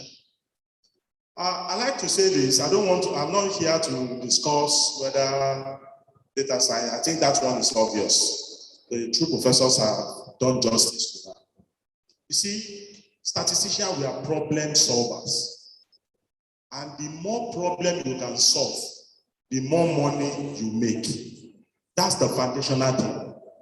Why do you think someone with MBBS is preferred to somebody who studied nutrition? They are both in College of Medicine. Are you getting what I'm saying? Prof has talked about improved skill. It is very, very essential, very, very important. Now I go to our statistics. In statistics, we know the central limit theorem, which I seem to assume or believe the opinion that your precision improves with respect to an increase in sample size. So when you have reasonably large data, there is no worry. It is assumed that it could follow the normal distribution. But you consider areas where subjects are few, like medicine, and you now have few subjects, few samples. Most methodology that we develop in statistics are actually methodology that are supposed to target few samples. But later, the emergence of high frequency data came. Okay? And people now felt, okay, how do we tackle this problem? And that is why we have some of these issues. As I speak with you, I'm in 3 universities in South Africa doing short courses. And the area I want to start my comment from is where Dr. Raphael submitted. And that is in the aspect of short courses. For statisticians, there should be regular short courses on data science, because that is how you can upgrade yourself, as Prof mentioned. If you refuse to upgrade yourself, okay, you know, why do you upgrade your apps? It will get to a time, it will no longer comply with your OS. Are you getting it? Then you cannot use it. So if you refuse to upgrade yourself, you will soon go to extinction. And that is what has been said. So I think the take-home from here is that we should do that. But sir, there's another thing that I also want to suggest. There should be a strong advocacy, especially most of our professors, you are part of NUC accreditation team. There is no need for a statistician to be looking for a computer scientist if some of these things can be incorporated in our curriculum. Okay? There is nothing stopping us to upgrade our statistical computing class to teach how at statistical computing 1, teach Python as statistical computing 2. Then you get into Power BI for statistical computing 3. At that level, you are now producing statisticians that will be able to compete reasonably. So I think it's an advocacy thing. We need to. Thank you. Let me add to what you just said. There is also SQL as well. Introduction to database and SQL for statistical. You said you should continue with your response. Okay, thank you. All right, so I would like to help some of the conversation. I think a number of us, especially around the fact that what is in what. Is data science a subject of statistics? Statistics is a subject of data science. So I'll use this diagram, right? Let's look at this box of where we have data science. Everything you have in there is data science. And in reality, no individual can say he is a data scientist because no individual would have all the skills that you have in this box. However, you can have a data science team. And because I can have a data science team, I can have different people with multiple skills in the box. As a result of that, I can call myself a data scientist. So because I understand statistical models and I can probably run some queries, right? Big data queries, which is I understand this statistical box, right? And I can do some work here. And I can engage a few other people around the domain expertise in here. I can call myself a data scientist but my limits, but I would have limitations of where I can apply, those skills. Because whenever anybody comes and says, I want you to do text mining for me, I may not have that skill. I may not have the skill for text mining.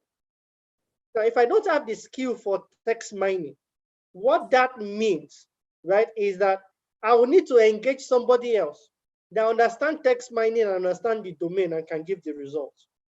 Now, in the sense of what is in what, in all sincerity, as I mentioned in my presentation, the base of everything data science starts with statistics. And as you can see from here, without statistics, if you take statistics out of this entire box, you can no longer call this big box data science anymore. Because the moment statistics leaves, there is nothing you are doing. You are not analyzing the data.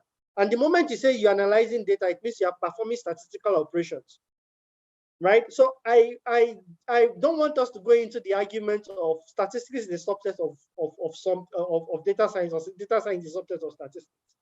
What is more important to us is that we should focus more around the value we bring into the box. Like, what do we bring into the table? Or what do we bring to the table? The table has a lot of things. We need to do more than just our statistics. In fact, there is something we don't talk about at all, both in statistics and in computer science. And that is the advent of what we call data privacy. Nobody talks about it.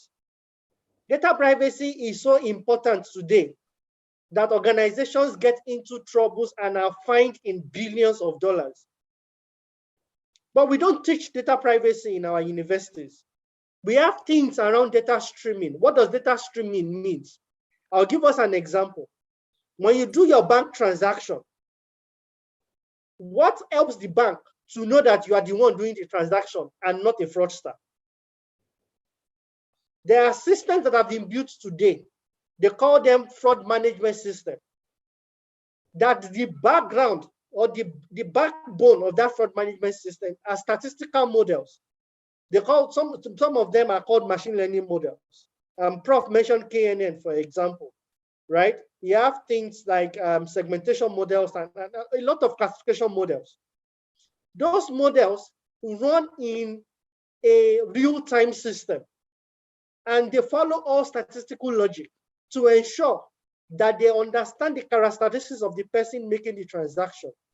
So, for example, you make a transaction this morning in Ibadan, and all of a sudden, by 3 hours later, you are making another transaction from India. That is not logically possible, right? And some of these organizations have implemented some of these systems, right, to help you to secure your funds. And that's a simple machine learning model that is deployed, right, using all the advanced technology that you can think of. Big data, scalable processing, data streaming, ensuring data quality, data integration in live systems.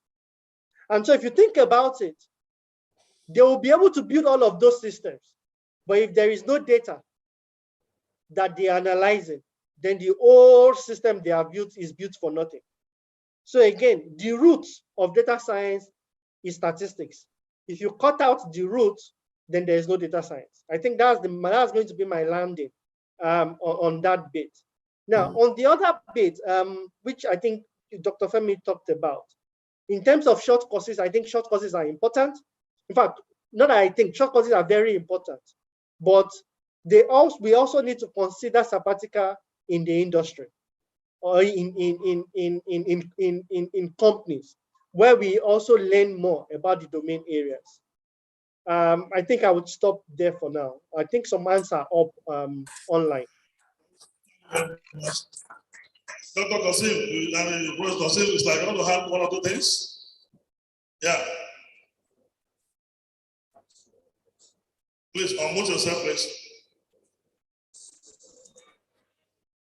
Good. Okay. I first want to appreciate Dr. Raphael for a wonderful presentation. It has been a long time. I think what I wanted to say, Professor Yaya, my very good friend Oyamakin has said that. I want to say there is no need, there's no any methodological disputes. This is it.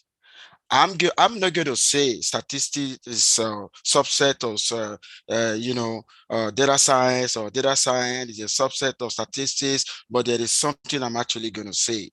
Data science is a branch of statistics that the traditional statistics ignored, and the hybrid statistician embrace. I'm going to say that again. Data science is a branch of statistics that the traditional statisticians ignore, but the hybrid statisticians embrace. This is what happened. In a Western world, what they want to see is results. They are not interested in whether this is how you do it, this is how you do that, but they have a way to monitor results. It's something that brings something to the table. You know, somebody said something the other time, where the money is where the knowledge is. In the United States today, a data scientist and $140,000 US, a statistician and $90-something thousand. The difference is very, very clear. My professors have already said we need to upgrade ourselves. It takes 2 months for a statistician to become a data scientist. When I arrive in the United States, if I actually go about the conventional statistics that I was exposed to, oh my God, I'm still going to be, jobless in the United States today if I want to be relevant in the field. And that is the reason every department of statistics in the United States, they run concurrently a data science course. So we don't need, Dr. Raphael has said it, don't be rigid, don't restrict your knowledge. You need to be able to update yourself so that you would never be left behind. I don't want to be left behind. I am a statistician and I'm also a data scientist. Why? Because I upgrade myself. And if they give me any kind of data set, whether small data set or big data set, then I have the technical know-how on how to solve that. That is just it. It's not a matter of, statistician, data scientist, what we're looking for. How do we make dollars? How do we make money? How do we solve problem? That is it. I rest my case. Thank you very much. I think that is somebody of it. And I said in the comment that while we were sleeping, while some of us were sleeping, some got for to say, okay, how do we apply this tool in this area? And like that. So there are many challenges every day. I want to call on Professor of Business. Are you there? Professor of Business. Are you still there? No, it was something. No, business. No, business not. Yes, I'm here. Can you hear me, sir? We can hear you. Can you hear me now? We can hear you clearly. Continue, please. Hello.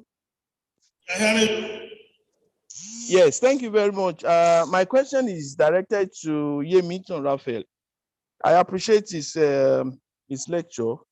Very, very detailed, excellent presentation. I so much love it. It's extremely detailed. He has gone to various levels. In fact, he has almost touched every part. So I will not repeat what others have said. And our professors have also, in fact, Professor Yaya in particular, spoke my mind. Everybody needs to upgrade themselves. We need to move away from our armchair theory model, where people talk about computational knowledge and some people will say, no, you should go and bring the theory first. Of course, there is no computation without theory. You cannot talk about data science without having done the theory. So my major question is to Raphael, Dr. Raphael. Dr. Raphael, can you hear me? Yes, I can hear you, sir. Right, sir. Yes, my question is about confidence. Confidence, because I saw that you concluded on domain based, that most of us in the academics should be ready to befriend the people in the industry, that we should get into domain based analysis in such a way that we can analyze big data. Now, how do we create confidence in Nigeria, a country where the government itself does not trust the academics? What do we need to do to integrate the industry and the universities together to be able to see areas where we can collaborate? There's a lot of problems in the university. For instance, abroad now, if somebody has a BSc in statistics and the other person has a BSc in computer science, there's a thin line between those degrees. But in Nigeria, somebody with a BSc in statistics and the other with a BSc in computer science, they would think they are different. If you go to the University College London, those degrees are virtually the same. You see somebody in statistics writing Java, PHP, and SQL, everything, Oracle. There's a thin line between the degrees. Now, what do we need to do in Nigeria or in Africa, so to say, to be able to get confidence from the industry? Of course, the domain thing you spoke about is very expensive. Who is going to fund it? Who is going, now that the universities are not even recognized by the federal government? What do we need to do? How will the industry recognize a professor coming from University of Ibadan to come and do a sabbatical? Are you not telling me that when a professor in a university in Nigeria sends an application to your company, you guys will not sit down and look at the CV and say, oh, this one cannot come here. This one cannot come here because he cannot write SQL, he cannot write Java, he cannot write Python.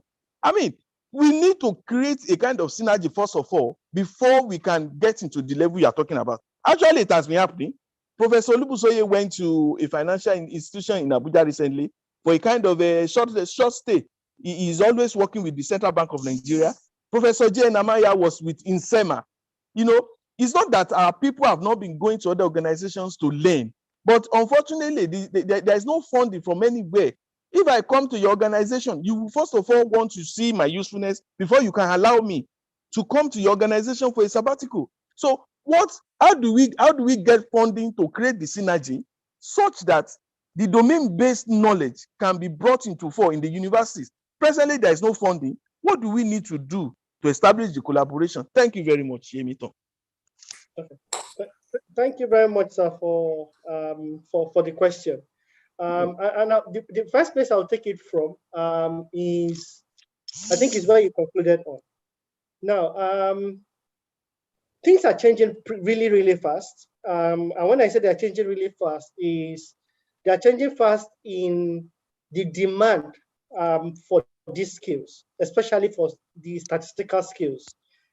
However, an organization will not invest in someone who just understands statistics and cannot do any other thing.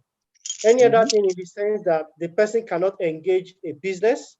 When I say a business, the person cannot engage other business units within the organization, because that's the only time the organization can get value from the statistical knowledge the person has, which is where that domain knowledge, that domain collaboration, integration comes in. The other thing is that an organization will not employ someone who only understands statistics and cannot use, their enterprise tools like ERP, say SAP, Oracle, Microsoft, and things like that, beyond the typical Microsoft Office that we are used to as statisticians. Now, how do we bridge that gap? Before now, organizations have a line of employment that has been open for a long time. They call it internship.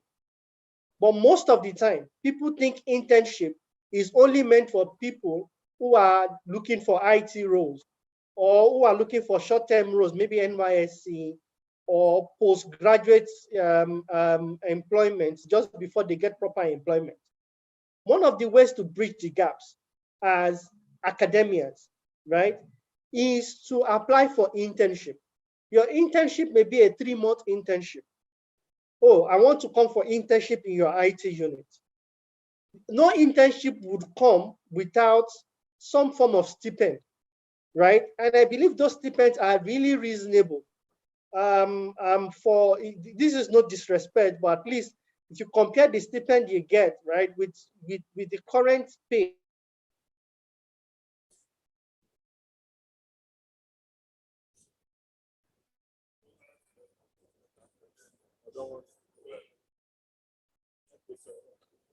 daily is applying for internship. And one of the new ways the internship has transformed into, please, can everyone still hear me? Yes, we can hear you. Okay. One of the things internship have turned into today is what they now call boot camps. I'm sure a few of us here are aware of the Data Science Nigeria body. They are now data science. It's not data science. I can't remember what the full name is now. They started off by bringing people in together, irrespective of, you just have interest in data science. They bring you together. They train you on Python, R, add some statistical models to it, regression, cluster analysis, and things like that. And by the end of the day, they say, oh, you are now a junior data scientist. And as a data scientist, you start applying to places. And then when you get in there, that's when you learn the proper things. Not, the bootcamp gives you the foundation. There's nothing stopping PSSN from today, right, to start engaging organizations across Nigeria in helping, in supporting, or in collaboration, right, of making statisticians available to them, right, on internship basis. Organizations come to PSSN to say, oh, we need this level of statistician. People come to PSSN. PSSN have a structure in place, maybe an hackathon, for example, right? And then people who rank top will be the first set of people to go into that internship. There are different ways this can be done, but it starts with PSSN breaking the jinx of waiting for government or waiting for the organizations to come. PSSN can also reach out, follow the model of all these data science entities, roll out short courses. Short courses does not necessarily have to come from different universities. PSSN, as a registered society and a recognized statistical society, can also roll out short courses. You can bring in people within the industry who are statisticians, who are practicing, to also bring in the business side of things to make their participants or to make their students, their short course students, get the foot grasp of how this can be applied. You can bring in international resource like Professor Kazim and so many other resources. I can see, I think I heard that Dr. Chris, for example, is in Italy. He can create relationship. I know we have a number of our professors who have relationship with a lot of other professors globally, who we can bring in as facilitators in those short courses. By so doing, we gradually transform how the industry sees statisticians. And one of the most important points I'm going to land on, Dr. Yamaki mentioned it, is a total overhaul of our statistical computing courses. He mentioned, for example, that there should be nothing stopping the curriculum from having R in statistical computing 1. I also think that beyond R, we also need things like introduction to databases. We also need to bring things like data privacy, which are things that are happening today. Maybe when you get to your 300, 400 level, you're thinking about big data and all of that. And these are courses that should not be just courses. They can't be elective or required. They have to be compulsory courses, because those courses, these courses or these subjects or these topics are topics that define or will define the future of statistics, which you can see from that prediction of 2020 to 2030, that statistics becomes more important than data science in the nearest future.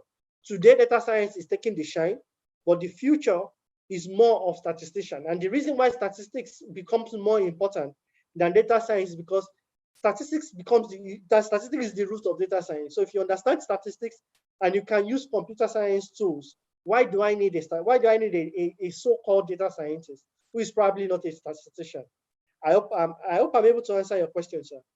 Thank you very much. Thank you, Dr. Raphael, for that beautiful responses to the queries. Time is fast spent. Dr. Chris, you still need any addition to what I've said? Because it's like your house. Yes, sir. Thank you, sir. Now, I really so much enjoyed what has been said by Dr. Yemito and Professor Adepoju. Now, what I want to say is that the reason why we think that data science has been taken over by some other professions is because if you are here, that if you go to Europe or Americas, you will notice that a lot of other professions like engineers, computer scientists, physicists, they have taken over statistical models. They build models, work with models, and then introduce it to data science. That is the reason why it seems as if they are the ones that are taking over that aspect of statistics. But from what we have discussed, I think we need to start buckling up, especially in Nigeria. He mentioned things like short courses. I think we have.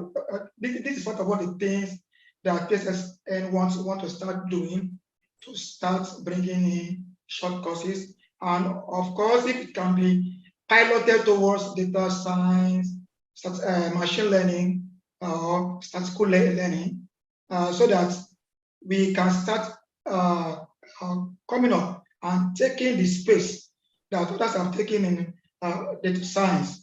Now,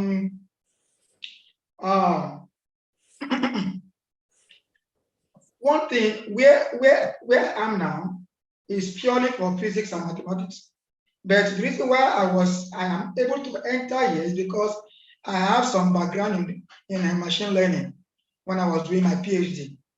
So there are areas, there are places that we can enter into that may not even be purely statistics environment, but because we have a good knowledge of data science, good knowledge of machine learning, then we can fit into such places. So I think it's high time that we start thinking about that's taking in this direction. On Friday last week, I made a presentation to my unit here, and then they were telling me that that they would like to create to establish their presence in Nigeria to serve the West African region. And they said that they would love to come and maybe teach some things on deep learning, machine learning, and so forth. And this is a very good opportunity for us to see how we can key into this.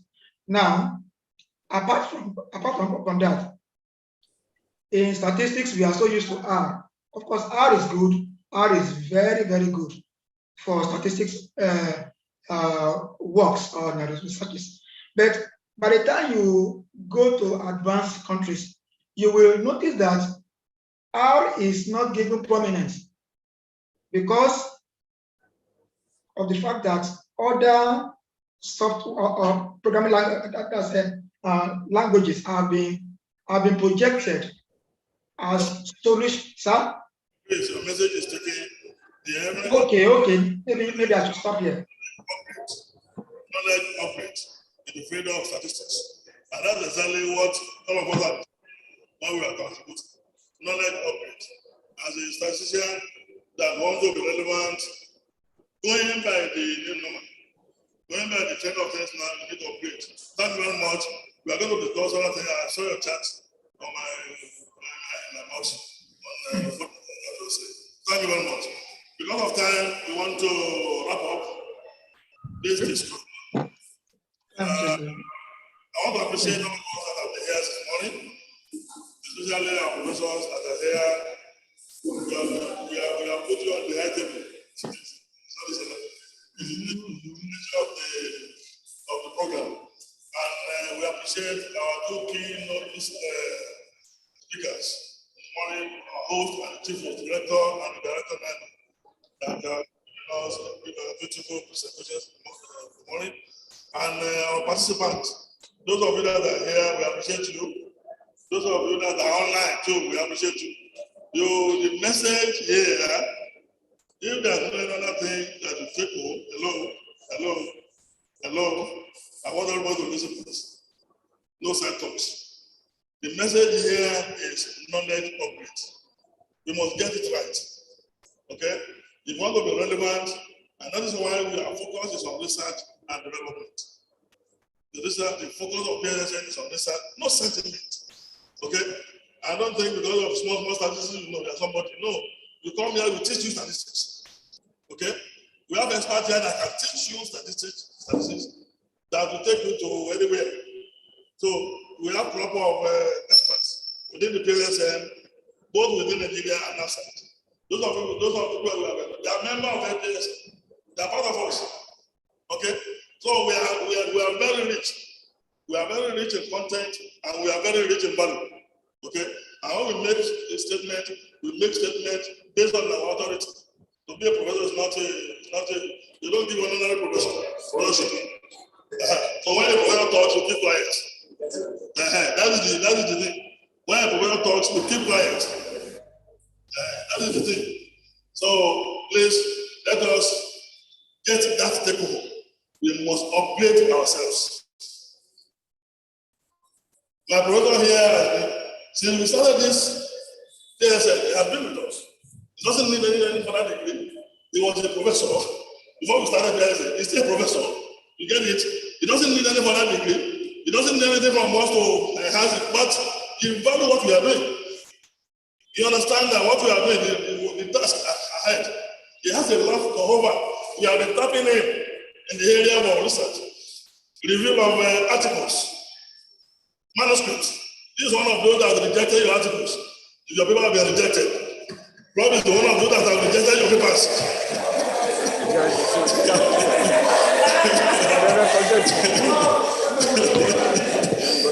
So please let us get this as take home, please. If you are a member of PSSN and you are not improving, it's better you get out of PSSN. If you are a member and you are not improving, it's better you resign. Just don't come to our activities again because you will be representing us badly. Okay, so I congratulate all of you that have been part of us. This year, I want to tell you that we have 206 participants that submitted abstracts. 206 participants. This year. So, it is not a tea party. It's not a tea party. We know what we are doing, and that's why we are committed into it. We are buying a number of things. This morning, I have a thought that will hand me 300,000 this morning, honestly. Online lecture. I will just give and get money. I said, I want to hamper this PSSN program. I will not come. I don't know what they will do to do that. They will do. Let somebody help. If I'm not committed, I will just tell my president, sorry, sir.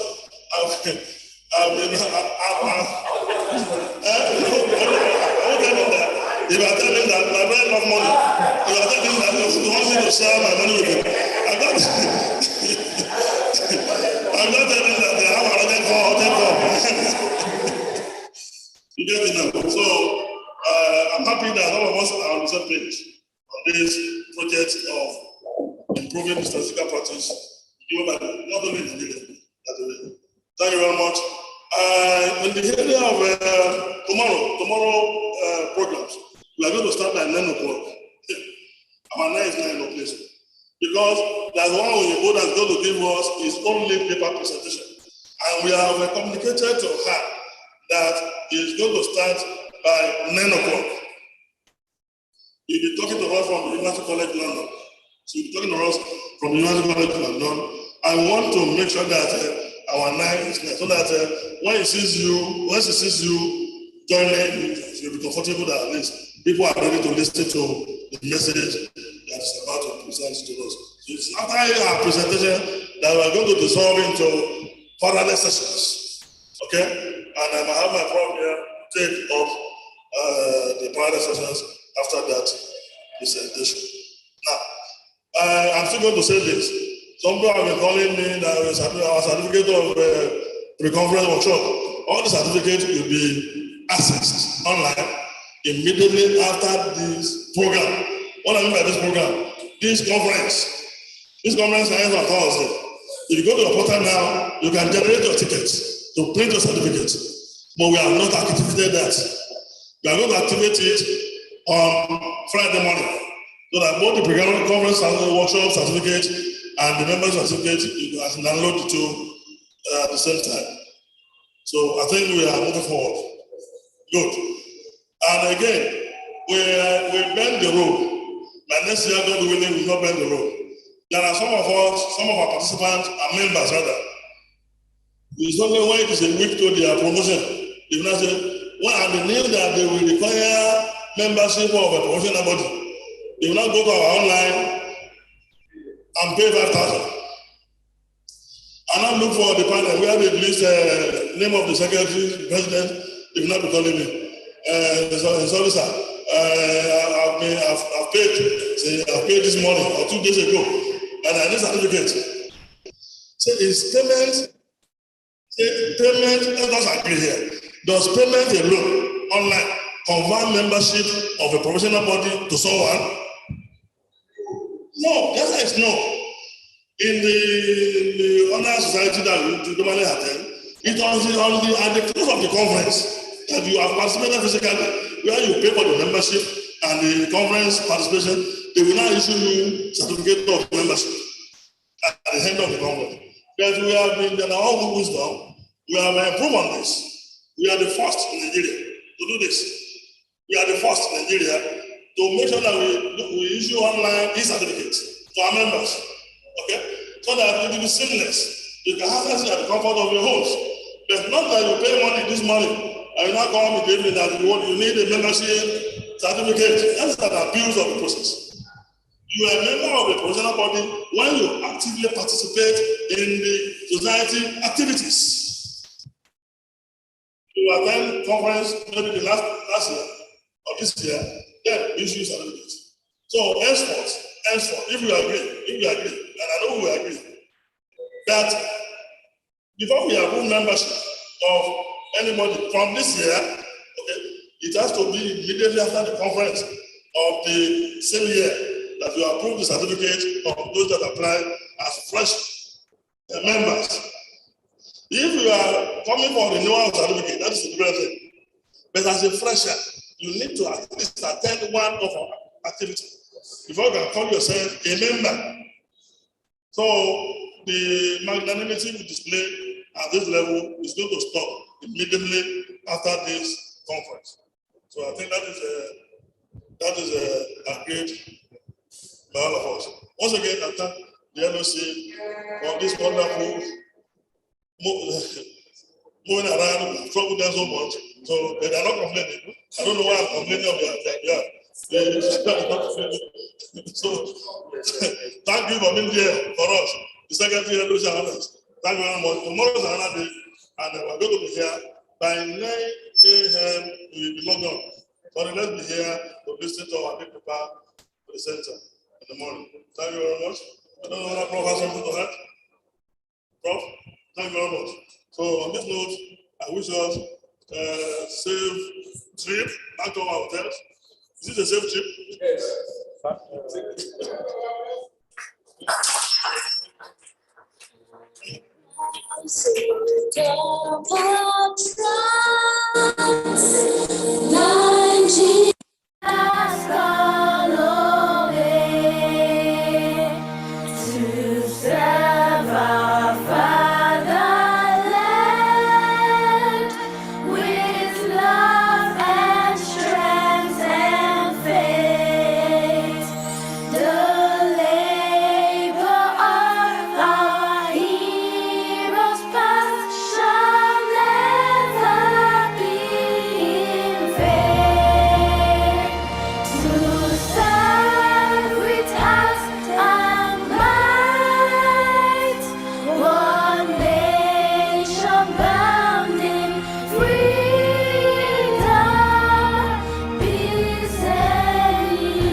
Okay, bye-bye.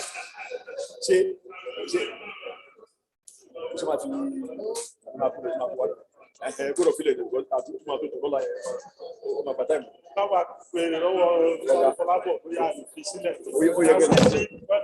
Yes, sir. Thank you. You really saved us today. Listen, sir. Do you know that it is for me that we eventually pick audio? Okay. Yes, all these speakers you are saying, we couldn't pick audio from them.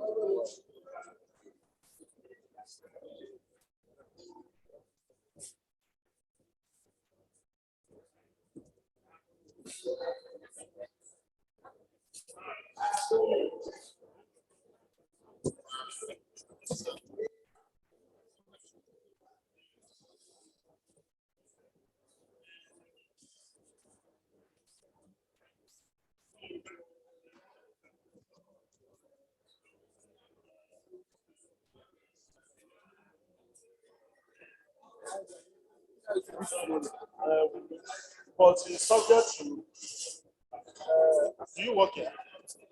Ask, is this place safe? Mr. I'll just check what the was.